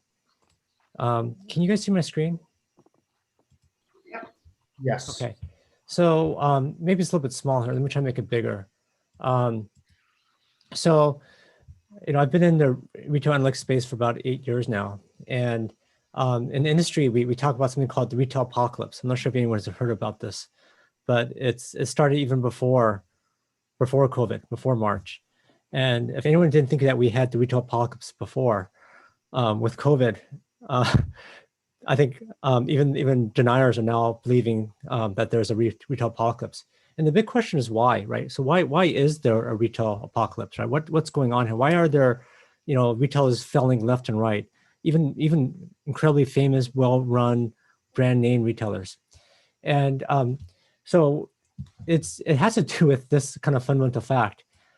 So if you look at the amount of retail space per capita, can you guys see this? I don't know if it's too small for you guys' screen or not. Okay. So what's interesting is United States at 23.5 square feet per capita, per person, right? Man, woman, child, right? Every single person, 23 square feet. If you look at that, we have more retail space in our country than any other country. I mean, by far. I mean, Canada comes close, but if you look at other countries, we are just way, so so this is one of the big fundamental drivers. I mean, it's great for consumers in the United States, right? We have some of the best shopping. I mean, people from other countries come here and they want to buy it because it's so cheap, right? The retail is such a competitive industry for retailers.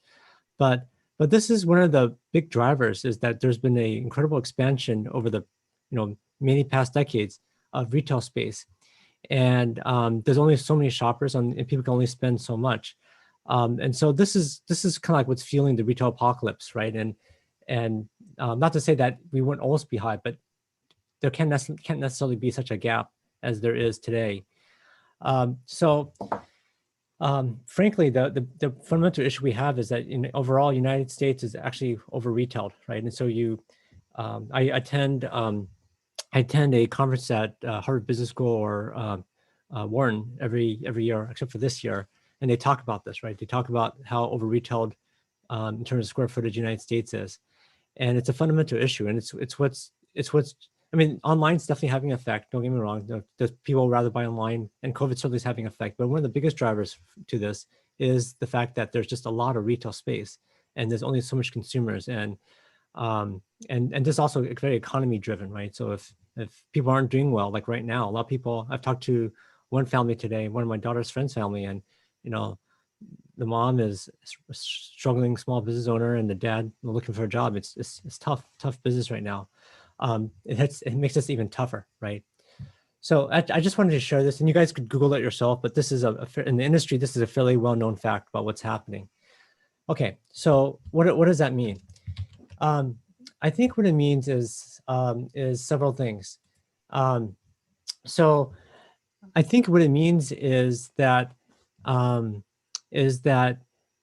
direction I think where staff is headed is actually correct. I think we need to be quite nimble.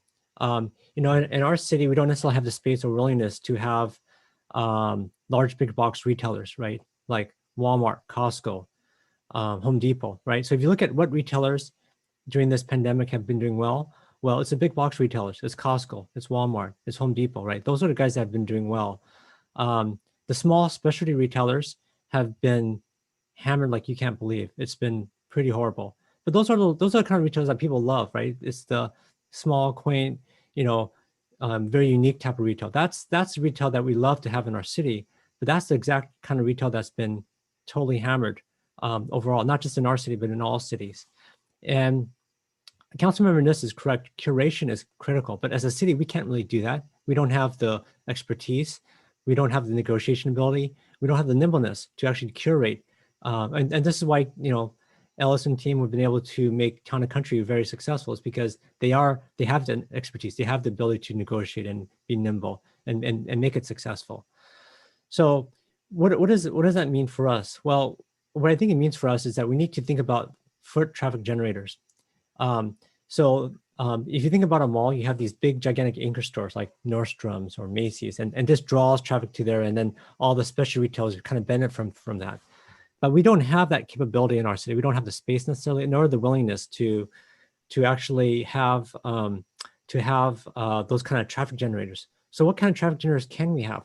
Well, like my daughter has braces, right? So going to get her braces tuned up, right? That generates a trip to a retail area to create traffic, or maybe someone picking up their kid for daycare that happens to be in downtown area, or some sort of SAT tutoring prep, right? That generates a trip, right?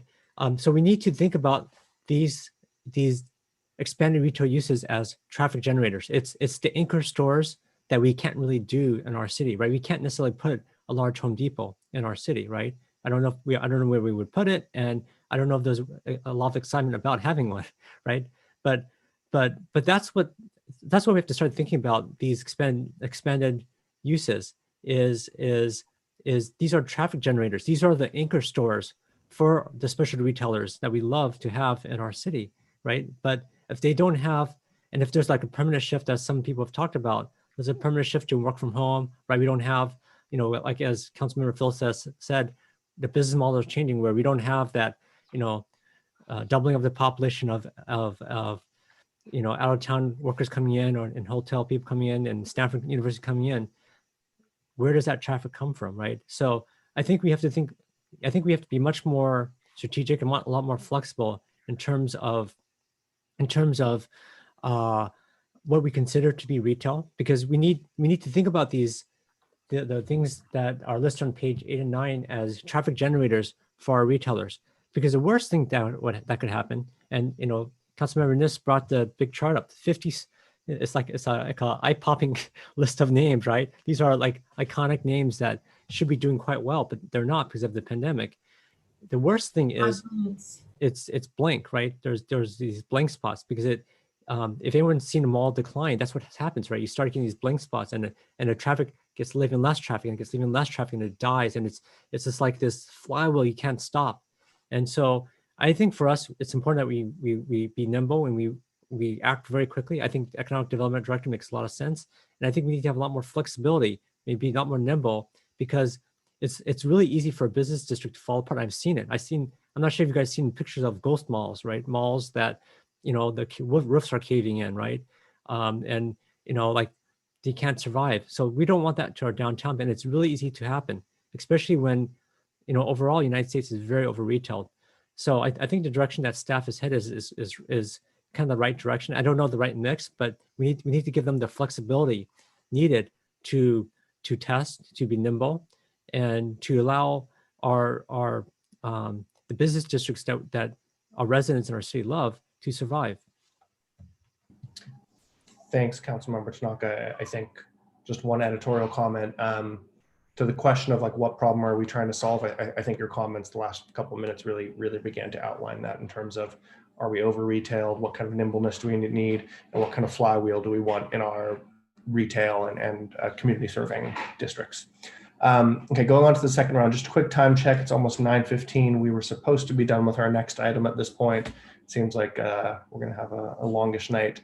I see council members Nis and then Cormac, and I think I maybe have a suggestion for how we move forward on this, but we'll see. Council members Nis, then Cormac. And we put up the first slide, the one that gave us the options that we're in the middle of discussing. Way back when.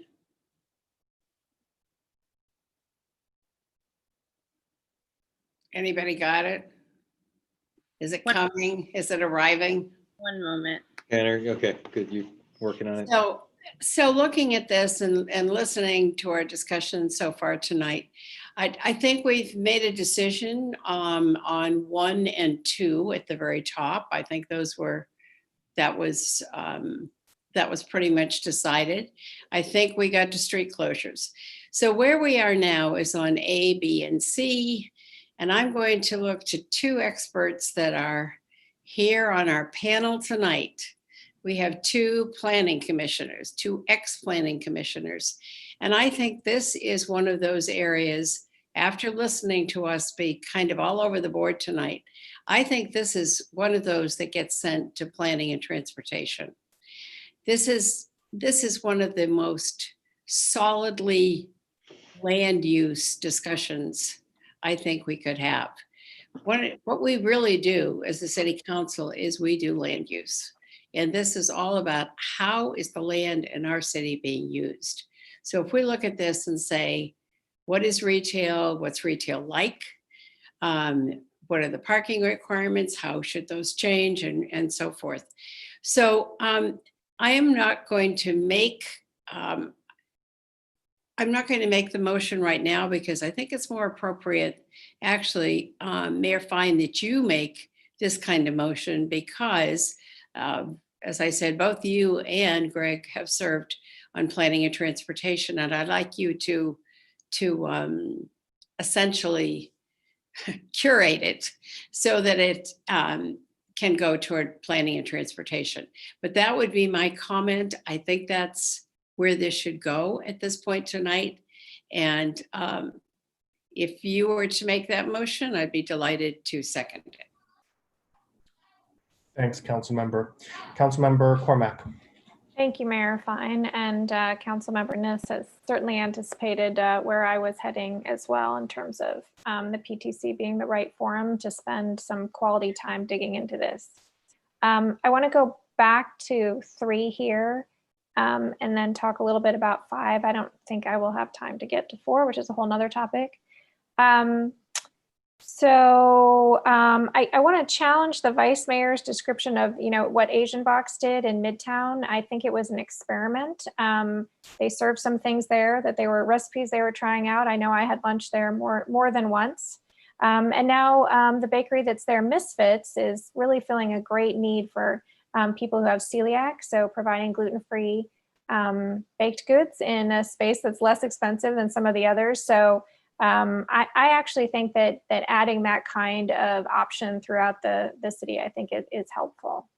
Back on educational uses, this is something our community values, and whether it's language testing or the SAT prep that Councilmember Tanaka was mentioning, or Kumon math for kids in the younger grades, I think it's appropriate to have this throughout the city. And I understand there are some concerns about the time of the day and the parking. I'm confident we can work through those.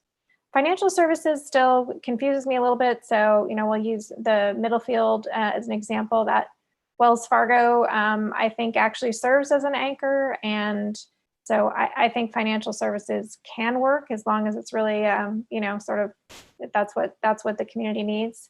I don't often go inside, but when I do, I see people, depositing their checks, getting cash, people who work actually in the neighborhood. They use that as an important service. Okay, so that's probably it on 3. Thank you, Ms. Tanner. For my purposes, you can stop sharing your screen. I'll see if anybody else needs it. I do think we should be surgical about the locations for some of these things. I think it was, I can't remember exactly who mentioned that, but I think there's a very big difference between California Avenue, for example, and Cambridge. So things that we might not want on California Avenue. I mean, I don't think a ton of people walk up and down Cambridge. I think people sort of like go to where they need to go, as opposed to sort of, it being an activated space, as they would say. So I think that's another reason for this to go to PTC. What else do I have on my list? So last round, I talked about the needs of people who live here, but it is important that we acknowledge that businesses are failing, and that we have to figure out what this is going to look like in the next period of time. And so I'm willing to be more flexible than usual. I'm usually really sympathetic to the argument about temporary. Temporary is really permanent in this situation. But I think we are facing a crisis that is quite different than the one we saw before in 2008. And it's an inflection point, really. And so that, I think, means that it's appropriate for us to make some changes. Economic development manager. Yes, I think that makes sense. And then finally, I think we haven't really gotten to the point. I just wrote something down when people were talking about complementary uses. So people tend to say anchor tenants, but I think if you've got like an after-school tutoring and you have the food manufacturing bakery next door, I think that would go well. And I think the idea of the trips to the medical offices makes a ton of sense. I see that the assistant city manager has not yet told me my time is up. So with respect to parking, I guess I actually have a question on that. How does staff feel that the blended rate works downtown for the different constituencies? People who drive in, people who own businesses. How do we feel that blended rate works? Thank you, Councilmember. I believe it's working fairly well. I think the issues we run into with some of the downtown is just the in lieu parking can be somewhat expensive for people to pay the in lieu parking fee. So that can be a challenge. And of course, as you're aware, some folks want the city to construct additional parking facilities, but that's a different matter. But as far as administering it from a planning entitlement perspective, it's working fairly well in the downtown. And do you feel that it's also working for the people who live near downtown? Is that also, meeting their needs? Well, I wouldn't want to speak on their behalf. I think what I would say is a way that the city has worked to address the needs of residents downtown is through the residential preferential parking program. So I don't know if, Philip, if you would want to speak more to that. and the RPP's impact on helping to address the needs of residents downtown. But I will say for residential buildings that would be built in the downtown, those would have a different parking ratio and different parking standards than the commercial blended rate. So those would be providing parking that would get a different ratio than the commercial rate. Okay.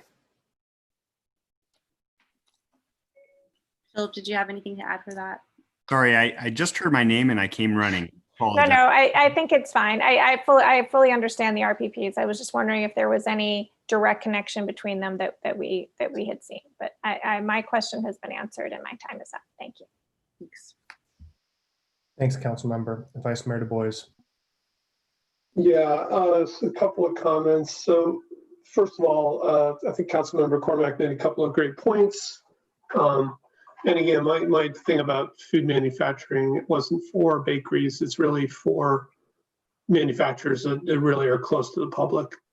You know, we've had some enforcement issues. We had enforcement issues with Asian Box, but also Coupa Cafe has a retail space in El Camino, you know, and they have a few dishes in the window, but they're never open for sale. And they're really just a food manufacturer site. So those kinds of things I don't think are really beneficial. And again, I was trying to say, I do think maybe some of these uses could be on secondary streets, which I think is what you were saying when you're talking about Cambridge, right? It really is important what we're talking about.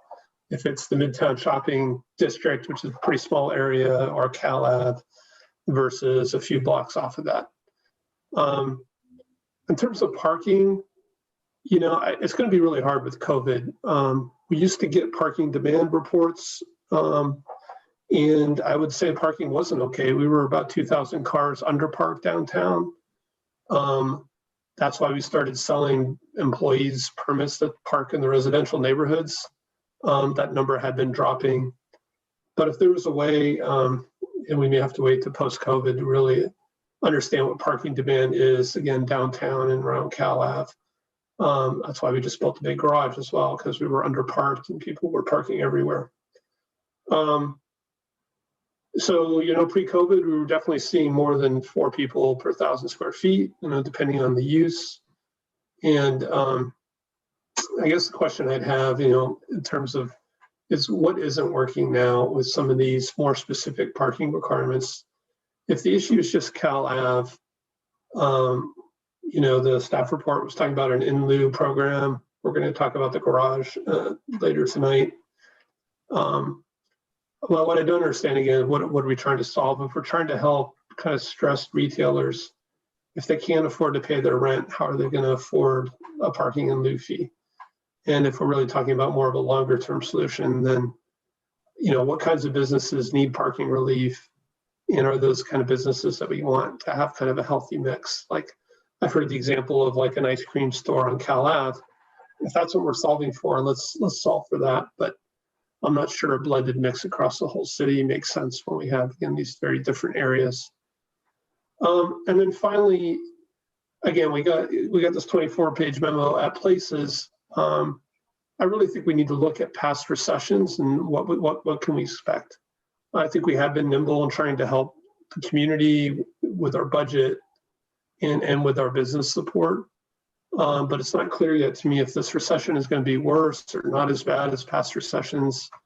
And I think, again, we need to continue to get that data and really look at it and kind of adjust our reaction accordingly. And again, when the staff report came out, it seemed like some very big hammers, when I think we have a lot of other levers we should be trying. Thanks, Mr. Vice Mayor. Councilmember Filseth. Thanks. So a couple thoughts, and I think so. First of all, I think sending the whole thing to PTC to look at is, you know, it's a reasonable process, right? And I think it's going to take. I think we need to think through this carefully before we just sort of start making changes right and left. So I agree with that. Couple of thoughts on the discussion we've had so far. First of all, we're talking about.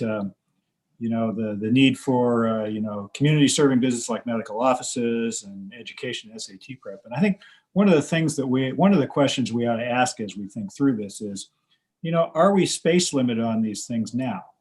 That is, if I want to open a mental health clinic in Palo Alto, can I not find space, right?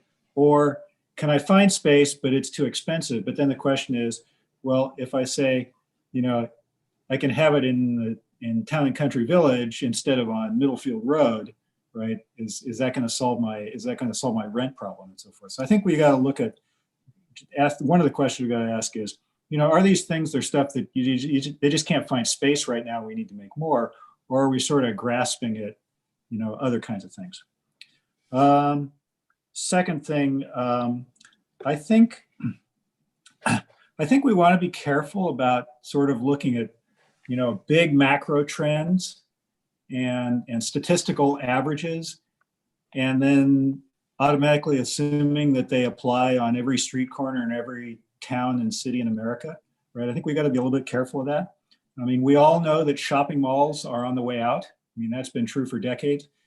And yet, you know, we shouldn't shut down the Stanford Shopping Center, and we shouldn't shut down Town and Country Village because these guys are doing great, okay? So I don't think you can sort of, I think we got to be careful about taking these sort of big macro trends and saying, well, that applies everywhere in Palo Alto just like everywhere else. Because I think all towns and cities and circumstances are different, so we need to factor that. Let's see. A lot of topic about foot traffic, right? You know, and anchor stores and stuff like that. And again, this is sort of big macro trend kind of stuff, you know. What are anchor stores? I mean, you know, I heard one we said, okay, banks are anchor stores, and you know, we said, well, okay, orthodontists are anchor stores and so forth. I think we got to be a little bit careful about that. Even the whole foot traffic thing, I'm not sure that's homogeneous either. You know, I think if you put Hassett Hardware in the middle of Stanford Shopping Center, it'd be a disaster. Right? You know, so if I go to Happy Donuts, I'm going to go there and pick up some donuts. It's not because I happen to be shopping for tequila at Ernie's next door and I'm going to stop by and pick up a donut, right? So not every retail is the same. And so that's what I'm kind of bringing, I am going somewhere with this, which is the whole idea of an economic development officer and so forth, which we've been talking about for a long time. And one of the things that I think we've sort of struggled with is, you know, what exactly is this person going to do? Because, you know, your sort of classic economic development officer is somebody that goes and, you know, and tries to get Elon Musk to open a gigafactory for batteries in your town, okay? And, you know, that's not really the problem we got here in Palo Alto. On the other hand, it might make sense to look at this function and rather than just go hire somebody for $200,000 a year. I mean, I kind of like maybe a contractor or a contracting firm with some really serious retail chops expertise, you know, that can sort of help us think through, okay, do we need an anchor store here and it's an orthodontist or a bank or an insurance company or something like that? I mean, not like McKinsey or somebody like that, a bunch of smart generalists, but somebody that really, really serious retail chops to help us think through how we do this. And that actually might make sense, you know, as an economic development person with a really specific task of help us figure out this stuff. And maybe that could work in parallel as we go through the, you know, the PTC and some of these other ideas and so forth. So just a thought. Thanks. Thanks, Councilmember Filseth. Just riffing on two of your things. One, when I go to Ernie's, that is exactly when I go to Happy Donuts. And then I think your comment about there was a time in my life when donuts and beer were my standard breakfast on Saturdays, but okay. Oh my gosh, special. And then I think that was a while ago. I think your comments about economic development are spot on, that we're not, and we never have been 100% clear on what we mean by it. And it's a pretty broad range of functions. You're right. We don't need an economic development officer to go and get, you know, some hot startup or some big tech company to move to Palo Alto. Like we're okay with that. You know, we don't need them to necessarily go get a Pete's Coffee, but maybe it is a strategy of like, hey, how do we support, you know, the Cobbler and Cal Ave with adjacent and complementary uses? And, you know, maybe that is looking at things like parking and signage, whatever it is. So I think there is some defining to be done there. So completely agree there. I think I've been queuing up a short motion, which maybe at least gets us out of this first piece. So I'll just try it out. So directing staff and PTC to quickly propose changes to enable diverse retail uses and more retail sites including food, medical, and educational uses citywide, and financial and professional office uses in the core commercial areas. Let me send this to the clerk.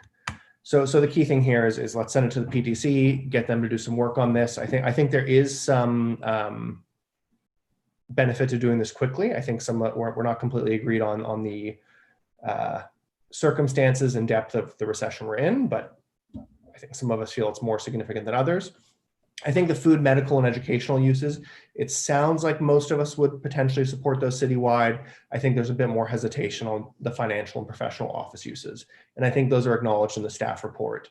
The financial services, they're talking about a certain number of people going through or openness to the public, and same thing for professional offices. I'll second that when you stop. Okay, and if the clerk could get that up on the board, Beth, I did send it to you. And then this doesn't address, I think it's letter C, which is the parking one. Maybe we go to next. And then I'm still totally open. I think we're also coming around to some kind of motion at the end, having staff return with some kind of proposal around economic development. So this is it. Directing staff and PTC to quickly propose changes to enable diverse retail uses and more retail sites. Food, medical, educational, potentially citywide, financial and professional offices, potentially in the core commercial areas. So that's seconded by Councilmember Niss. Just going through it, I think there is some need here that we need to do this quickly and responsibly. I use the word enable diverse retail, not just allow. I think that gets to some of the stuff around, is it the parking? Is it the signage? Is it the CUP process? One I've heard from many people is actually the CUP process, particularly for medical and dental, where it is allowed, but they have to go through a CUP process, and they're not willing to do that given that their tenant improvements are going to cost them an additional tens of thousands to hundreds of thousands. Food, medical, and educational, as I said, I think I kind of heard a majority of us saying that maybe citywide, financial and professional. I know there's some discomfort there, but I think those may fit in our core commercial areas. That's the motion. Councilmember Niss. So let me look at staff and ask this. I think we've heard for quite some time now that we need someone to function in the economic development area. Do you need this included in the motion, or is that a message that you've gotten clearly and something you can pick up on without us making a formal motion on it? Ed, are you there? I am. Let's see, can you see me and hear me?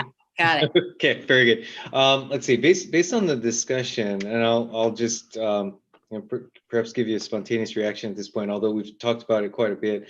I do like the suggestion, I think Councilmember Filseth is on around a contract, and perhaps our next step would be to bring back for the council's discussion a scope of work, a scope of services for that contract, and use that as a basis for confirming the areas of focus that the council would like to dive into. I will tell you now, as I've told you in the past, that I could in a heartbeat bring you a top-notch economic development professional. The challenge is I don't think they have the tools today to be successful. And so you're taking some really important steps in terms of the topics that we're discussing this evening, but then to turn those topics into actual actionable tools for economic development, I do think will take some time. And so looking at how best to support the interests that we've heard tonight, I'd love to chat with our staff and see what we can come up with in terms of a scope that will help us turn this into actionable steps. So I'm hearing in that answer that you will come back to us with options around economic development, which I think almost everyone has addressed. So I won't put it in this motion because this primarily is going back to staff, but principally I think to planning and transportation.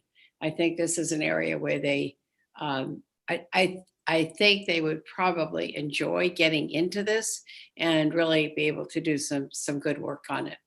I want to call out the one word that the mayor put in this, which is to enable, because so often we hear about the Palo Alto process, the slow as molasses process. And you heard one tonight when Adrian spoke about the shop that couldn't open because of the drain issue. We really need to move more quickly on this. And I think we need to dispel the notion that Palo Alto doesn't really want certain things and therefore drags their feet in the development department. I think it's important that we work at changing whatever reputation we have that is out there saying this is a tough city to do business in. So supporting the motion, and good luck to PTC to take this on and, as you said, quickly address it. Thanks, Council Member. Vice Mayor Du Bois. Yeah, a couple of hopefully friendly amendments. Would you consider changing quickly propose to quickly evaluate changes? Seems to be begging an answer. No, I think it's worth us seeing a proposal on this if we're going to send it to PTC. Yeah, but they should be able to evaluate a range of options, potentially even doing anything. I fully expect they will evaluate them, but I think it is worth them coming back with a proposal and not just evaluating and studying. I will tell you, I'm getting a bunch of text messages from people right now who have retail or property interests in the city, and they are worried that this is going to committee. And I think it's actually important to say, let's study it, but let's come back with a proposal. So, no. I just want to ensure that those potential options are a lot different than what we saw in the state staff report.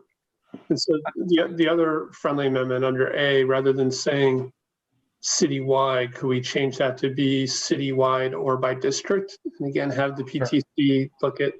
Yeah, I think that's fine. And I would say, I mean, both of these could be by districts, for sure.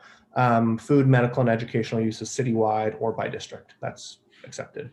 Is that accepted by the seconder? Yes, that's fine. The clerk get that? So letter A would be food, medical, and educational. Thank you. And then I don't know what you mean by core commercial areas. Are you suggesting that those should be on like University Avenue? I was thinking University and Cal Ave. I know at the end of the staff report, there's a map of those core areas. That's what my gut tells me. I'm open to suggestions on that. That's what my gut says, that those are a little less functional in an area like, Charleston or El Camino. But then again, like I hear Councilmember Cormack's point about the Wells Fargo on Colorado. So. Yeah, I thought what we were hearing some agreement was to put them on secondary streets and not on the high street, if you will.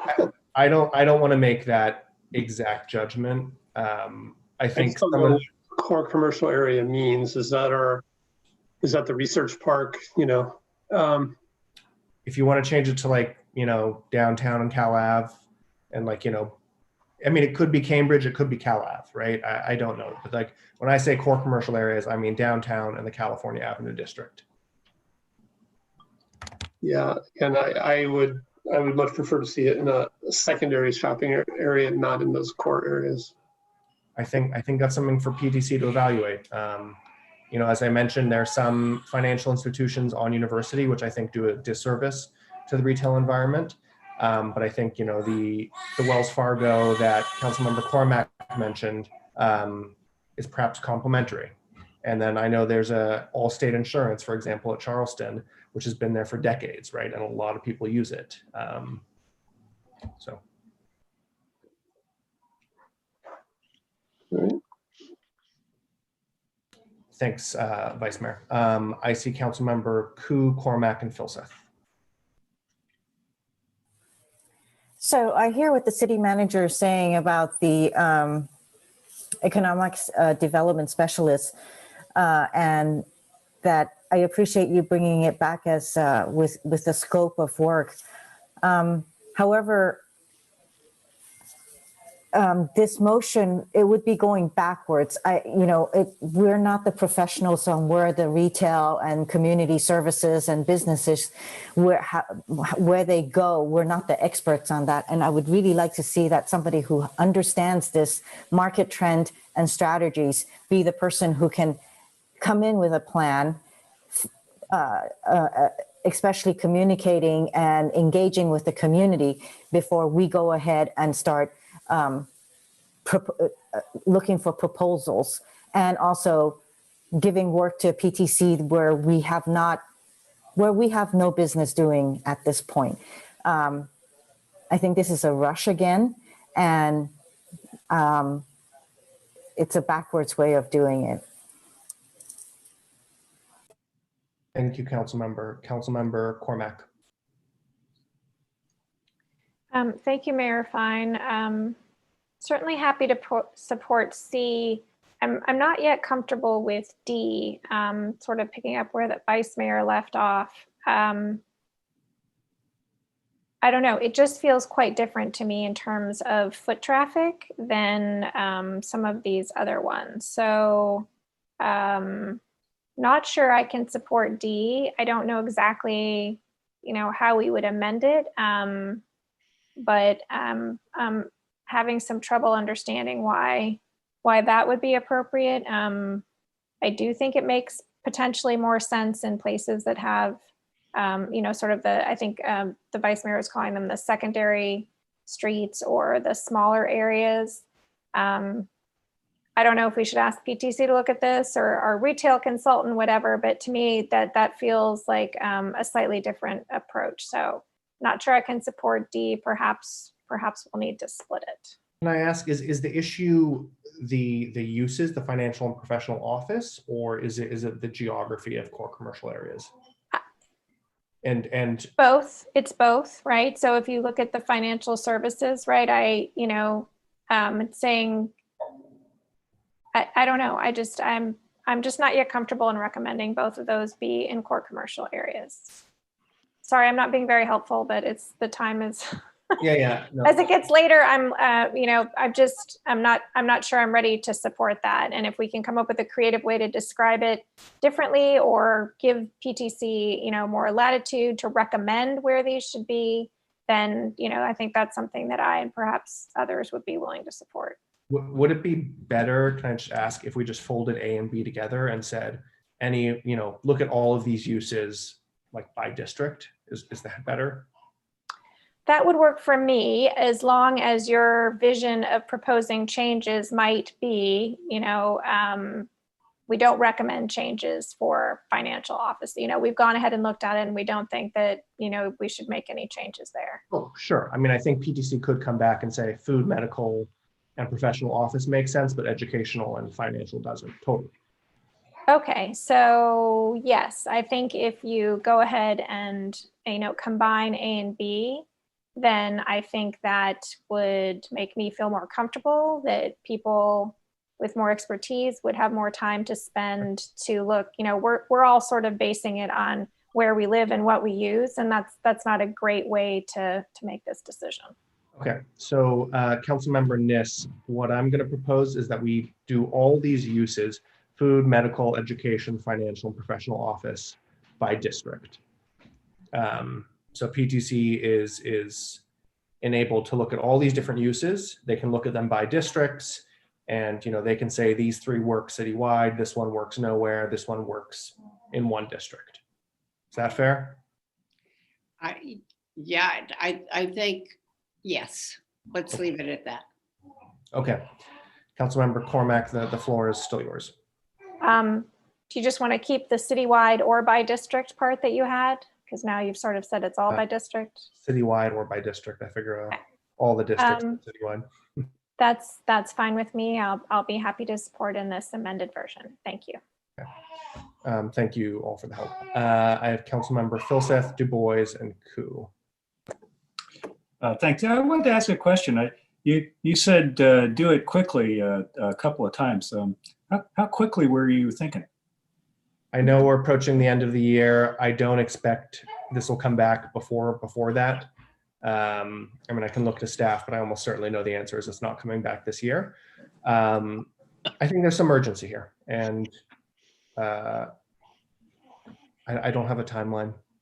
If you have, okay, I'm open to it. so it seems to me. So I think, you know, expeditiously is good. I worry that if we rush through this too fast, then it'll be disproportionately based on religion, right?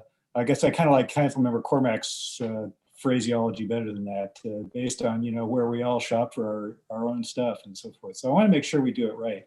You know, we're talking about sort of, you know, fundamentally we're talking about sort of major changes to the ground floor retail ordinance, and so I think, you know, we should do that carefully and cognizantly, because it's going to last a lot longer than COVID, right? I mean, COVID's going to be over with, and we're going to be in whatever the world is after that, and then this is going to go for a while. So I think we should do this carefully. Great. Vice Mayor Du Bois. So again, I forgot, I have one other friendly amendment, and we kind of touched on it, but I'd like to see maybe that we evaluate ways the city can help curate a strong retail mix. And several people, you know, mentioned Burlingame. Again, I think Los Gatos is another great example. There are cities that are certainly doing it. And so without really prescribing if that's a person or a consultant, would you guys be open to adding that? I think that's reasonable. I mean, I think we heard from the city manager, a motion on the economic development function may not be necessary. But if you're interested in the curation aspect, I'm certainly not against it. Yes. I will just point out though, you know, Burlingame, Los Gatos, Town and Country, those are all much more smaller, you know, systems typically owned by a few property owners. Our mix in Cal Ave and downtown and El Camino is pretty different from that. But. Yeah, so it'd be evaluate ways the city can help curate a strong retail mix. And then I just want to go back one more time. I think, again, proposed changes is saying we want them to make changes. I still think we should let them, I think we should just give them a little more flexibility here. You didn't like the word evaluate. I don't know if there's another word that would work. Well, I mean, I can say evaluate and propose changes. I'm happy to do that, but I do want this to come back. Yeah, that's fine. I just wanted them to have flexibility. Yeah, for sure. I have nothing against that. So can we say quickly evaluate and propose? Sure. Let's and Councilmember Niss, I should check with you if both of these changes are okay. One is adding evaluate and propose changes, and the second is the final line there highlighted. Are those okay? Those are fine. I would say the following though. There is a need for some speed in this. The retailers, as I said before, we drag our feet on a lot of these things. And as much as I agree it should go back to PTC, I think sending it back with some urgency is important. I think we've been talking about this for a long time now. We have a huge issue with the virus that won't disappear overnight. So I'd say give planning and transportation a message, as you have said, that this comes back as soon as it's reasonably able to do so. I think that's about right. Councilmember Philseth, I see your hand. Sorry, I hadn't lowered it from last time. Okay. Councilmember Koo.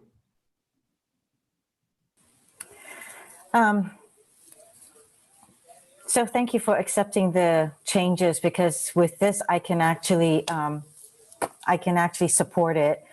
I did want to ask if I remember correctly, there is supposed to be a downtown retail vacancy rate and use survey that is conducted in September of every year. Will that report be provided to PTC in order for them to evaluate as well? Has that been done? I'm not really sure. I don't remember seeing it, that's all. Yeah, I'm not recalling that, so I'm sorry, Mayor. Yeah, I thought we had contracted that out in previous years. I'm not sure if that happened this year, but City Manager Shikata, would somebody on your team know the answer there?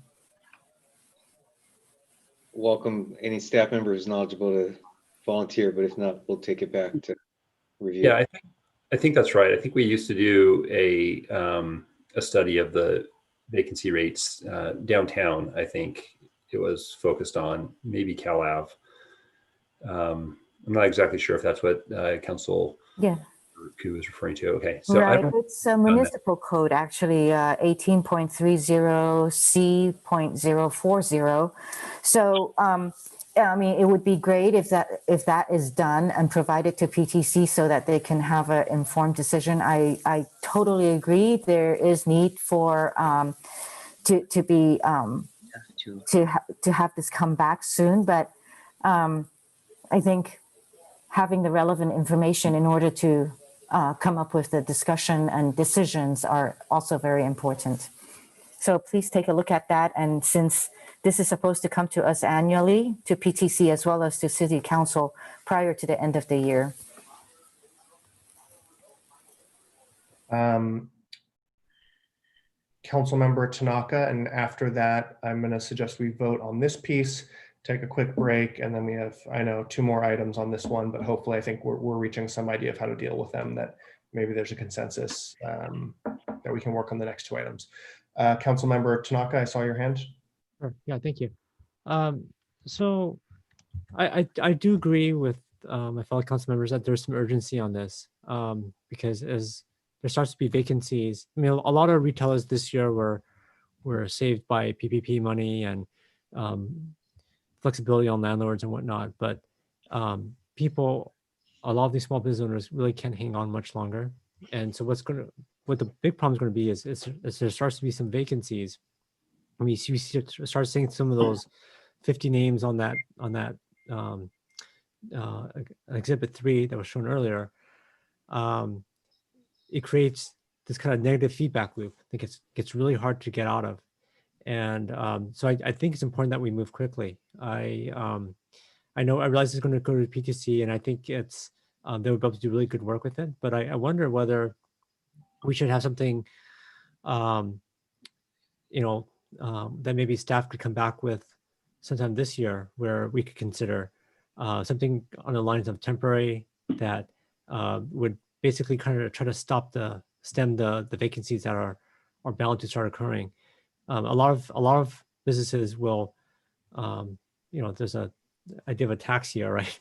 And we'll start thinking about like, when should they declare bankruptcy and defaulting on their leases. So I'll just kind of throw the idea out to the maker and the seconder of the motion about, does it make sense for us to try to see if we can come up with, because I think PTC would do a very thorough job, but it's going to take a long time. It's going to take a long time for it to come back to council. And there's going to be, I don't believe Palo Alto is immune. I think we have a lot of things, great about our city, but I don't think we're immune to macroeconomic forces and long-term trends. It'd be nice to think that, but I mean, if you just talk to any of the retailers in our city, and people are struggling. There's no question about it.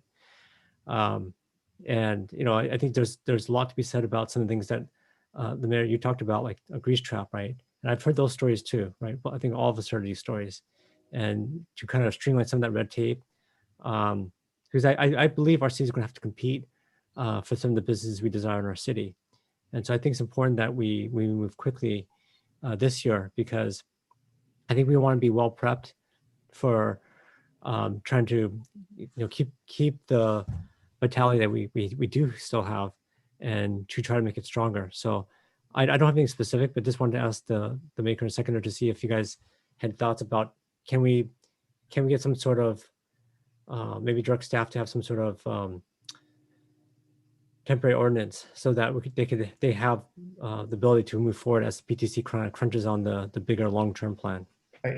I'm amenable to that argument, council member. I think there's a few things though. One is, we are approaching the end of the year, and I think any new direction, including whatever this is at this point, is, will take staff a number of weeks to get ready and propose and vet, and so then it goes to the new council, and that it may be a different story. 2, I think I hear from a majority of council members they would like to send this to the PTC for their expertise. And then 3, we actually have no ordinance on the table right now, you know, and I think while some of us may be there for saying, you know, allow food services in any retail site citywide, I don't think we have either the votes for it or the expertise to really begin doing that on this night. So that's why I put in quickly. I know it's vague, but. Well, maybe, can I ask the city manager, or maybe Jonathan's there? I mean, you have some ideas here. Is there something that you guys you think are kind of more surefire ones that, you know, you feel fairly confident about that we could maybe get on to one of our future agendas that's more specific? Certainly let Jonathan lend his perspective. The one sort of slice of what we're talking about that may be conducive, and let me preface my comment by saying what I see in the motion is work with PTC, and that will take some time. It is definitely value added, but recognize that there are steps involved with that process. The one area that might be worth exploring a little further is what we've talked about as conditional uses, to move into more of a,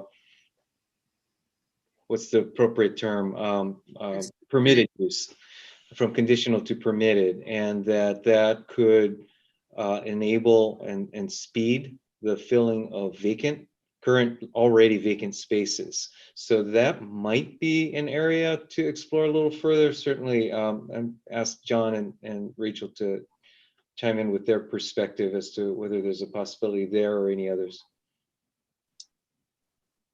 You're on mute, Jonathan. Sorry.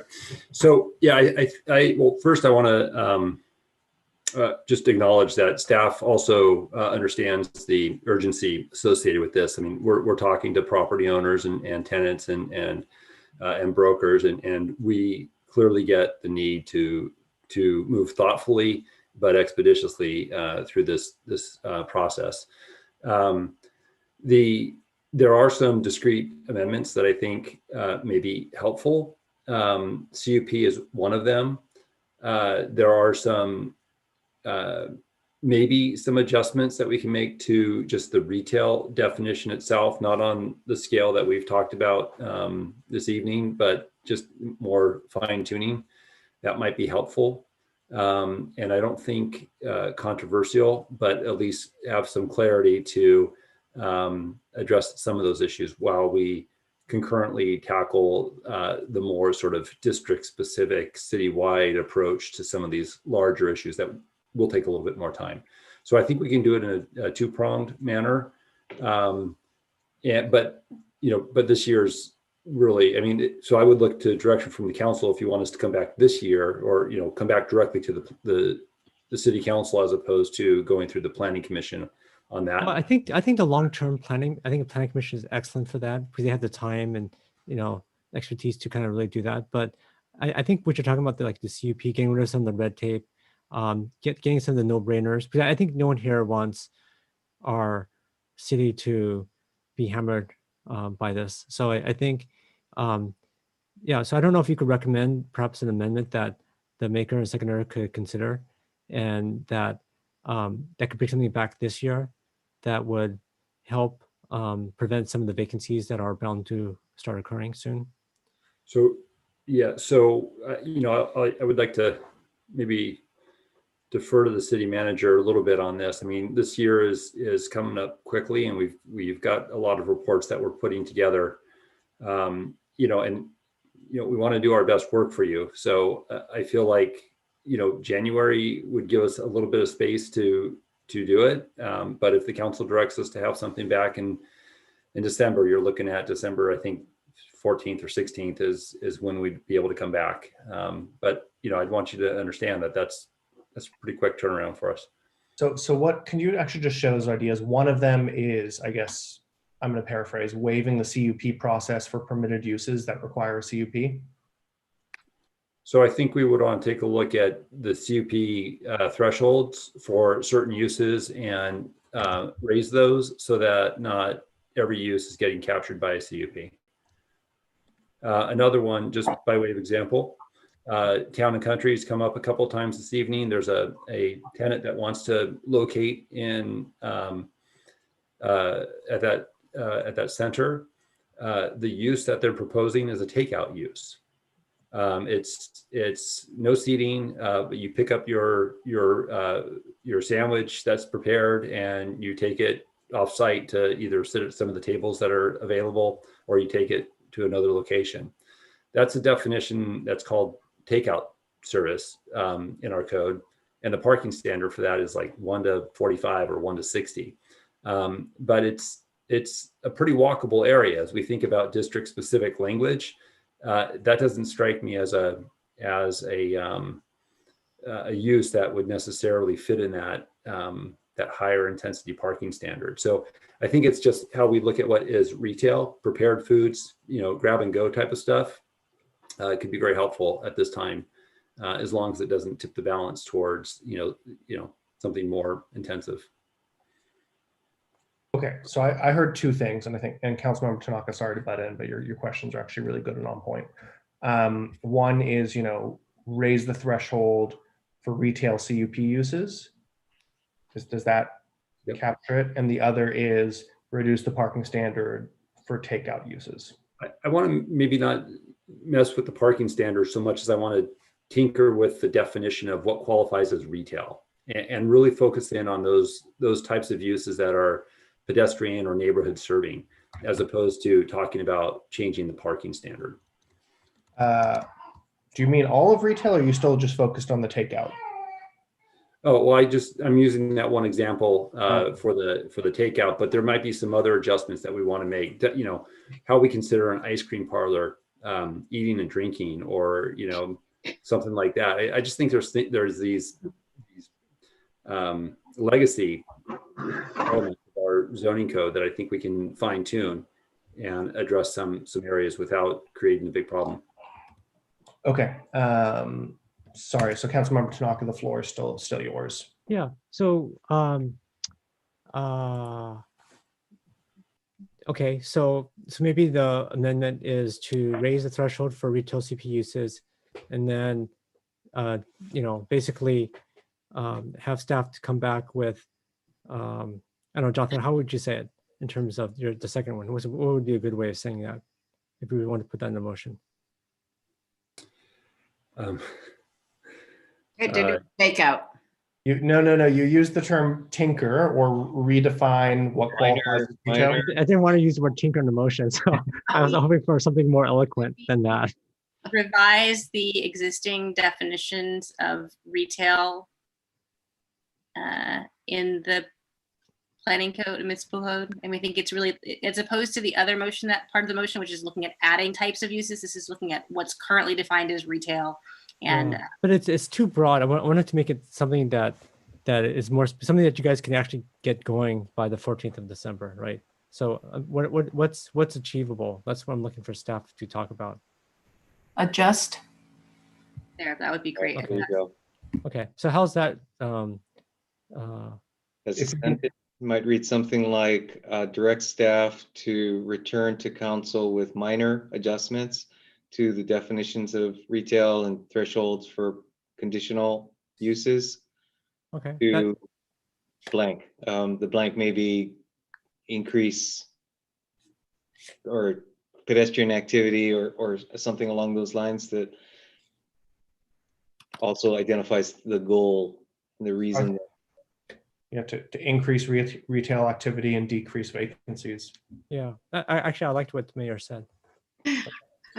Let's see if we can remember that. So direct staff, so I guess there's an amendment here, and Councilmember Niss, I'll go to you in a moment. It's something like direct staff to adjust the definition of what qualifies as a retail use, make minor adjustments to what qualifies as a retail use, and adjust the thresholds for retail CUP uses in order to foster retail activity and decrease vacancies. Yeah. I should be writing this out. Did someone else have that? Did staff get it? I think this, looking for Nelly. Oh, wow. Very quick typer. Wow. That was impressive. Okay, so direct staff to adjust the definition of what qualifies as a retail, and adjust the thresholds for retail CUP uses in order to promote retail activity and decrease vacancies. And Councilmember Tanaka, sorry for going back and forth with you. No, this is great. Thank you. I just feel that there's an incredible urgency given the state of where the economy is right now. Okay. I'm sorry, if I might, just to roll with the presumption here as stated that we're talking about a quick turnaround recommendation, I would add the direct staff to return to council with minor adjustment. Okay.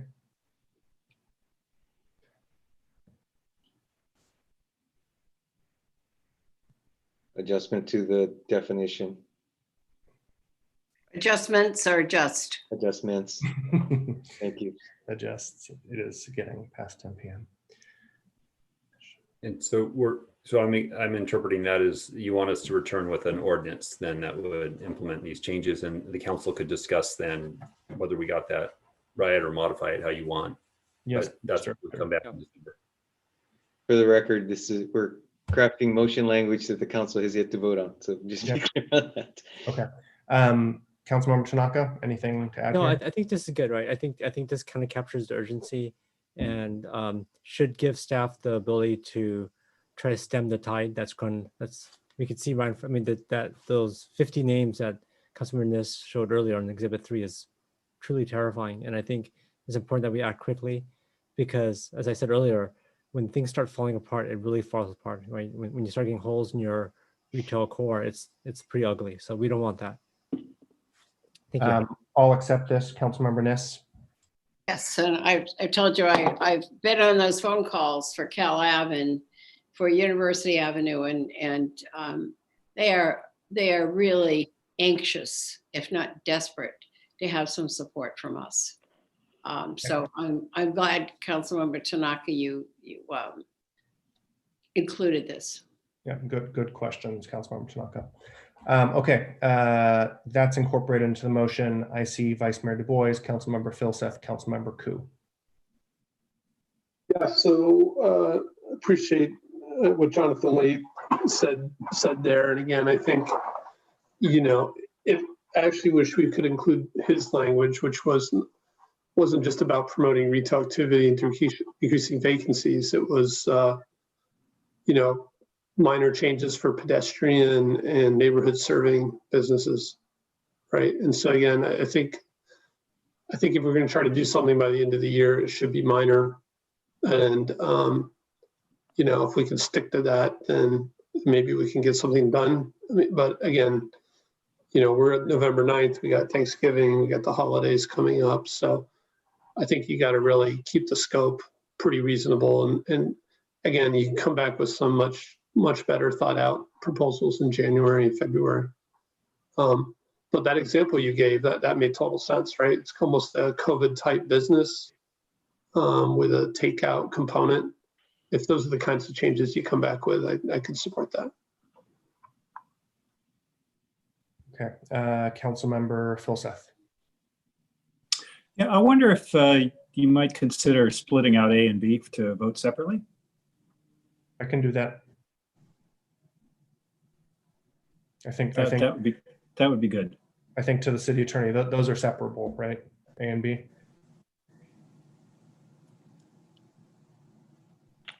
Yes. Okay, I'll do so, Councilmember Filseth. Thank you.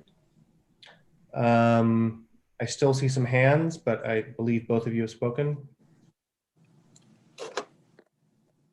Okay. I'm going to suggest we vote on this, take a quick break, and then come back for the rest of this item and the others we still have. Okay. Motion here as amended. Councilmember Tanaka. Oh, sorry, letter A first. Sorry. Yes. Councilmember Cormack. Yes. Vice Mayor Du Bois. Yes. Councilmember Filseth. Yes. I'm a yes. Councilmember Nis. Yes. Councilmember Koo. Yes. Okay, so part A passes unanimously. Part B, the one we just worked on. Can I speak briefly to number B? Sure, although I'm hoping we don't go for a whole nother round of comments, but go for it. Oh, well, it's just that, I think I'm probably going to vote no because, the good thing about B is that it has the potential to benefit both retailers and property owners. But I worry, I get the critical urgency of getting it done by December 14th or 16th.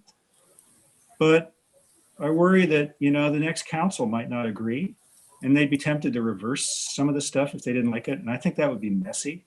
And so it seems like, rather just sort of let it take its course and do it right and not risk that. That's all. So I'm going to vote no. A lot of the next council is right here tonight. Some are, some ain't. Okay. Critical urgency. Going through the names on letter B, Councilmember Cormack, Yes. Vice Mayor Du Bois, No. Councilmember Filseth. No. I'm a yes. Councilmember Niss. Yes. Councilmember Ku. No. Councilmember Tanaka. Yes. Okay, and that passes on a 4-3 vote with Councilmember Filseth, Vice Mayor Du Bois, and Councilmember Ku voting no. Okay, thank you, everyone. I know we've got a little bit more work to do on this item. It is a bear, frankly, but it is so important, and we have done a lot for our restaurants this year. I think it's really important on us to work with our retailers as well. I'm going to suggest we take a 8-minute break.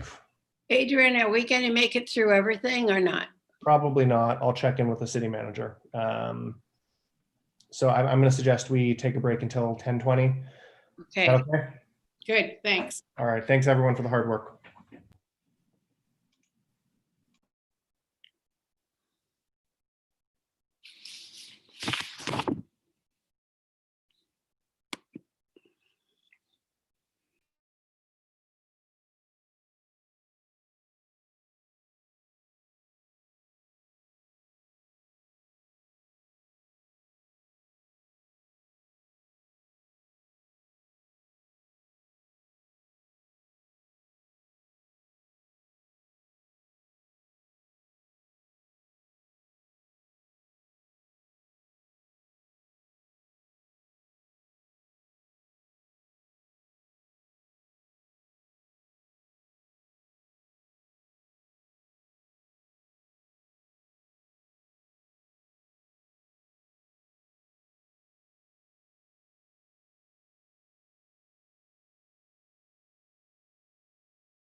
while we're waiting for our colleagues to come back, maybe we can pull up that orientation slide from the staff report.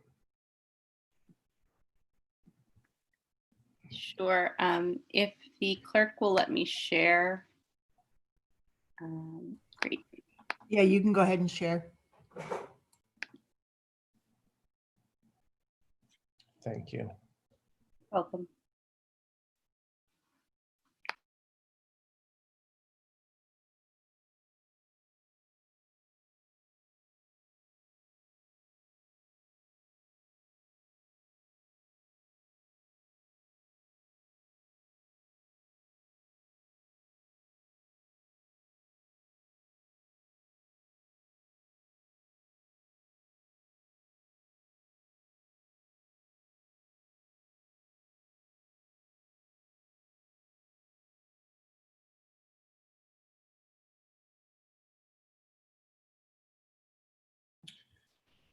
Just waiting on one more council member and we can get going and wrap this one up. There we go. Thanks, Councilmember Fulseth and Ku. And Councilmember Nis, just so you know, your camera's on, but we don't see you. So maybe you'll pop into the frame. Okay. I know this is a slog. We have two more items here, letter B and C. Let's maybe focus on letter B, number 4, parking requirements. Temporarily or permanently altering parking requirements for a change of use. If you go through the staff report, there's kind of two options here. One is a blended rate for districts outside of downtown. The other is updating specific rates per use type. As I indicated before, I think we're reaching some consensus about sending this stuff to PTC. So the floor is open to my colleagues on letter B there.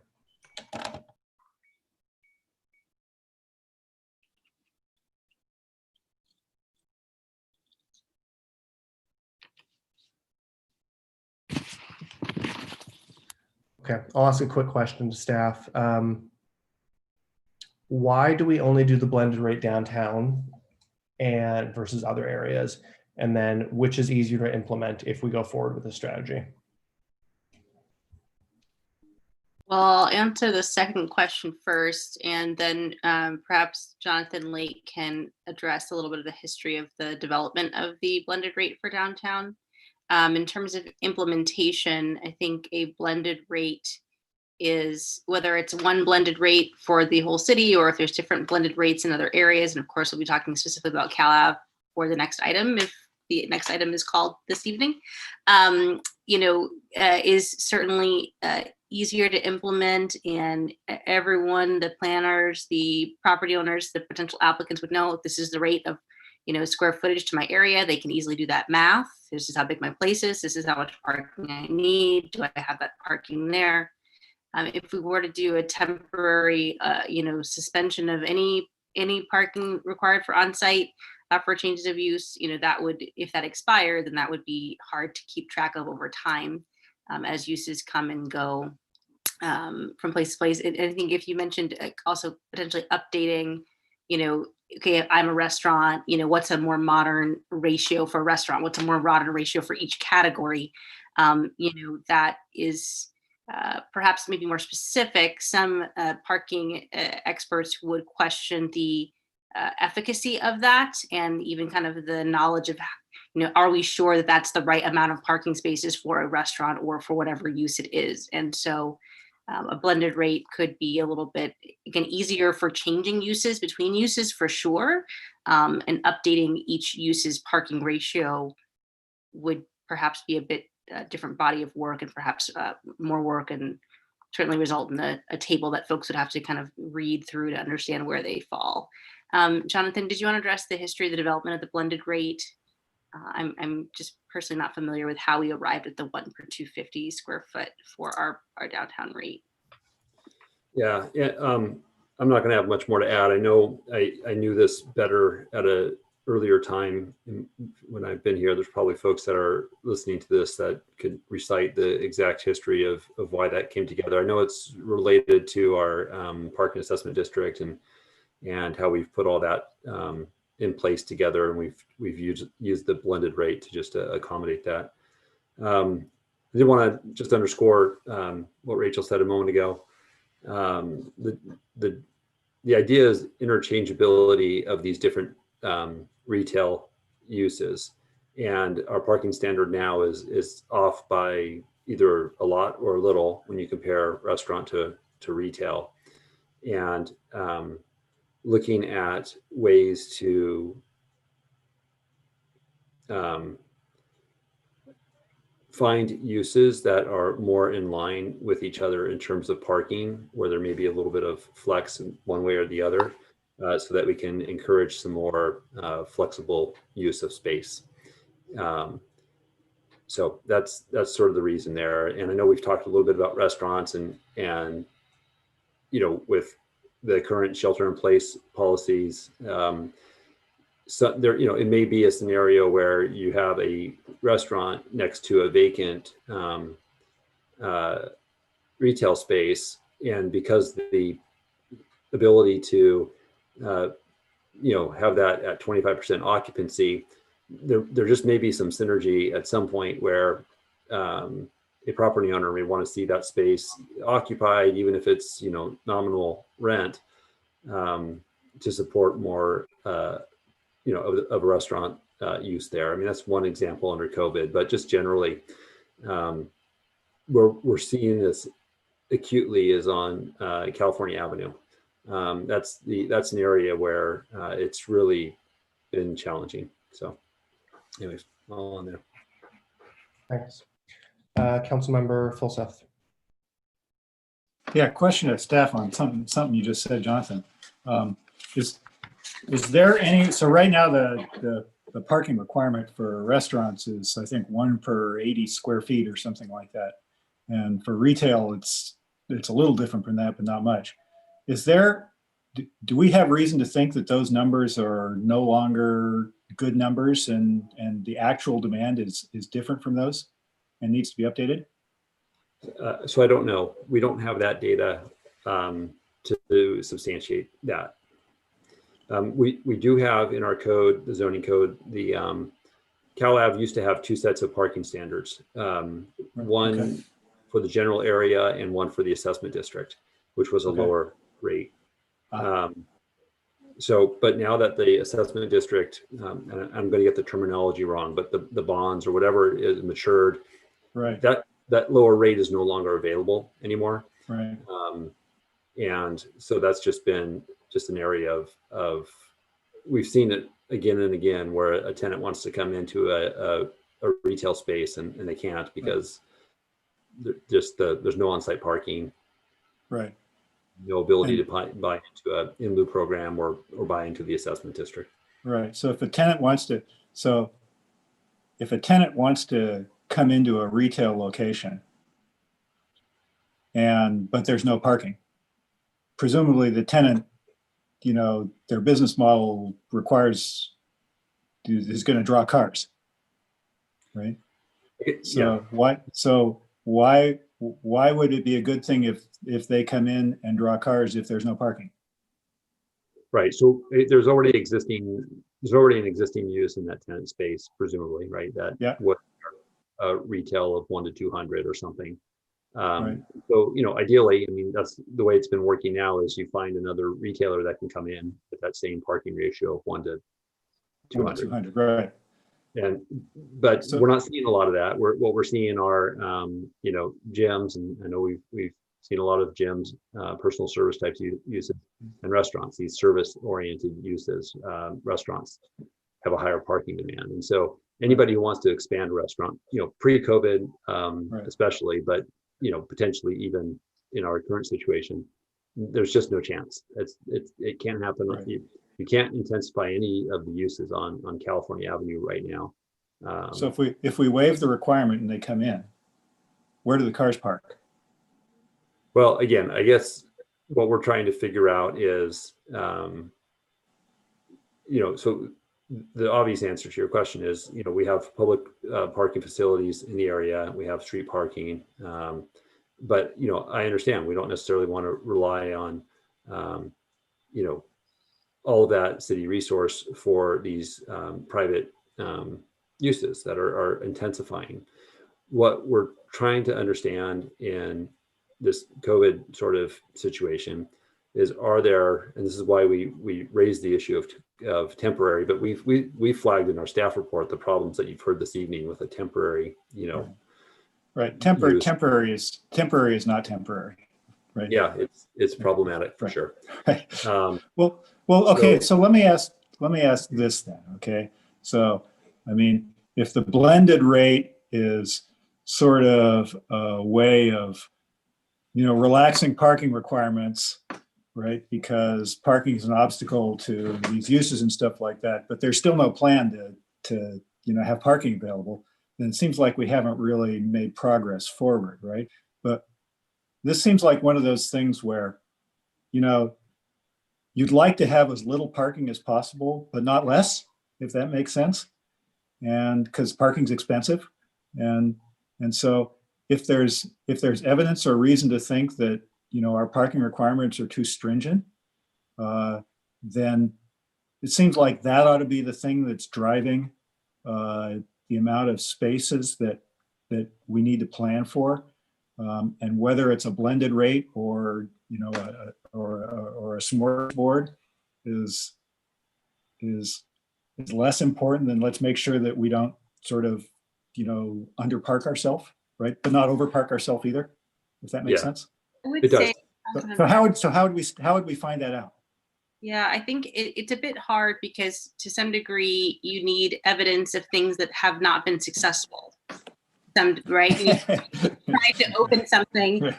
But for their parking, they could not succeed, and therefore, we would need to understand that. We do have, an unfortunate situation where there was a use that ran into an issue in a kind of a strip mall type design or kind of a shopping center style, car-oriented use. And, they wanted to open, and they thought they could do it, and they had, done what we hate to see happen, where they secure a lease before they've gotten the approvals to have use there, and they don't have the parking. And even with director's adjustment, we're not able to adjust downwards enough to allow that use with the parking. Now that's a one-off case. It's anecdotal. It's not helpful data for what you're talking about. And I think that's where the blended ratio provides some relief, perhaps, but again, within some boundaries, in the sense that, yes, maybe a restaurant, let's say, might be able to the hair salon to restaurant is more easily done, perhaps, but perhaps not. Perhaps it still says, hey, you know what? You still can't meet that, let's use the 1 per 250. You still can't meet that ratio. You still don't have enough on-site parking. You're going to need to find another location, hopefully in Palo Alto, to open your business. And so it is a bit hard to find the data-driven case for it, but we would want to look into what information and resources are out there from other cities or other places to understand, what is the typical demand for different types of uses and how we could interpret that here in Palo Alto. Well, that seems like kind of important, as opposed to just saying, well, parking's expensive, so let's not make people pay for it. Because, if you get it wrong, then you're going to problem with somebody. Yeah, absolutely. We're dumping a problem on somebody. That's Right. 5 minutes. Okay. Yeah, and certainly, I think what we're hoping is, again, with the other issue, to get direction on if council has a direction they'd like to see staff put our research energy into, so that we can do that research and understanding. Okay. Thank you, Vice Mayor Du Bois. Yeah, just to pick up on that, I think we do measure the problem. We sell business permits to residential parking permit holders. Could we just do an analysis? Like, do you guys have the data for how many permits businesses are buying in the garage and in the RPP? And you could, maybe there's some businesses you could calculate an effective parking spots per square foot. Again, when things were hopping, I think we were seeing, more than 4 per thousand for a lot of businesses. But again, it seems like we have a lot of that data. And as we were working in the RPPs, we used to get this annual report of the number of underparked cars downtown. Is that report still a report that you guys do? I'll need to defer to the Office of Transportation regarding the RPP questions. Yeah, so it was an annual estimate of parking demand for downtown. I think last was about 1,200 cars. We were 1,200 cars short in terms of parking. And I think, yeah. Apologies. I'm not familiar with that report, but that is something that we could look into. Okay, yeah, if you could. And again, I think if we could start to do something similar for CalAv, I think again, this is the concern, is that we change the standard and then we're hundreds of cars short of parking, which is kind of where we've been. And again, I kind of thought we were done with this item. We were going to move on to the CalAv item. I kind of feel like we should just refer this to PTC. We have 23 people waiting for the CalAv. And it seems like a lot of the issues for this were around CalAv parking. And so again, I think it's important to understand, what doesn't work with what we're doing now. If it's only a CalAv issue, let's talk about the CalAv proposals. And again, we're in this weird situation with COVID where, do we want to make citywide changes as we, right now when parking is not really an issue, and then the economy comes back and we're back, with a problem. So, again, I just come back to these questions. What doesn't work now? I think we do know some of these uses require more parking than other uses. And what kinds of business are asking for parking relief? And again, if you guys had some examples, or if it is kind of the pedestrian-based small food stores, I mean, that's one category. But again, just doing it kind of citywide at a blended rate doesn't feel like we have enough data to make that kind of decision. So, thanks. Thank you, Councilmember Cormack. Thank you, Mayor Fine. I just want to go back to the downtown blended rate. We feel like that works because they have the ability to buy into the in lieu part. Is there another reason we think that works? Is that the main one? Well, I guess the challenge that we're trying to highlight for the council, and maybe I'm hearing tonight's not maybe the night to engage much in the blended rate. There's close to more work that we need to do in that area. But what downtown offers is the interchangeability of uses without us having to see is there sufficient on-site parking before we approve the use or not. So if a restaurant's coming in and there was a retail before, or vice versa, it's just we're not even looking at parking because it all has the same parking standard. Anywhere else in the city, that's not the case.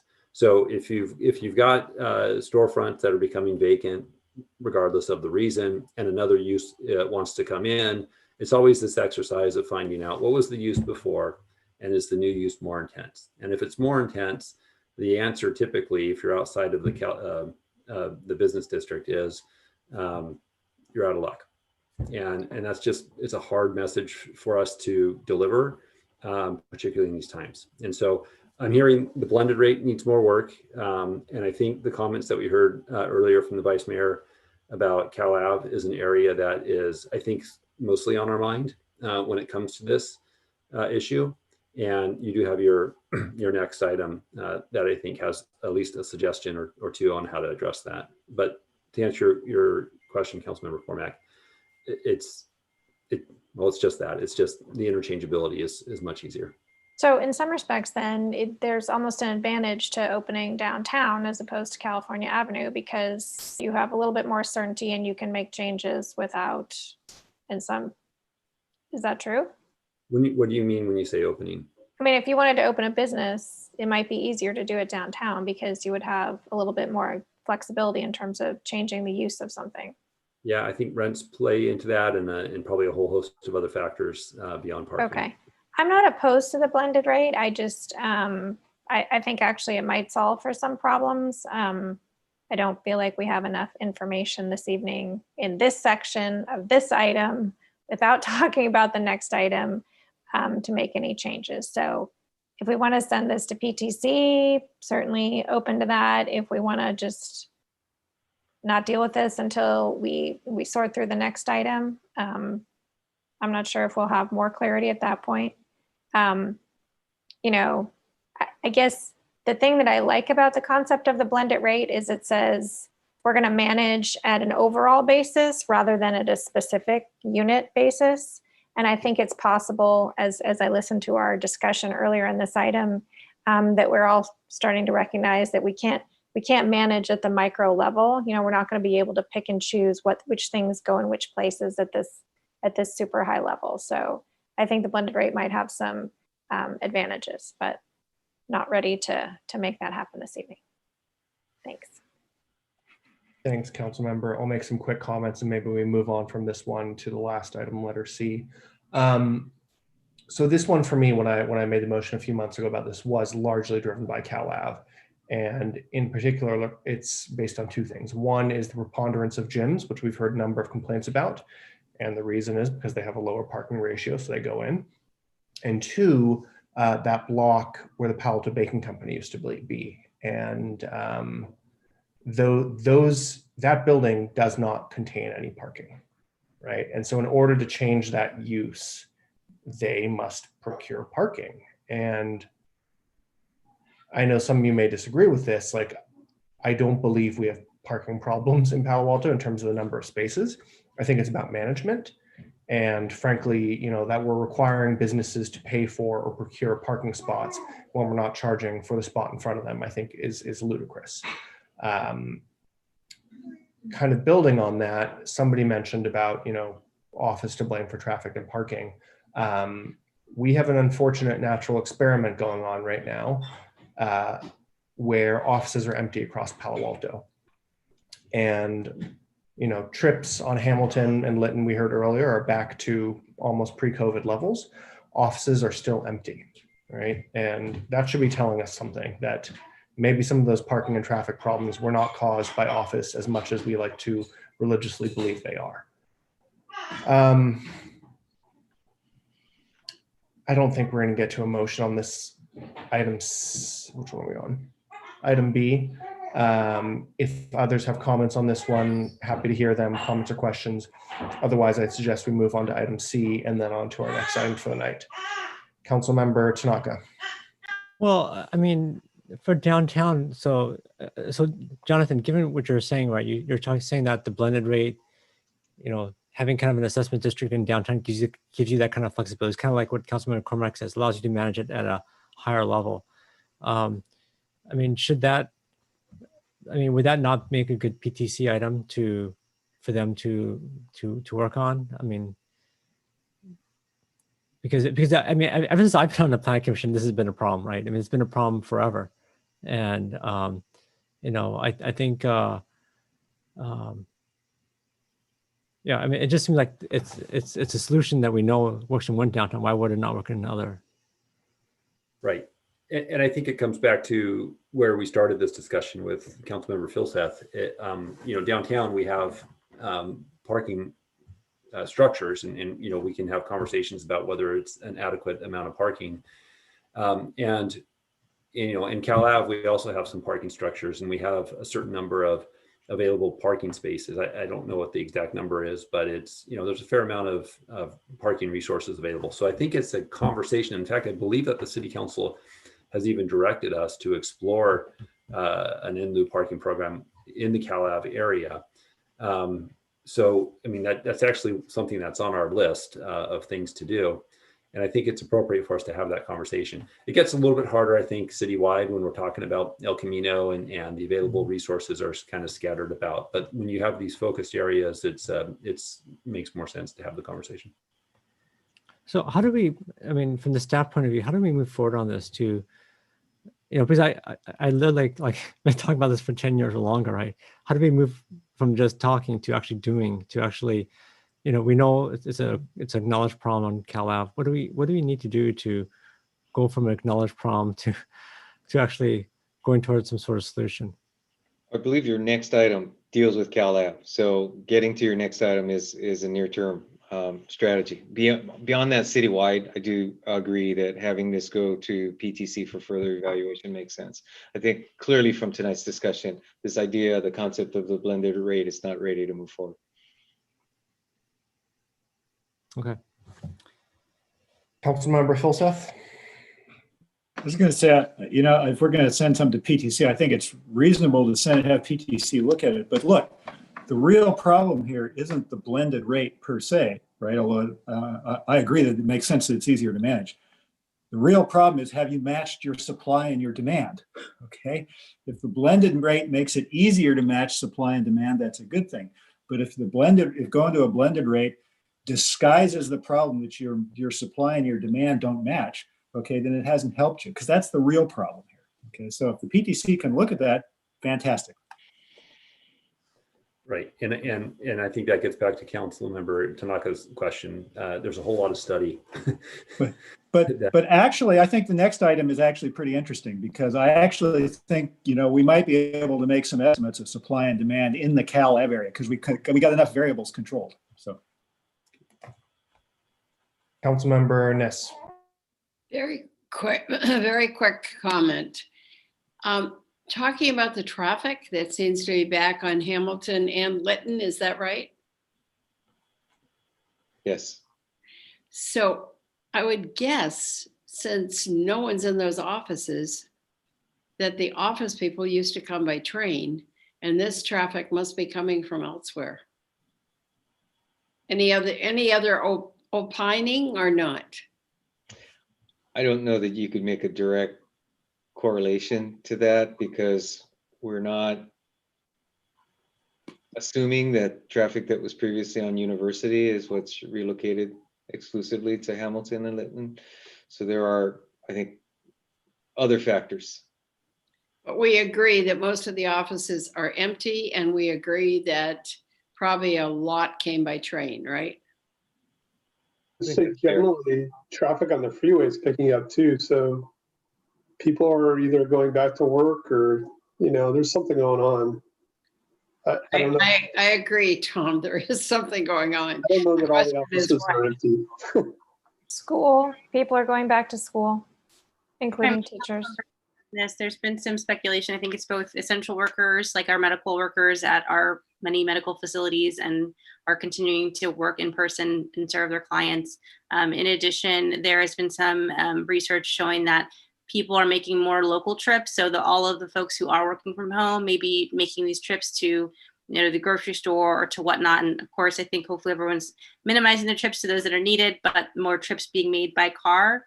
And then, fewer people may be using mass transit at this point for their transportation. So that could be contributing to the increase in traffic that we're seeing on our local streets.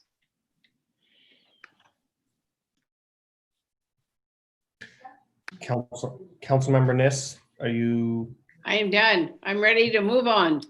All right, we have Councilmember Koo, and I think we've all spoken on this one, so we can move on to the last item of this item. I just want to say, just the fact that we have the RPPP shows that there was a problem. There was a huge problem. And it's not like the problem is not going to come back once we come out of COVID. So to be talking about temporarily or permanently altering parking requirements without data and without knowing what COVID is doing, it's not the way to go. It's just perpetuating the problem. So I'm glad that we're going to go to the other item, next item. Okay. I think that wraps it up on letter B. Last one, letter C. Thank you everyone for your patience. Okay, letter C, retail preservation, temporarily suspending the retail preservation ordinance in some areas of Palo Alto. Councilmember Filseth, I see your hand. Just briefly, I think, we sort of all agreed that there is no such thing as temporary, and it's a permanent thing we have directed to PTC already. So have we dealt with this already? Not this piece. This is the citywide retail preservation ordinance, which used to apply to just Cal Ave and university districts. And I believe in 2017 was expanded citywide. And the suggestion at our September meeting was to temporarily or permanently change that geography. So what's happened? Okay, well, I don't think we ought to wing it at 11 o'clock at night on November 9th. And this is fairly major stuff. And there is no such thing as temporary when you talk about this. So. Okay. Vice Mayor Du Bois. Yeah, just if I recall, we did a citywide pilot in 2015, and then it became a permanent ordinance in 2017. And can staff confirm, is my recollection right? It was an interim urgency in 2015. But it was citywide in 2015, and then. But it was an urgency, not a pilot. Okay, right. But it's been there for a while. Again, I thought we kind of covered it in the referral to the PTC. So I just echo Councilmember Phil's comments that, you know, I don't see us. Why don't we just add this to what the PTC is going to look at? Let's go through the comments. I think that's where I'm headed. I'll just speak to it briefly as others raise their hand. So yeah, there was an interim urgency ordinance on this in 2015 as a couple kind of lighthouse or flagship retail or restaurant facilities converted to office. I think that was a problem in certain areas, downtown and Cal Ave. I think it was one of the dumber decisions of council to expand this thing citywide, actually. I don't think you promote and enable and protect what you want simply by requiring it. And over my 4 years on council, we have waived this retail preservation for Wilton Court. We waived it for 999 Alma, the old anthropology store. We waived it for Portage Road, the old pet food store. We recently waived it at the small school along Bayshore. We waived it at 788 at San Antonio. Other sites such as North Face are still vacant. The point here is, I think this is a great rule for downtown Cal Ave. I think it's a silly rule outside of that. Maybe like Midtown, Charleston, sure, that's fine too. I think we've seen enough instances where there are sites that by some circumstance were retail and we required them to remain retail when those are really not viable anymore. That's my issue. And like, there may not be the votes or the will to do that. I just think we also, reinforce those retail cores of Cal Ave, Charleston, Midtown, downtown, by allowing some of the areas that are outside of that to change into other uses, not necessarily office, right? But maybe our other quasi retail uses. So I think, to Councilmember Phil's point, the first motion we did maybe begins to change that, because if right now you're the North Face, I'm picking on one, maybe you're only able to do a clothing store, but maybe in a few months you'll be able to do a dental office. Maybe that makes a difference, allows you to flip it, do something new. So I'm not going to die on the cross in this one. I still think it's a bit of a silly rule to apply this citywide. I think we have enough experience and evidence to show it makes sense in the commercial cores. Outside of that, I really don't think it does. I see hands from Councilmember Cormack. Thank you, Mayor Fine. And I think you've answered the question I was hoping would be in the staff report, which is the good news is we got the maps of but the bad news is we don't have the information about where are the ones we waived it. Where is it that it just doesn't feel like it's working? So I feel like we're really close, and I'd like to support that direction. I guess we need to send it to PTC because I don't know what to choose based on the maps and the description that you gave and the one page here in the staff report. But I agree with you that we cannot mandate, profitable businesses, outside of, the central core areas, and providing more flexibility there has been required time and time again. So I think this needs to be fixed, but I think we need to have a real proposal brought forward to us. And whether that's by staff or PTC is, I think that's an open question. Thanks, Councilmember. Other comments? Oh, there we go. Councilmember Philseth. Move to send it to PTC. I'll second that. You want to speak to it? Briefly, I actually think the mayor made a pretty good case that we need to take a look at this, and I think PTC is the right way to proceed. Okay. Speaking to my second, I also think I made a pretty good case for it. I agree with you on the temporary issue. I don't think temporary really works in this case, but maybe PTC comes back and looks at the geography, and that's a little more permanent. Okay, anybody else want to speak to this one? All right, let's please vote. Vice Mayor Du Bois. Yes. Councilmember Filseth. Yep. I'm a yes. Councilmember Niss. I hope I'm a yes. I don't see the motion up yet. It's to send letter C to the PTC. I know, but it's good to see it in writing from the clerk. Letter B, right? C. No, it's letter C. C. C. Can C, you number 5. It's Can you propose some wording? Was it to refine the retail preservation ordinance? It's to review. Okay. Let's quit the voting. Councilmember Niss, you make a good point.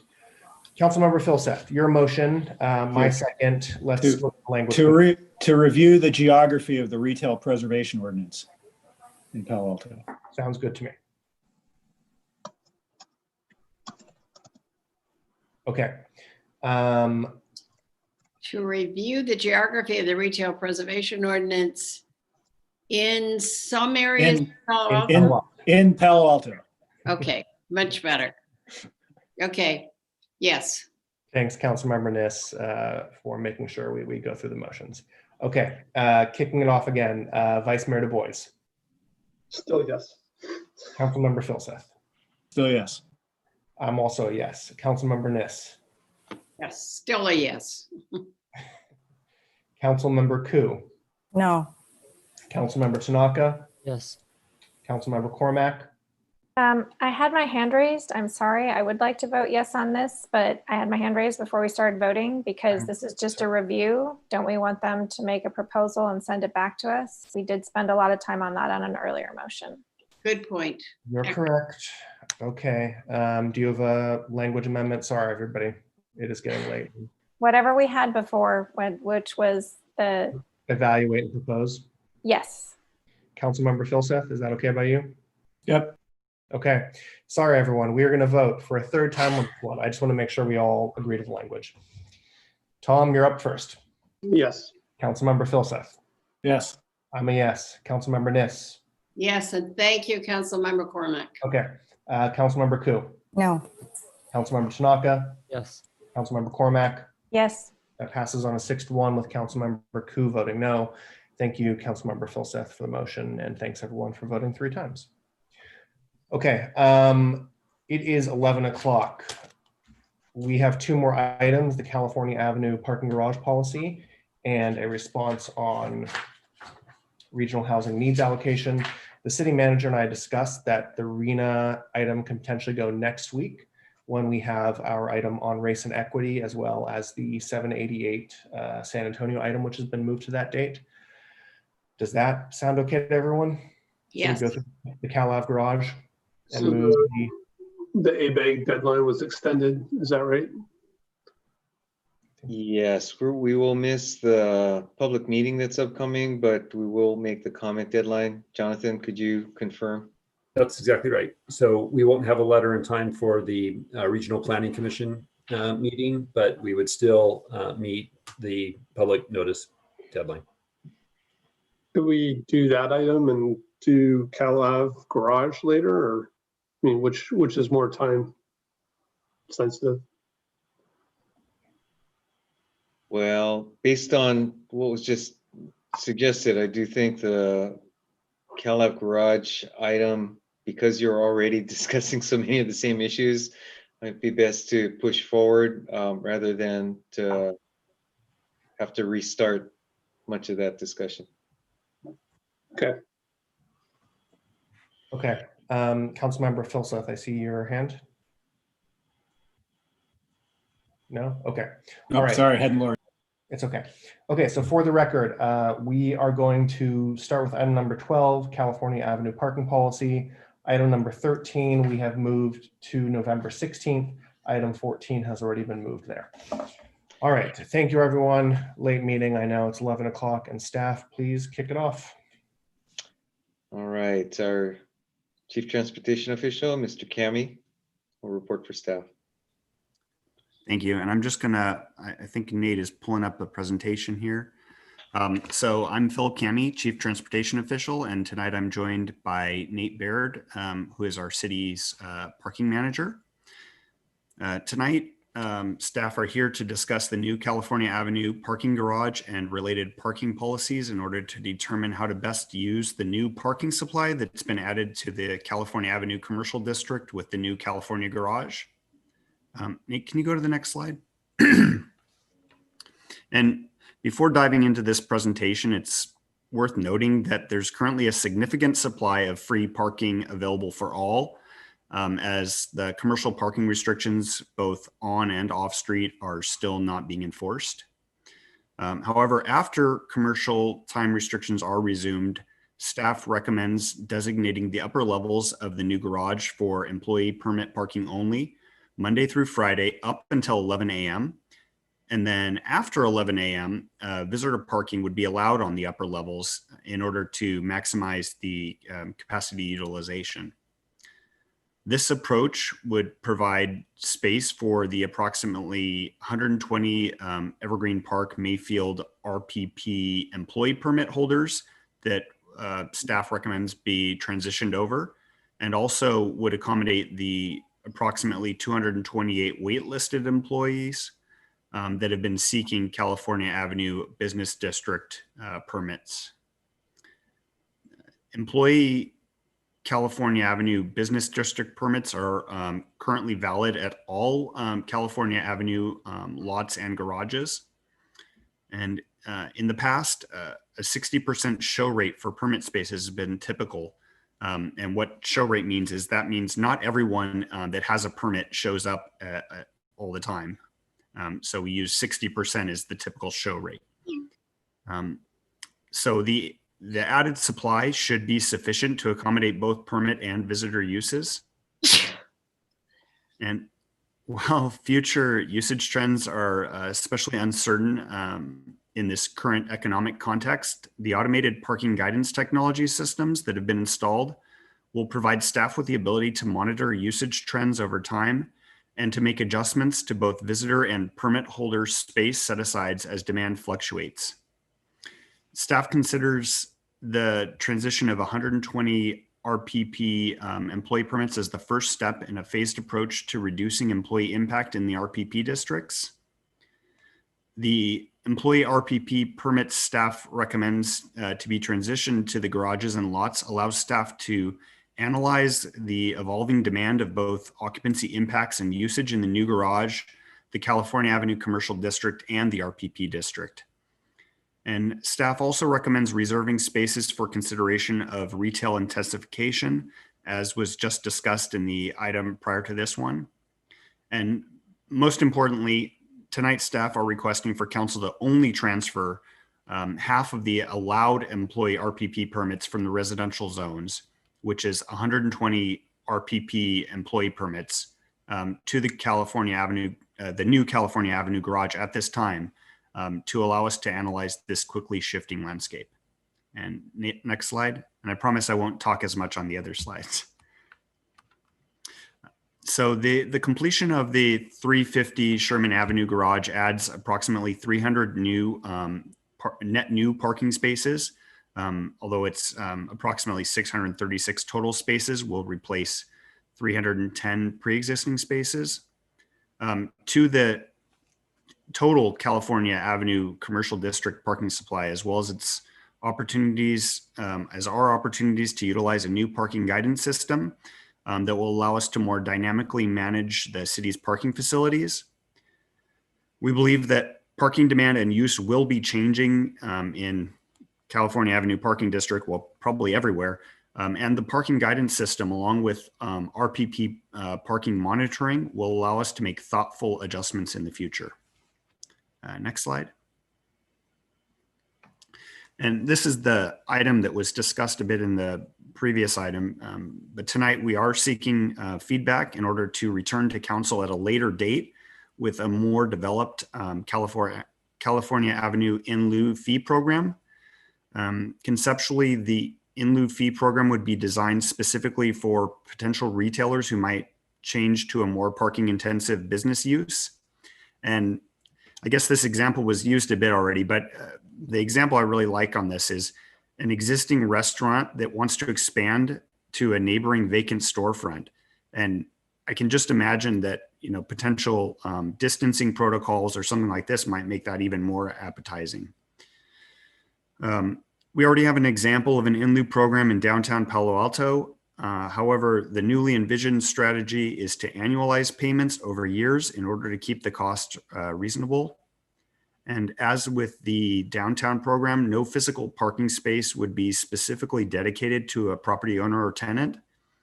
Instead, the surplus parking, public parking in the area would absorb the parking demand generated by the more intense use. And with that, I'm going to turn it over to Nate, who's going to finish up this presentation. All right. There we go. So the real intent with the staff proposal is to balance both resident and business input. Residents have a documented desire to decrease the availability of employee permits in the Evergreen Park Mayfield RPP. We've got that in both the last summer's parking work plan, but also just previous outreach efforts. But we also have businesses locally who expect to have space to be available for their visitors as well. Additionally, the reduced price permits that we offer to low-income workers are currently only provided in the EPM RPP itself. So staff intends to bring options to the Finance Committee at a later date to help expand that program potentially to public garages and lots. But for the purposes of opening the garage, keeping some availability of employee permits in the EPM RPP will help us continue to make reduced price employee permits available in the meantime. So staff can kind of approve, council should consider approving the staff recommendation as proposed. Reducing the number of employee RPP permits made available, direct staff on whether to move forward with the in lieu parking program. We've really been thinking about that 200 as making sense as a number that could potentially be accommodated right now, or provide other direction.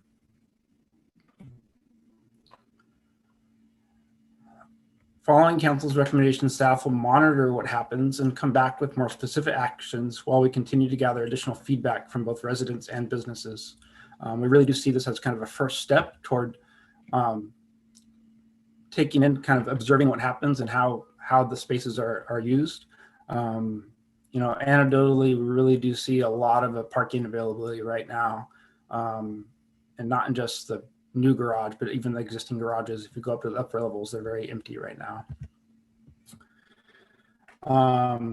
Here's the full recommendation. Staff recommends that the City Council provide direction to staff to utilize additional parking supply provided by the new California Avenue garage at 350 Sherman Avenue to reduce the number of employee permits made available in the EPM RPP by approximately 120 when 2021 permit renewal cycles begin in the spring, and direct staff to return with an ordinance establishing a parking in lieu fee program in the California Avenue Business District for the equivalent of up to 200 spaces in the new garage. Alternatively, council could prioritize the RPP employee permit holders over the waitlisted Cal Avenue Business District permit purchasers. But we really do think that this kind of dishonors the spirit of having a wait list for the folks who have been trying to get into the business district area. Also, alternatively, council can consider moving all 250 EPM RPP employee permits into the garage. But again, we really do think the local businesses and retailers will need access to those spaces. And it also would eliminate the employee reduced price permit without replacement. Though we are interested in looking at figuring out what sort of replacement we could provide in the future. And transitioning all 250 would also limit the availability to use the garage for in lieu fees for the in lieu program that we might do. And then finally, a lot of this stuff, a lot of these parking demand right now is going to be quite in flux, we expect, over the next who knows how long. And so the ability to kind of just, take a stab at it now and then observe what happens and come back with more specific actions, might be more appropriate. Finally, this is kind of a table just kind of summarizing kind kind of the documented demand that we have on the books. That recommended column shows the 228 business district employees that have been waitlisted, the 120 employee RPP permits that we think could move into the garage, into the business district area, where the new supply is provided by the garage.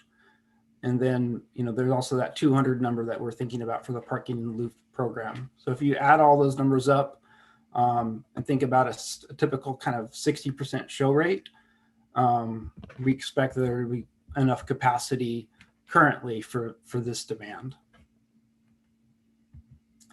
This concludes the staff presentation. We're happy to answer any questions you may have. Okay, thank you both so much. Maybe if we can just sit on the recommendation slide, and let's please go to members of the public who wish to speak on this item. And just on behalf of the council, I really apologize to everybody that this item is over 3 hours late. Our last one took way too long, so my apologies for that. Any members of the public that wish to speak on this item, please raise your hand or dial *9 on your phone. Our first speaker will be B. Beekman, to be followed by Jessica Roth and then Judy Kleinberg. Hi, thank you for your meeting. This is my first Palo Alto Council meeting. My question was a procedural question, actually. I was here to hear the item that has been put off until next week, the next few weeks, about RENA housing issues. And my question was that it's my understanding if the Brown Act has stated that if an item has not been before a committee, and if this is the first time it is before yourselves as on the council agenda, there has to be allowed public comment on the item. If it has had a previous committee appearance, then it doesn't have to have public comment at this time. But can you describe, I would like to have public comment on the RENA item, basically, and if you could explain if I can speak on it at this time.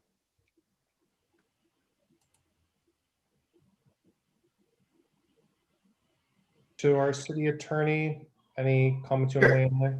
Sure, Mr. Mayor. So, Mr. Beekman, that is a correct statement of the rule that's followed in some large cities. In Palo Alto, we actually allow public comment even though an item has been heard in committee. So when this item is heard by council at the next meeting, or the 16th, I guess, you will have an opportunity to speak on it at that time. Will I have an opportunity to speak on it now, I guess, is my question. Mr. Mayor, it's up to you whether you want to entertain this since the item has been put over. So, Mr. Beekman, we have moved that item to the 16th. I apologize.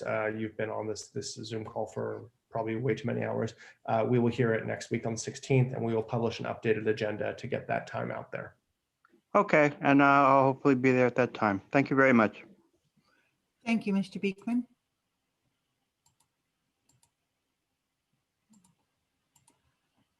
Our next speaker is Jessica Roth, to be followed by Judy Kleinberg and then Hamilton Hitchings. Jessica, go ahead.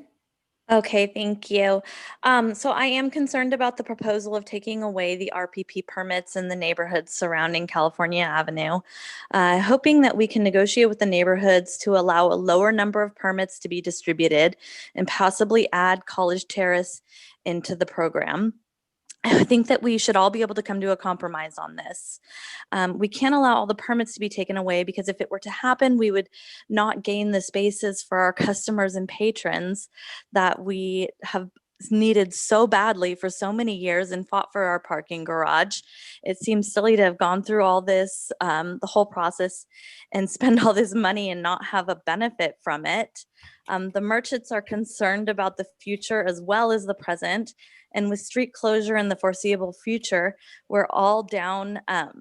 We're going to be down spaces on. We're down spaces on California Avenue. I'd also like to say, please think through what type of businesses are allowed to open on Cal Ave. There are a lot of empty spaces, and your choice can change the feel and character of the street. I understand that things have changed, but remember how many people supported the idea of keeping chain stores off of California Avenue just a few years ago?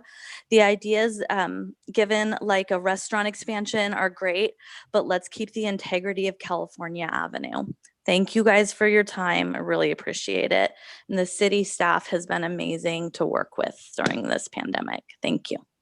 Thank you, Jessica.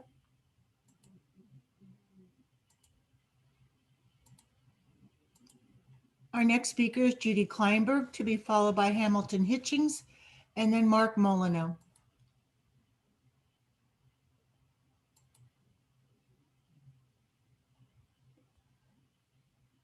Judy, you need to unmute.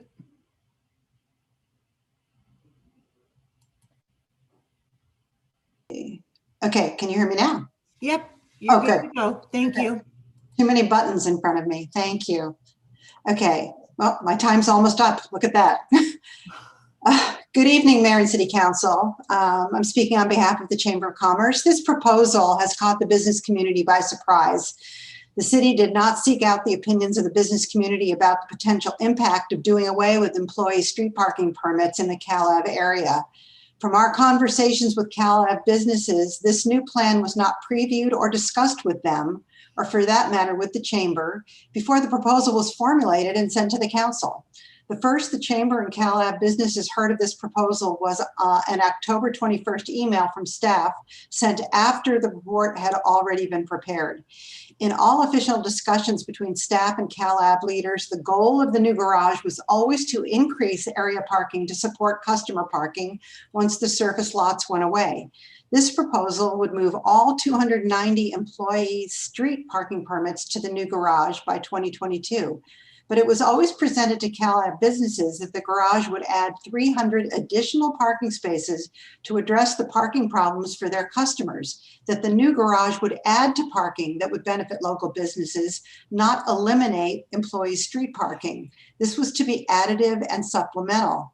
Equally important, if there has been any neighborhood dissatisfaction with the current Evergreen Park Mayfield street parking permits for employees, it has not been discussed with the business community. We urge the council to honor the representations and promises made to Cal Ave businesses during the many years of planning for the Sherman Garage and send this proposal back to staff with the direction to work with Cal Ave businesses to arrive at an approach that takes into consideration the impact on their businesses. Thank you. Thank you, Judy.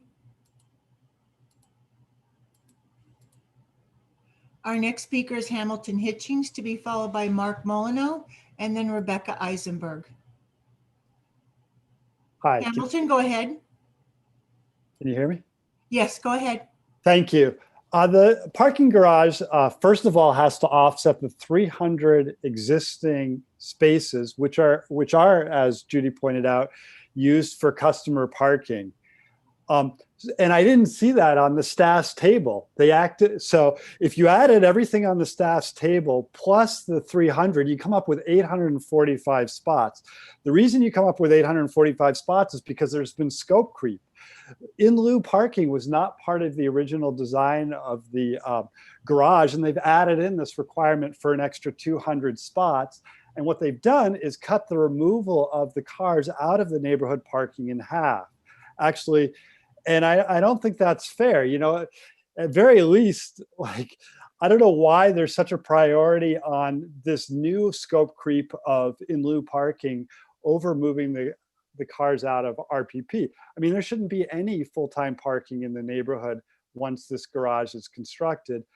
And if there is, it should be to benefit the existing retail businesses who have waitlisted permits. The other thing is, if you were going to do any in lieu parking, it should be defined very tightly to retail, specific retail and restaurants, such as, you know, store to ice cream shop or store to a restaurant. But it certainly shouldn't be for any offices or anything like that. But I just don't think there's enough spots in the garage for this in lieu scope creep. And I feel like it's really a bait and switch on the part of the staff. So I'm a little disappointed with this. This garage is supposed to benefit the residents and the local retail businesses and restaurants. Thank you. Thank you, Hamilton. Our next speaker is Mark Molyneux, to be followed by Rebecca Eisenberg, and then Carol Scott. Hello, hello. Am I being heard? Yes, go ahead. Okay, great. Hi there, Mark Molyneux, renter. Piece of news in the last couple of weeks was pretty interesting. Anne Hidalgo, mayor of Paris, has said that she is moving to remove 70,000 car parking spaces total from the city of Paris. This will be 50% of all car parking spots in Paris being removed. This is being done for several reasons, largely climate related. It's a very progressive move by a very progressive city. Palo Alto views itself as a progressive city. I believe in practice it is not. It is a conservative city. I'm just curious about the long-term plans to remove parking at a similar scale. This parking garage, I've been on the record many times, I think was a mistake, a misuse of resources. However, I do think it's great that RPP has been moving into place in order to create a more nimble regime of being able to move parking from place to place. I really don't care about this particular move, but it is very good that the city now has the nimbleness to move parking and reduce parking as needed. For the climate, this is necessary. You should get less cars on the road. Also for housing, as Palo Alto in the next 10 years plus is going to be adding 10,000 housing units as you cry all the while, because California is going to rightly be forcing you to do it. How are you going to deal with these cars? You're going to have to actually deal with this. This involves changing minimum parking. It involves changing the amount of parking on the streets. So I look forward to this. And I would just say in general, this is an interesting test bed, a very, very small test bed. But I think it means great things for the future. And I wish you all luck with this. So thanks. Thank you, Mark. Our next speaker is Rebecca Eisenberg, to be followed by Carol Scott, and then telephone caller with the last 3 digits of 603.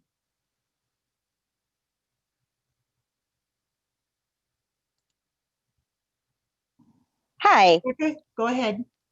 Great. Hi, can you hear me? So right now, first I'd like to thank Mark Molyneux, and I, again, as a lawyer, I want to say incorporate all of his words by reference, because he stated very articulately the things I think you need to keep in mind. Second, here I am staring at the monstrosity that put my favorite bar and restaurant out of business, the bar and restaurant that created some of my most favorite memories when I was at Stanford in the 1980s. The Nut House, Antonio's Nut House. That monstrosity parking lot is what I'm looking at right now while I talk to you. And I think that just like the error in deciding to prioritize so many of our, unfortunately, due to your poor policy decisions, limited funding to build this thing, so is mistaken your approaches to using this parking lot. As others have said, the point of this parking lot was to benefit retail and wants to benefit residents. And right now you're talking about it as you talk about other things, which is what will the big commercial developers want with this? How will we please these office tenants who pay us absolutely nothing and who we pay our limited funds for all of their use of our city? Well, I think we need to, as you know, and as the two incumbents who sit before here were elected on their claims of, we need to stop prioritizing the needs of the big commercial developers, and we need to stop prioritizing the needs of our office space tenants who do nothing for us. Let's do what the RPP folks who I listened to, and I heard something very different from what you said. When I spoke to the RPP folks, they didn't talk about what kind of office space gets first priority in this parking lots. What they asked for is the removal of cars from their front lawns. So let's think about it from the point of view of our retail and from our residents, and stop worrying about the waiting list for office tenants when we have thousands of people on the waiting list for affordable housing. Thank you. Thank you, Rebecca.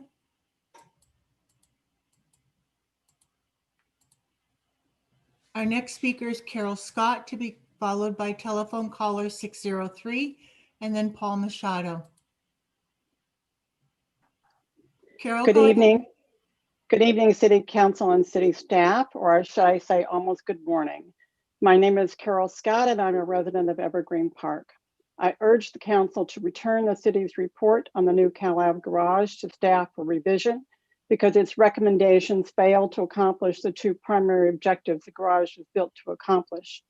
Contrary to Ms. Kleinberg's recollection, and as some of you may remember, residents, including me, worked with local serving retail businesses and medical and dental offices to argue in support of the garage construction at taxpayer, not business expense, so that low-wage workers of these businesses who were unable to get parking permits because of the influx of large numbers of commercial office workers into the area would be able to get sufficient parking, and so that all of the employee permits sold in Evergreen Park and Mayfield would be moved to the new garage to make the Evergreen Park Mayfield RPP consistent with its neighbors, College Terrace and now Old Palo Alto, rather than an overflow parking lot.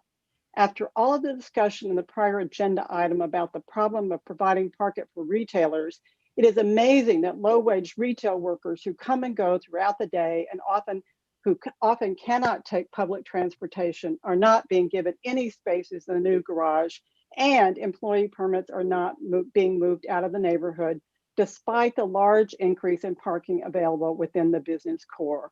Instead, the recommendations de facto give almost the entire garage over to commercial office workers, the very ones who should be either parking in their own parking lots or commuting by public transportation in this, quote, transportation-rich, quote, area.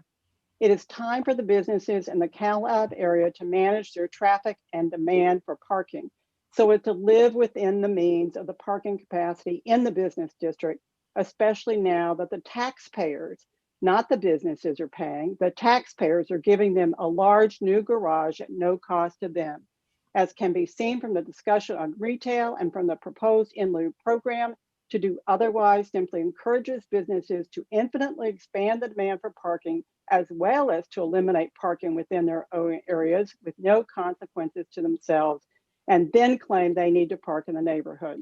Residents and taxpayers of Evergreen Park deserve the same protection from commercial intrusion that our neighbors already enjoy and should not continue to be treated in a discriminatory way. In agreement with the comprehensive plan, the city should encourage businesses, your time is up. but not at the expense of residential quality of life. Prioritize low-wage workers and de-emphasize selling permits to commercial office workers. Thank you. Thank you. Our next speaker is telephone caller 603, to be followed by Paul Machado, and our final speaker is Michael Eckwall.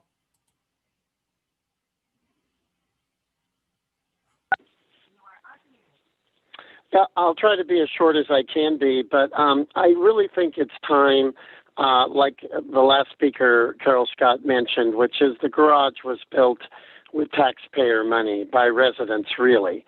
And it's time to move the non-residential cars out of the neighborhoods as much as possible and reduce slowly, of course, the non-residential permits that are sold in the RPP as much as possible. I think low-wage workers, the workers that work in the restaurants and do other things in the businesses, should be protected and allowed to purchase permits in these lots and garages. It's much more important that they have access to these permits along with customers than other commercial entities. I think it's time to focus in on the retail businesses and the neighbors, and also, of course, the people who are the residents who live in the area. So thank you. That's the end of my comments. Thank you.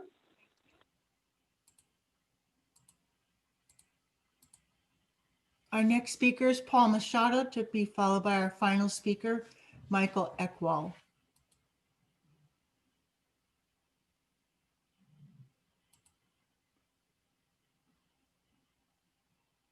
Paul, you need to unmute from your end.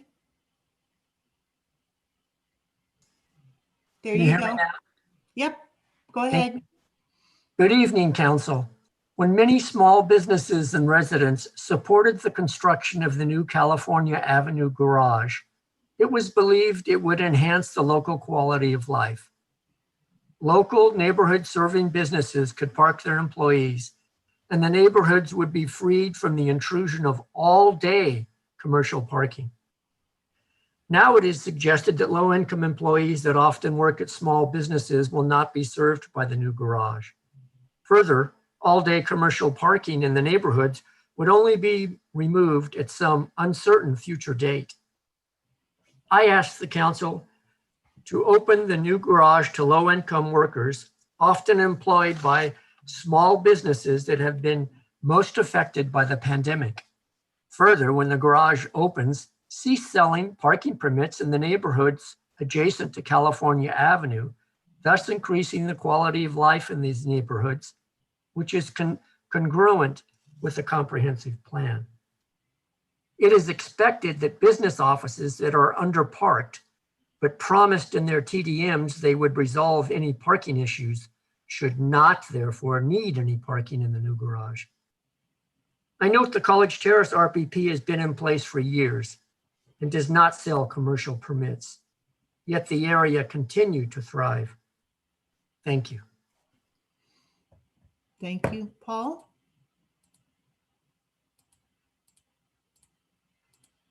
And our final speaker is Michael Eckwell. Michael, go ahead. You have 2 minutes. Hi there. Thank you. Love to be batting cleanup here at 11:30 on Monday night. First thing I'd like to say is, once again, I appreciate all the input. And, prior to the pandemic, all of our small businesses were really, I'd say, encouraging the increasing parking that the garage would provide. I recognize wholeheartedly, because these are people that have supported and helped our business survive through the pandemic in Evergreen and Mayfield, is that they have concerns about parking, and that's why the RPP was put in place. But, number one, and I'm going to quote Mr. Kim on this was a sneak attack with this proposal. And I don't want to pile on Nate or Philip right now, but there was zero outreach and zero transparency to the business community about this agenda item for the garage. So this was never discussed with us, that this, let's say, magnitude of change would take place with the garage. So as a business owner on Cal Ave for 24 years, almost every one of those years we've been working with the city to increase the to address the shortage of parking for our business clients on California Avenue, and also for our workers. So this proposal basically erases any benefits that the new garage creates by accommodating all of the wait list for permit parking and the RPP permits. So if you add those numbers together, the 300 plus gain in parking spaces is eliminated by moving the permits into the parking garage. So that doesn't make a lot of sense.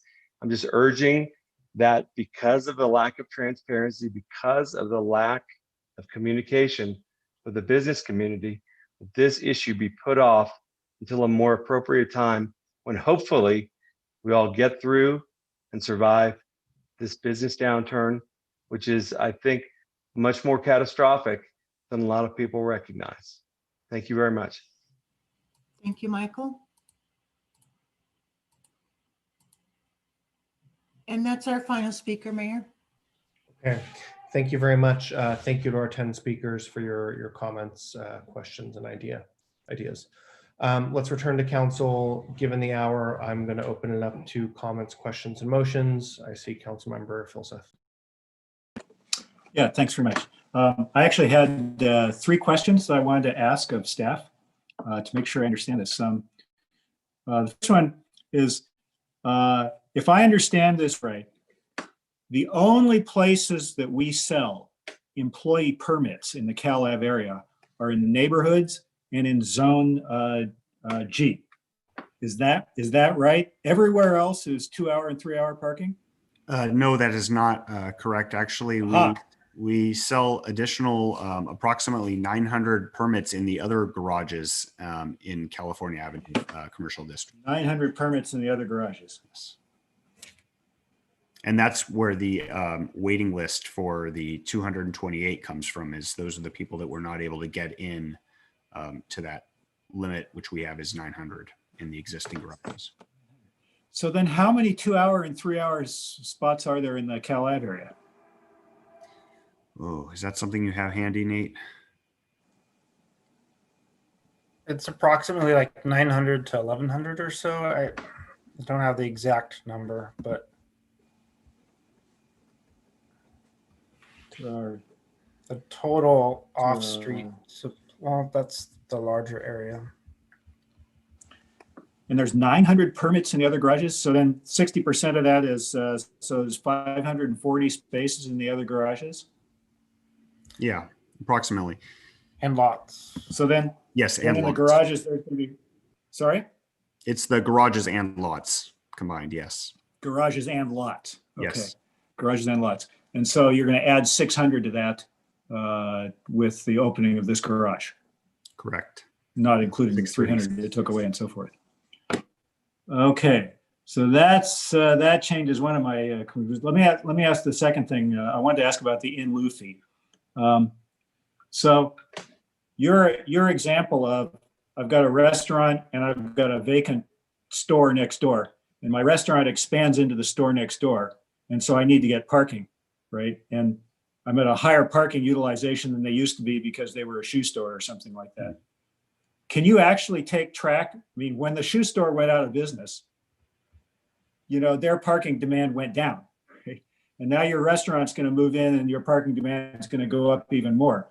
But can you actually keep track of the difference in practice? Yeah, I'm not exactly sure what you mean by that. Well, I mean, the in lieu fee is to charge people for intensifying their use of, but if they expand into a place where there was already a use, so their demand wasn't zero, it just wasn't as high as yours is going to be. Do you factor that in? Are you actually capable of keeping track of that? I think that's a question that I might defer to John Late. Perfect timing. Director Late. Yes. So, yeah, we don't do it now. We have to develop a spreadsheet, and I think the idea is that there's a for the number of parking spaces that would be sort of earmarked or credited toward this program, we would maintain that inventory. So you actually would keep track of all that, and I guess that's what computers are for. But so you're basically charging people twice for the capital cost of building the spot. I don't know about the charging part there. I'm not following that. Well, the in lieu fee is. Yeah. Okay, right. I think I understand. You're going to be able to keep track of it. And then finally, the thing I wanted to ask is, so people that come for a couple hours park into 2-hour, 3-hour spots, and employees who are going to park there all day are supposed to buy a permit. Do we have, what's our recommendation for people who are visitors but are going to be there more than 2 or 3 hours? We actually do sell daily permits, day permits, both in City Hall and we have several pay stations throughout California Avenue, and there will be a pay station in the new garage as well where you can buy day permits. Okay. Is that a large number? I would assume it's a pretty small number, right? It's not. It's a pretty small number. But I just want to note that one of the conversations that we want to come back and have, you know, Nate earlier, he mentioned that we want to come back and talk about, you know, potential for a low income permit in the garages. Yeah. You know, one of the conversations that we're really going to need to have is what is parking demand like in this new environment? Are people really coming to work 5 days a week? Do they want to buy a 5-day-a-week, you know, annual permit? Or, you know, is there something new that we need to develop that really makes more sense? Got it. Right. Well, so, okay. So I'm going to hit my 5-minute limit in a second here, right? But You've hit it. I spent way more time going through this and trying to crunch numbers on it than I thought I would. And I got to go back with, because I underestimated the number of permits and existing in garages and stuff like that. But I got to tell you, I mean, my first impression of the staff plan was, holy Toledo, the whole thing works, okay? Because the goals are to move the cars out of the neighborhood, to making sure there's enough space for the retail customers, and to turn all the 2-hour switchers into upstanding permit holders. And it looked to me like it actually works with some extra space.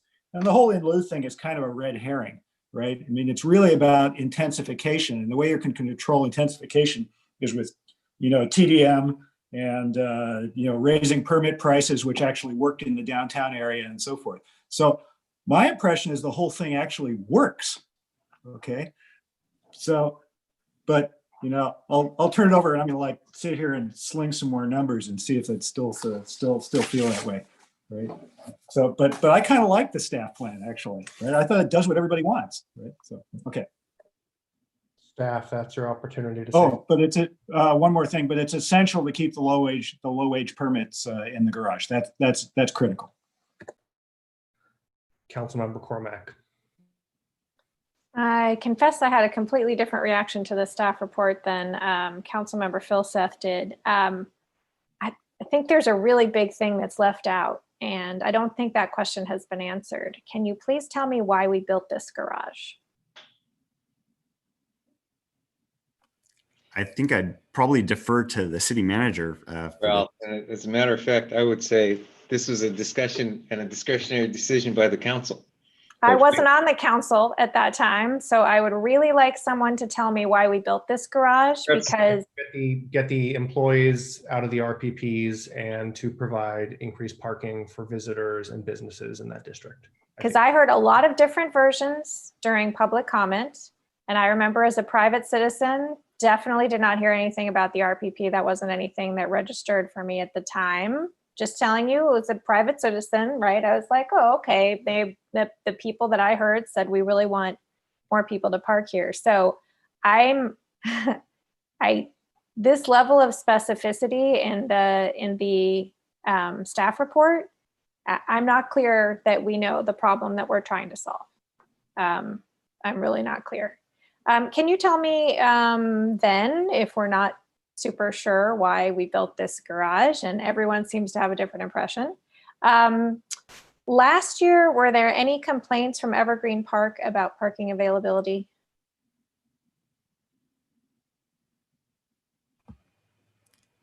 Nate, do you think you can speak to that? I mean, I have to confess that the past 8 months have been highly unusual. So I said last year, not this year. I mean, the year before, right? Yeah, and so unfortunately, I think you're reaching back to a time where both Nate and I were not really with the city. I was with the city for about 3 months prior to the 8 months, or 4 months prior to the 8 months. I don't know that we have a lot of history, but I can speak back to way back when we first approved the Evergreen Park Mayfield program, and we received quite a few positive, responses from residents that, mentioned that parking problems had been greatly remedied. Now, I'm not going to say that there weren't still parking impacts. And I think that our parking occupancy studies that we did showed that there were still parking impacts in the neighborhood, specifically in the zones nearest to the commercial district. And thus that's, why staff is recommending initially reducing the permits, cutting them in half, the permits that are allocated to the employee permits that are allocated to the zones, and then being able to monitor and find out what the impact is. So we'd like to be able to do a normal occupancy study in the RPP zones when, businesses return to normal operating, and also to understand how the garage functions, to know whether we've got the right policies and we've made the right decisions in the garage. And frankly, in the future, we'd like to be able to more dynamically manage what happens in the garage. So we kind of see this as our first step at identifying what that's going to mean. So when you say modify the policy, we don't have a policy for this garage. Is that right? You're asking us to establish it. Yeah, well, when I say policies, I mean things like we might find that 11 a.m. is not the time when we want to start letting visitors park. We might find that all of our employees show up at 9:30 and we don't need to have, hold spaces until 11. I'm just giving that as an example. We just don't really know yet exactly what that's going to be. And we really won't find out until we really start utilizing this really awesome new technology that we have in the garage. And then also, of course, things need to somewhat return to normal because they're really not right now. How many of the 600 odd spaces do you think will actually be available to someone who wants to drive to California Avenue and have lunch, which, as I recall, was the biggest problem during the day and during the week? It was the weekday lunch, because it looks like a lot of the spaces are gone and there's only a net of 300 anyway. So exactly how many new spaces are going to be available to people who want to, pardon me, drive, not bike, to California Avenue for lunch? How many? Well, so under normal circumstances, I'm just going to state, we're estimating that we would be reserving 209 spaces for approximately 209, maybe you round off to 210 spaces for the employee permitted spaces. So that includes the waitlisted and that includes the employee permits. It looks like Councilmember Philseth has crunched his spreadsheet and probably has. It's my 5 minutes. Well, what that is that's the gone. pay rate. So we've got the 228 wait list times 60%. We've got the 120 permits times 60%, and that gives us 209 permits, I believe. That's 60% of those two numbers added together, and that's what we would like to initially reserve for permit parking until 11 a.m. Now, if you show up at noon, we might actually find that there's more permit parking or there's more visitor parking available than the 636 minus the 209. Okay, but it's 636 minus the 209 minus how many spaces were there before? Yes, right. Which was how many? Sorry, I've got to pull up my own spreadsheet here. I'm really sorry. Oh, no, it's okay. It's hard to understand this. And if anybody else had just picked this up and wasn't on the council that agreed to do this, they would have a hard time following. Is it like 636 minus 209 minus 305, something like that? I can't see the piece of paper, Eric. There's 111. Eric, just pipe in. Yeah. I calculate 117 new ones for retail customers. Okay. Thank you, Councilmember Philseth. And I see that my time is up. Thank you. Vice Mayor Du Bois. That was my question. But I was getting, I guess you're saying the 200 in loose spots are basically new retail worker spots, right? My understanding is it's for the ground floor uses only. Is that correct? Yeah, but not necessarily for the workers, specifically for the visitors that would come to that business. So if you've got a restaurant and you've got 10 tables in the restaurant, the assumption is that you've got 10 people, or I don't know. And this time, who knows what that means? Maybe that means you've got five parties coming. But that's what the parking spaces would be reserved for, is visitors. So you're paying into the in lieu, but they're not reserved. Right. Yes, no specific space would be reserved. That's correct. So how many new shopper parking spots would there be? We replaced the ground lot, and then it sounds like we're not providing any additional shopping spaces. Well, so that's where this becomes really, really fuzzy. So I think you could say right now we've got 420 approximately 420 visitor spaces, 426, 427 visitor spaces that we'd be providing, assuming that everybody shows up or so we have 60% showing up and all the permit spaces are taken. It gets really, really muddy because we actually, if you have a permit in the California Avenue Commercial District, you can actually park in any garage or lot, not necessarily the one specific garage, unlike downtown, where downtown, if you buy a permit in CalPERS Webster, you're parking in CalPERS Webster. So it's really, really fuzzy, but you could say 437 spaces that are is visitor parking.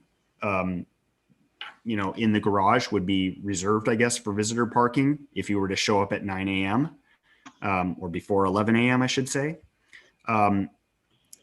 So yeah, if you take the you know, as Councilmember Filsa said, you've got 117 new visitor spaces. Okay. And then did staff make any assumptions in terms of ADUs and housing production in terms of what parking is going to be needed in the residential neighborhoods? I don't have that offhand. No, okay. Did not. I know that as a fact. Okay. I mean, I think that's the other factor, right? As we keep increasing density in the neighborhoods. And so I guess the issue, I was trying to think through the in lieu program.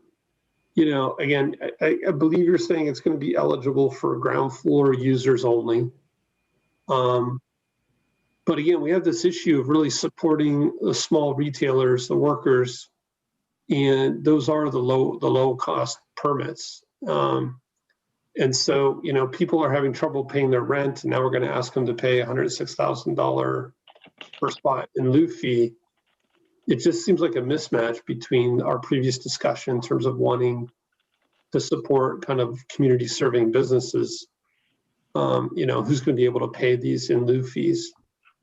I'm sorry, Councilmember, Vice Mayor. I was just going to perhaps note that as a practical matter, to the extent we're talking about an intensification, this would be a cost borne by the property owner, or, you know, property owner as allocated through rents or some version of the financial transaction that happens at the property. Yeah, but so it feels like we're not solving the problem of like, how do we ensure that retail workers and customers have a place to park? To the extent that parking ratios reflect a combination of both employee and customer parking, the macro rate that we apply to the use reflects really the combination of both.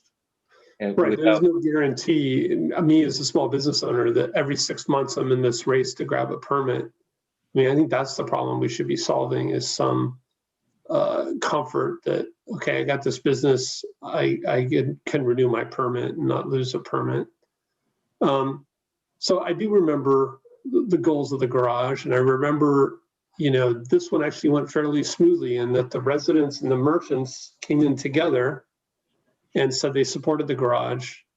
And there kind of was an understanding that we were going to, and we added extra floors to the garage to both increase the amount of retail parking as well as pull the business parking out of the neighborhoods. And we really asked the residents to have some patience, and they accepted those RPPs and the employee allocations, you know, with the promise that we would reduce it when the garage came out.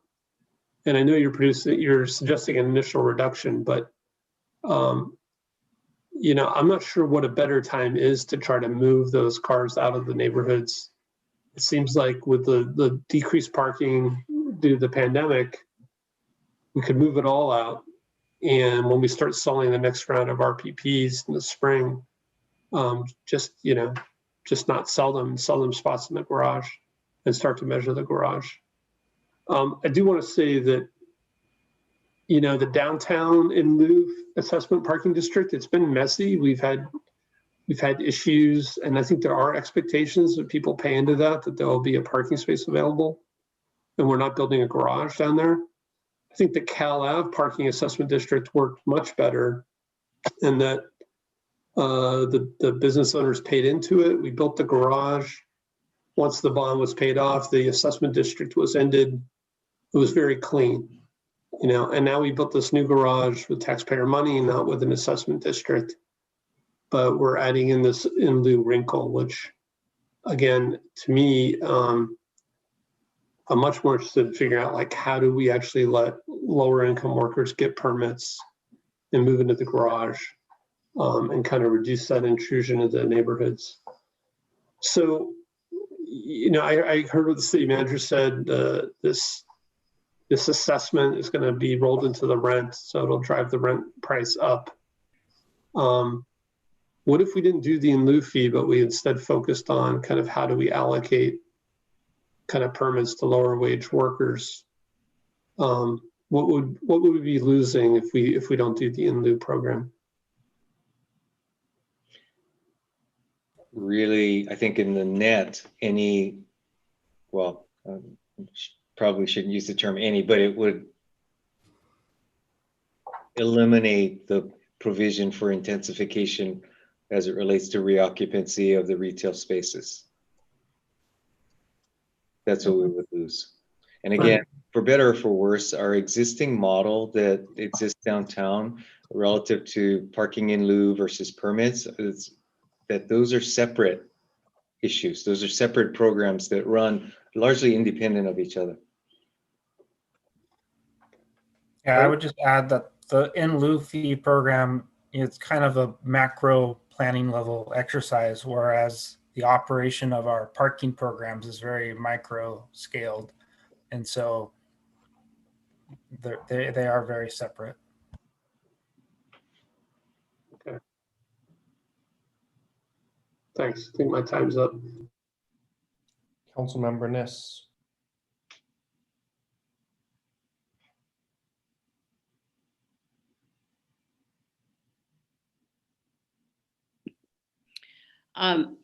There doesn't seem to be a lot of clarity. Philip, did you talk, or are you up there somewhere? Yeah.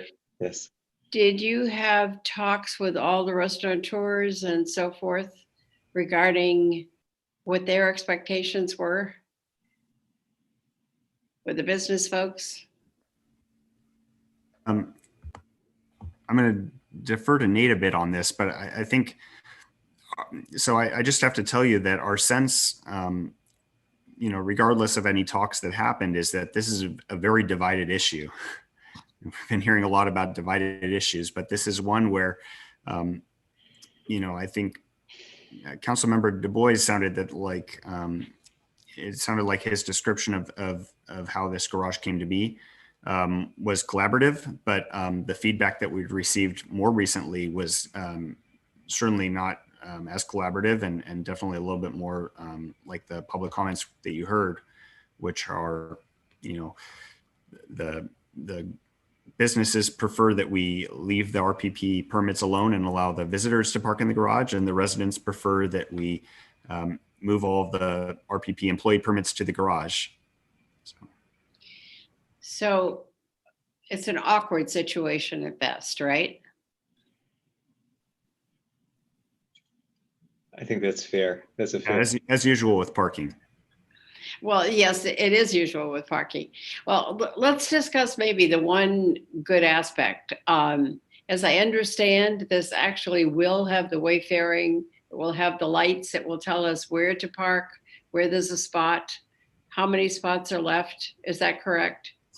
Yeah, that's correct. That's the technology that I was talking about. And what we're really excited about is that's going to help us to understand the demand and understand occupancy and understand when somebody parks in a space. So that's really going to help us to make informed decisions. Well, and even better than that, and perhaps to add to that, we'll provide our transportation staff the ability to dynamically allocate between permit and public spaces. So as Philip has pointed out, currently in our downtown garages, you have a parking space is either for the public general use or for permits during the day. With the lighting system, they'll be able to, as he just described, switch it from permit before 11 a.m. or whenever the right time is to public, should the actual demand on any given day be less than needed for all of the permits. And with the potential for long-term work from home, this is a very valuable resource to be able to adjust on a dynamic basis. We've started discussing internally, what sort of employee permit might we need in the future if, previously we've thought about an employee stay being 8 hours. I know that when I visit City Hall or other staff visit City Hall, it's often for just a few hours and then, to take care of something that has to be done at the office and then folks leave. And I would imagine that's how it's going in other places as well.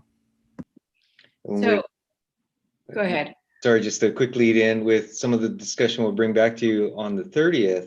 The merging model of long-term, potentially 2 days a week in the office or 3 days a week in the office. So that dramatically changes the total demand that would be accommodated or need to be accommodated in the garages.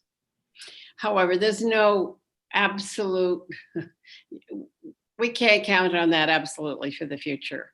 Correct. I mean, in 5 years, things may be the way that they were before this started, or we may have gone on to a totally new world. I think that's all. It's going to be just conjecture at this point.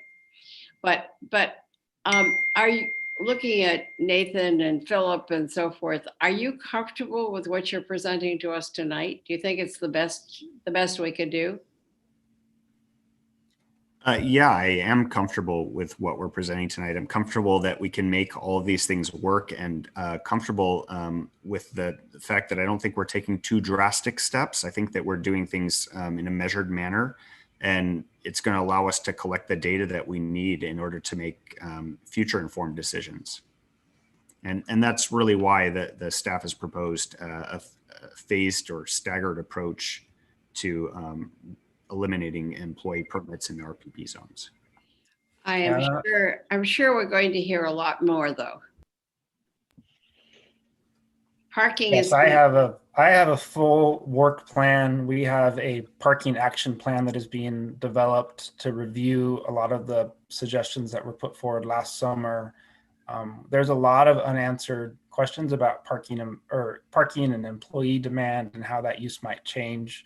But a lot of the recommendations that were put forward last summer really could help us kind of transition to a world where we are a little bit more flexible in meeting the demand, and not just addressing parking supply from the supply side, but also from the demand side. And really addressing the demand side of parking is kind of where the future is going to be. Figuring out the TDM ordinance, how to make that TDM ordinance work a little bit better. That's the work Sylvia's team is working on right now.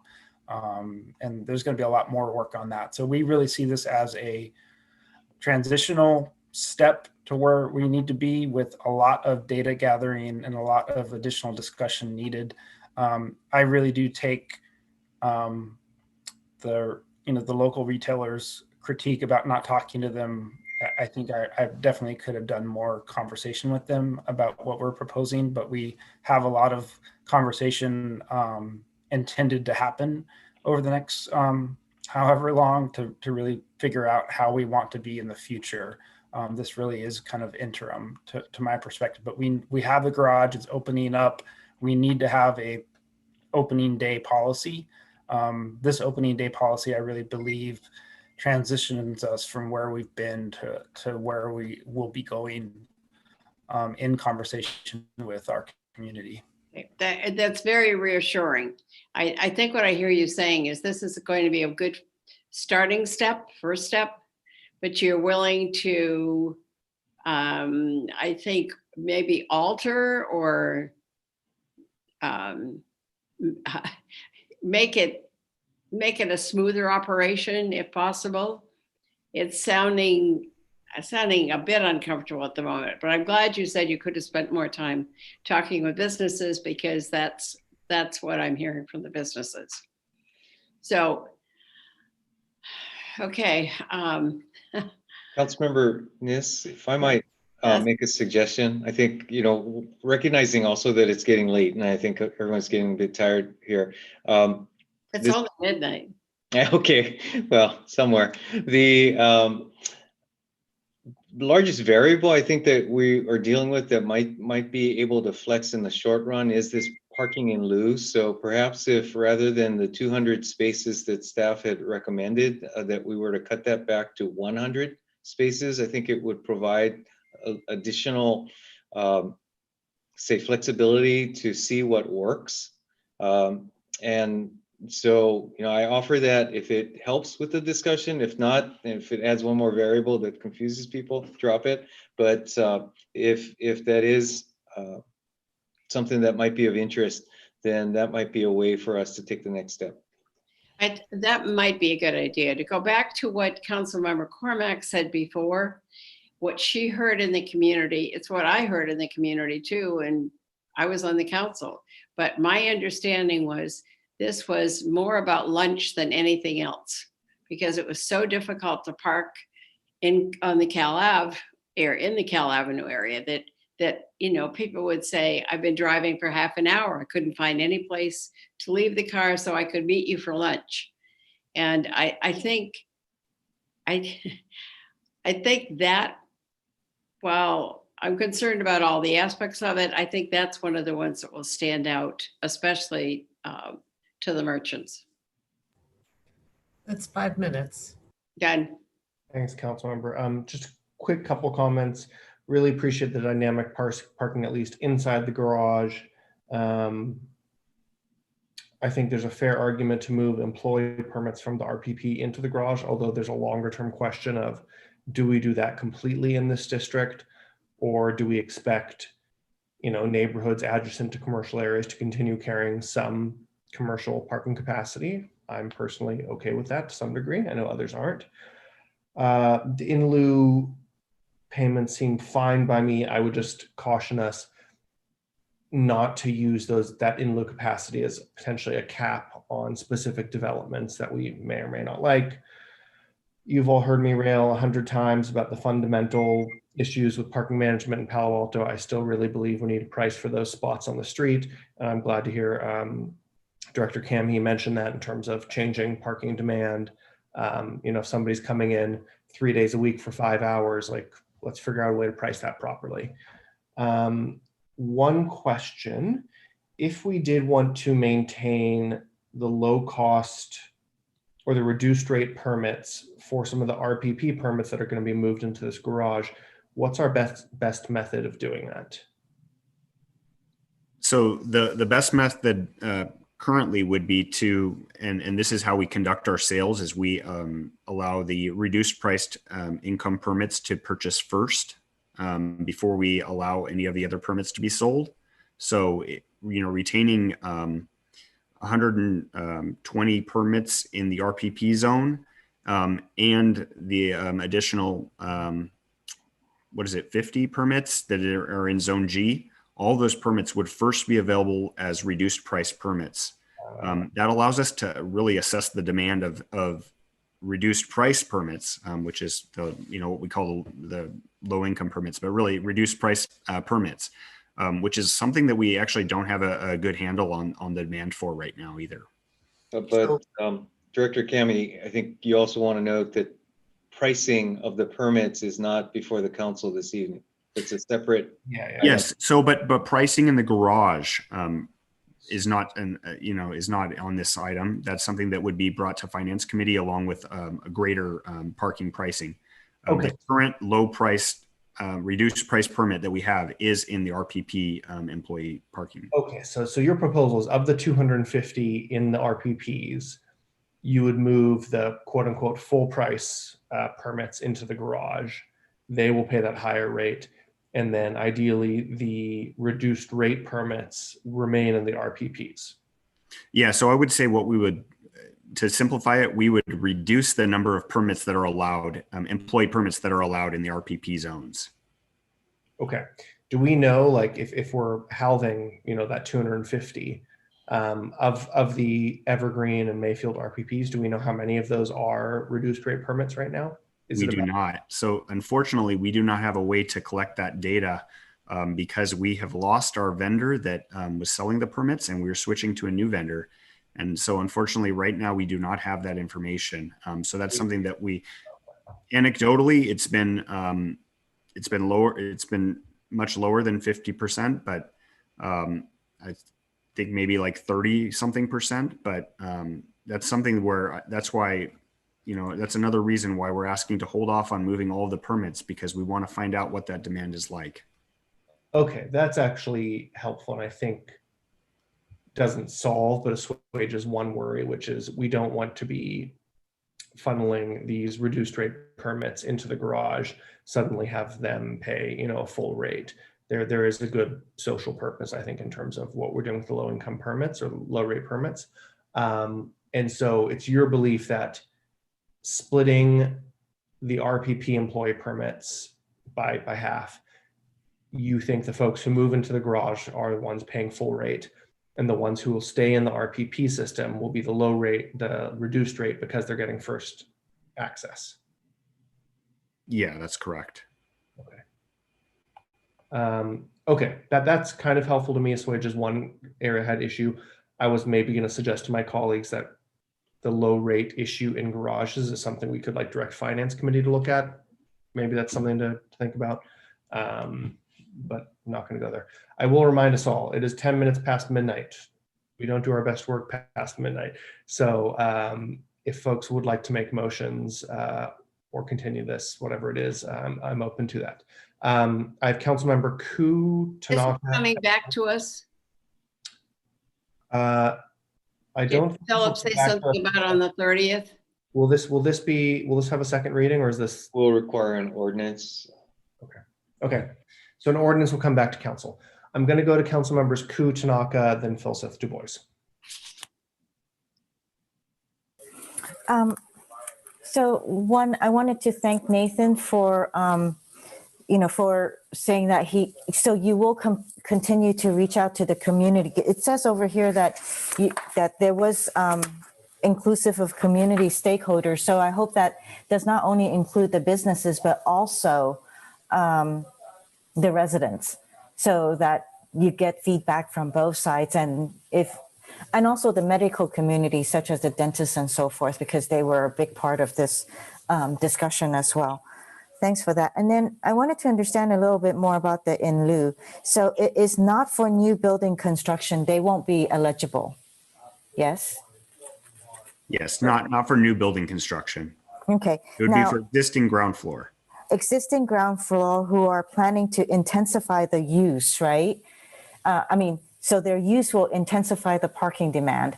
Now, say that use is gone, they're no longer. Does that still continue in that building, or is that eliminated? So go ahead, Philip.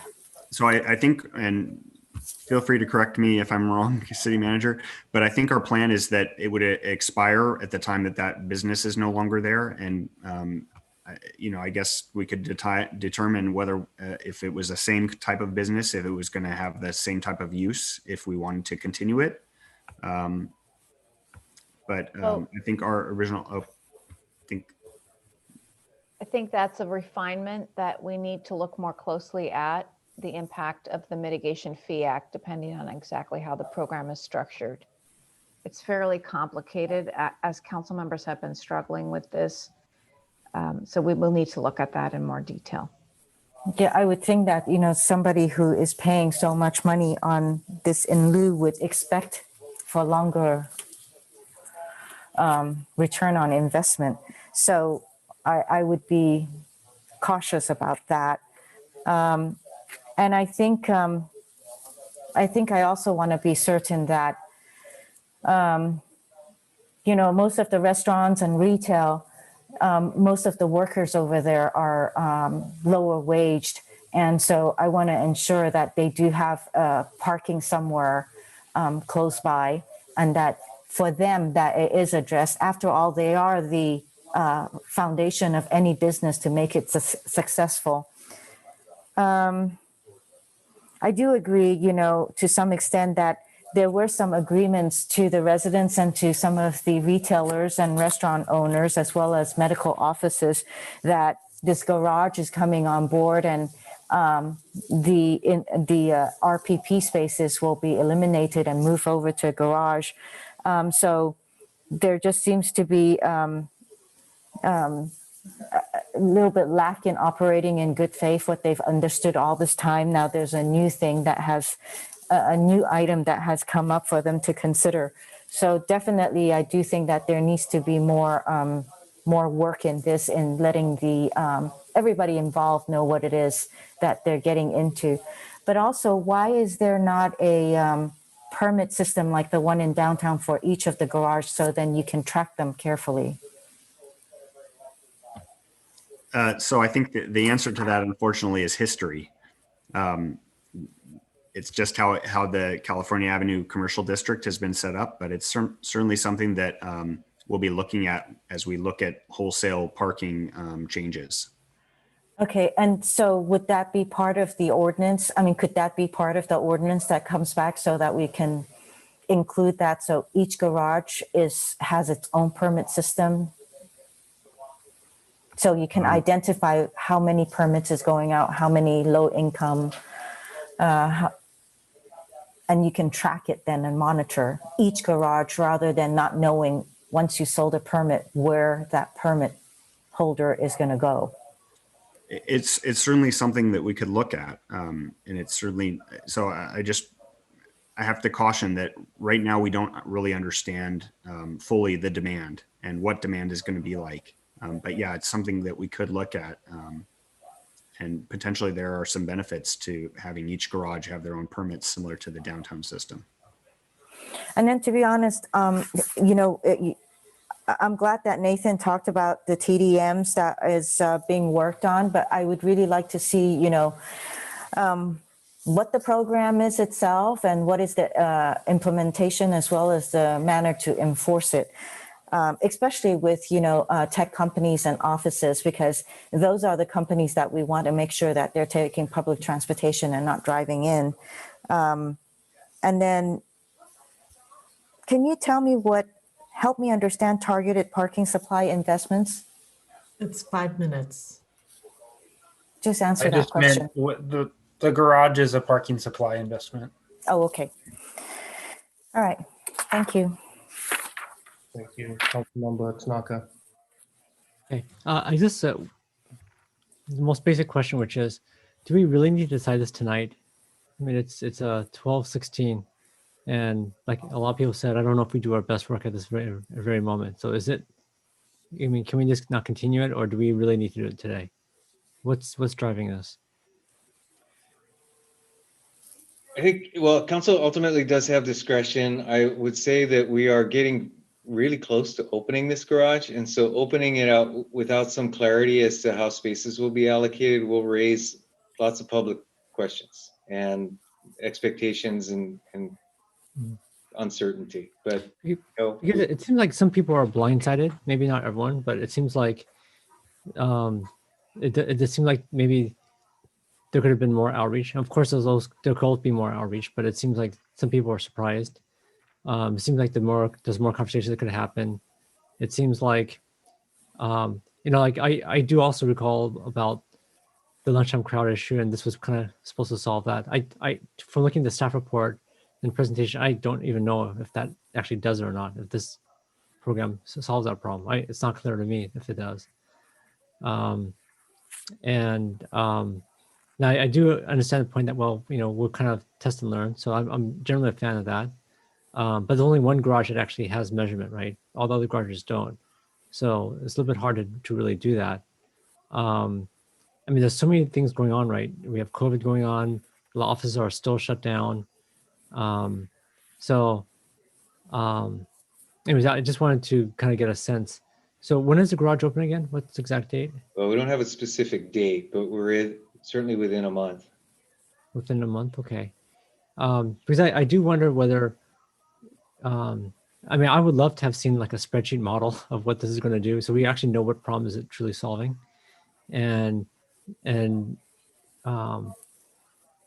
yeah, so we could kind of see like how this is going to work. Now, I think the good news, of course, is you guys plan to keep modifying, but they'll have to go back. I guess they'll have to go back to council again to modify again, right? Or I don't know, how does it work? Well, I think yes. To answer your question, yeah, we would definitely want to come back to council. But okay, I think, so I mean, if it has to come back to us every single time, then we need to be pretty certain that this is going to kind of have the good benefits that we all want. And I don't know if that's clear tonight. At least it's not clear to me. So maybe it's clear to everyone else, but I mean, I just feel like there's a lot of pieces missing right now that we don't know, and it's late. So that's the other thing. So what I'd hope that we would be able to do at some point in the future, not necessarily this time, and certainly not the next time, but is establish some kind of criteria for us to manage the inventory in the future when we can understand the different dynamics. Okay. So well, I mean, I think, test and learn is all good. I mean, so if we were to instrument the other garages, which I don't know if we have even money for, but if we could, that would certainly help. I think the idea of having some sort of in lieu fee and some sort of assessment district to me seems to make sense. I think we have to do more feedback in the community to really, I'm talking about the neighborhoods and the business community. We don't know the pricing either. That also matters a lot. So we talk about like, okay, we're gonna have reduced rate in the neighborhood and RPP and then higher rate in the garage. And why is that? Is it more convenient to park on the street or is it more convenient to park in the garage? Which one should have the higher rate? I don't know, right? And so it just seems like there's so many like loose ends here. I think really what should come to us is like, we should have like a model of what's like the problem that this is going to solve. We should have done feedback on both the businesses and the residents. We should actually know what the proposed pricing is going to be, because that also kind of matters. And then it's easier for us to make a decision, because like right now you're asking us to kind of figure out the allocation without knowing the pricing. And that pricing matters a lot, right? Because that pricing drives demand. And so it just seems like we have a lot of pieces missing to make a decision tonight. I don't know if my colleagues think it's crystal clear right now, but it's not to me.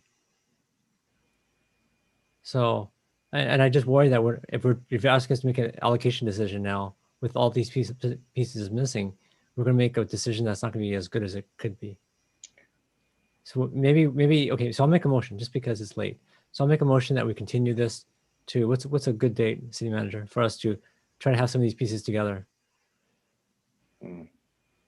Well, that's a good question. The 16th, I think at this point is tapped out because we're now adding additional. So your next would be on the 30th, and that, well, you've got some heavy agendas ahead. So yeah, but we spent some time talking about it. I think once we see the pricing, and I would really like to see a model like someone where like we have. I see the numbers on the staff reports, but it's hard for me to make sense of.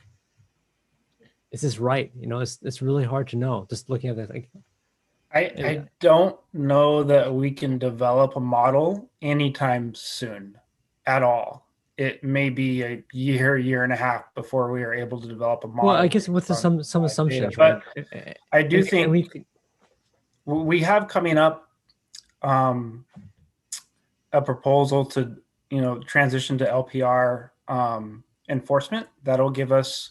But one of the main reasons we want to do that is to have additional data to kind of feed into this conversation and discussion, particularly about these things. Yeah. So if we have LPR, the test and learn idea really works because we could see the data, right? Without LPR, and we just have instrumentation at one garage, it's all driven by complaint. That's how we manage it then, right? And it could generate a lot of angst in the community. So I don't know. I think continuing this, giving staff time to work on this, looking at this again with clearer minds might be the best thing to do at this point. Is there a motion, Councilmember? Yeah, I'd like to make a motion for that. To do what exactly? To continue this to this. You said the 30th? Well, no, we're going to need to determine a date. I can't tell you tonight that the 30th would be. Is there a second for that motion? Yeah, I'll second it. Okay. Do you need to speak to this further, Councilmember Shinaka? No, it's just that it's almost 12:30. Councilmember Ernest? I'm going to second this because I think I have never heard us have such a confused discussion. There don't seem to be very defined answers. I'm getting texts from people saying they didn't come to the business community. I'm sure we'll get other texts saying they didn't come to us as the residents.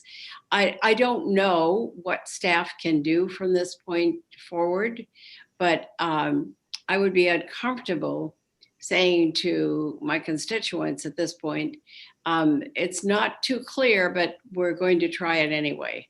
I think that this has been a big deal to do this garage, and I think we need some more determinative types of information to make a good decision. Okay, I see a few hands on this. Councilmember Filseth and Du Bois. So, I mean, I guess we'll do what the council wants. I think, so I actually have a model. I think that there is enough supply to do what everybody wants right now, right? And I think one of the things that people are getting hung up on maybe is the difference between permits and actual spaces. But you know, that's an almost 50% increase on capacity once you rationalize those things.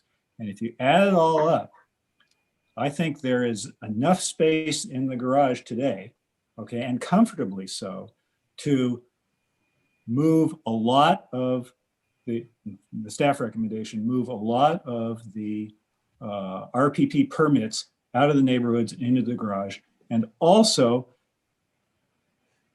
produce a significant increase in the number of parking spots available to retail customers.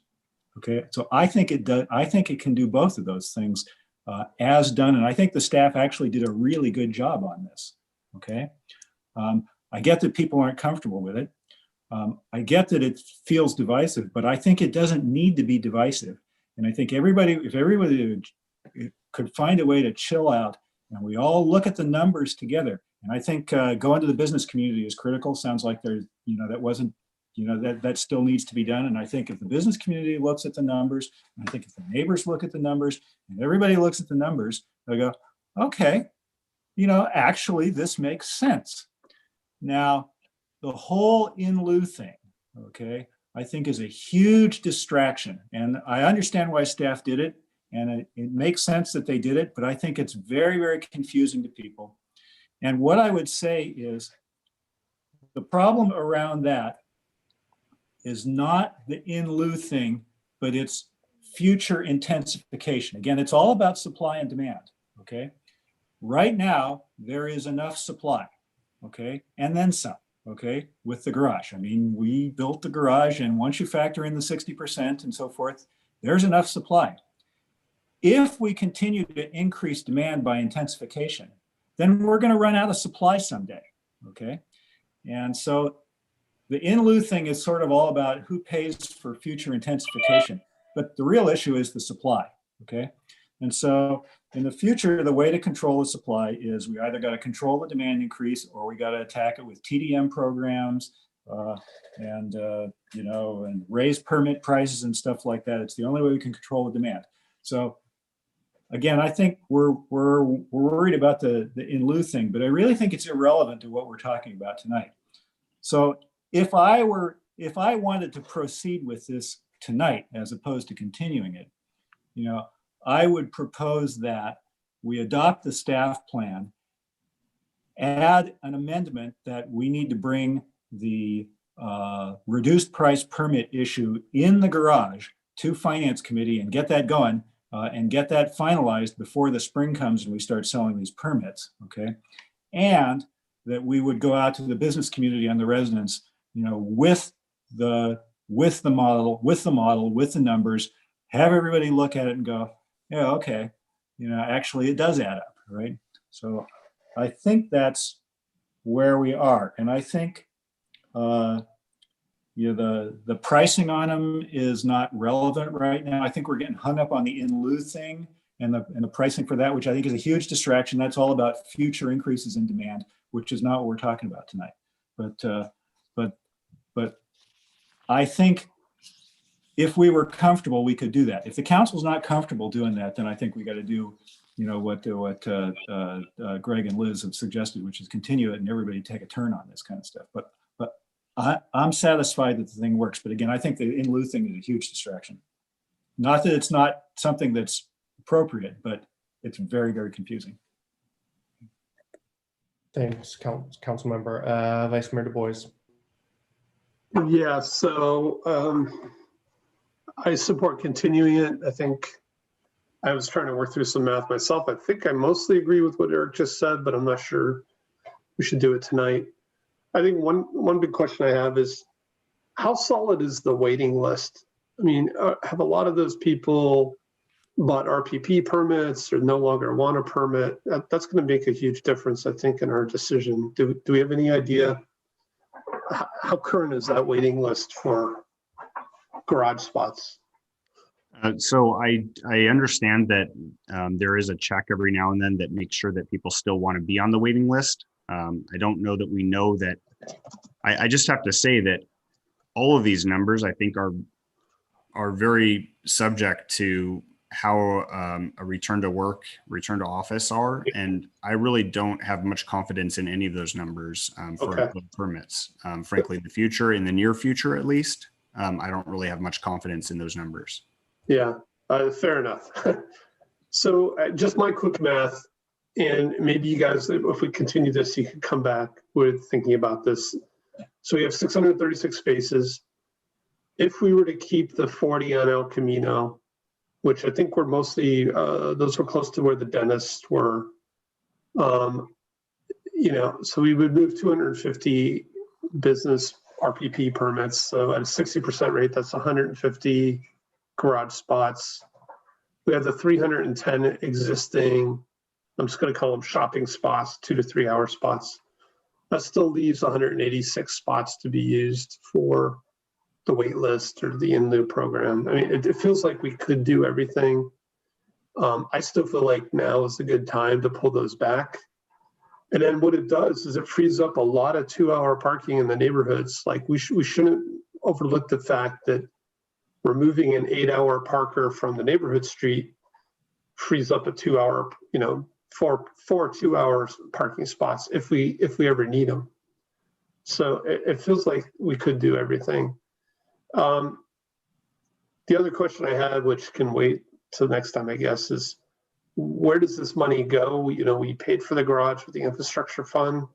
So these in lieu fees, are we freeing up new money, or is that like replacing TOT funds that aren't coming through? How should we think of where those in lieu fees go? I think of them as general fund. Just general fund. Okay. It depending on how we structure it, though, we may need to do some more work on what our options are in that regard. Yeah, and then the idea that they would expire seemed very strange too, and I'd like to hear how that would work. But okay, I would support continuing this. Okay, Councilmember Cormack.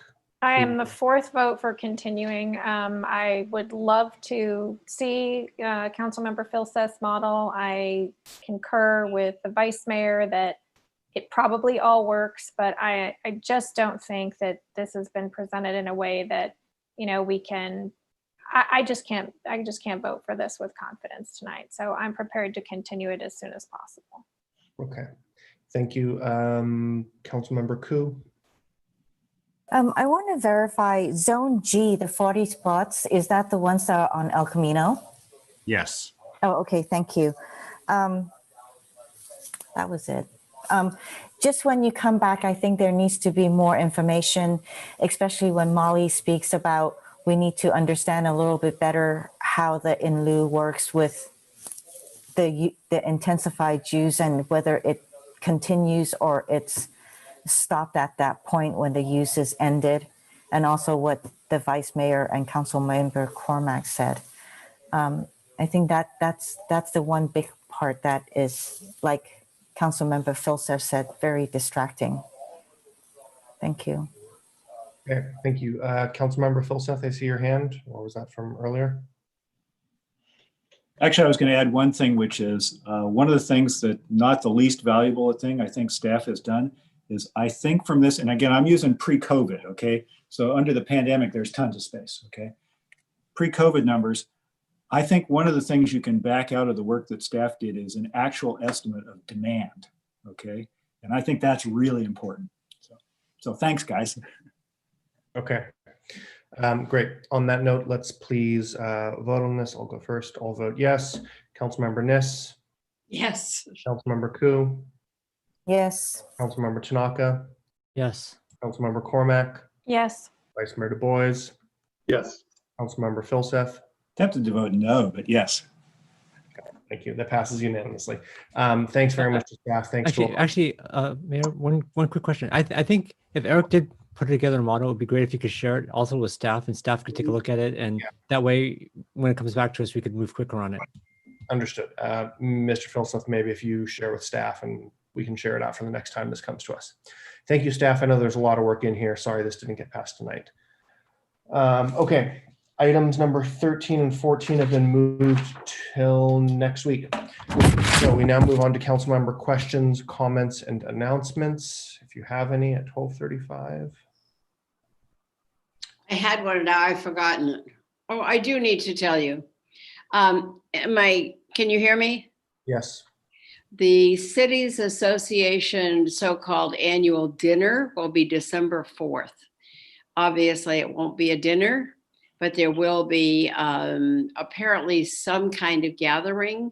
We're meeting this Thursday night. I will let you know more about it, but if you would save the date of December 4th, I think at 5:30 or 6 o'clock.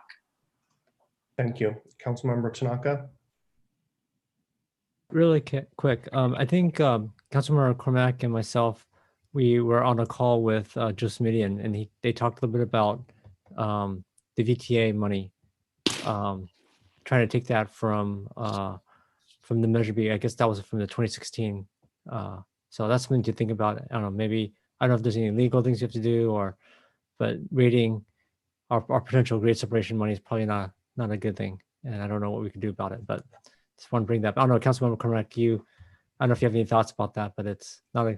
It's not a formal proposal yet, but the people who are more familiar with it understand that there may be a request that all of the VTA Measure B money be allocated to BART now, and that the allocation of money that was agreed upon, it was not agreed upon apparently that it all be divisible earlier. I'm not sure if I'm explaining this very well, but basically saying we might get our grade separation money, but it'd be a long time from now. And they would dedicate all of the current money to BART. It's slightly more complicated, it has to do with needing a local match for some federal money, whether or not it can be bonded, et cetera, et cetera. It is not a formal proposal, but definitely discussions are beginning.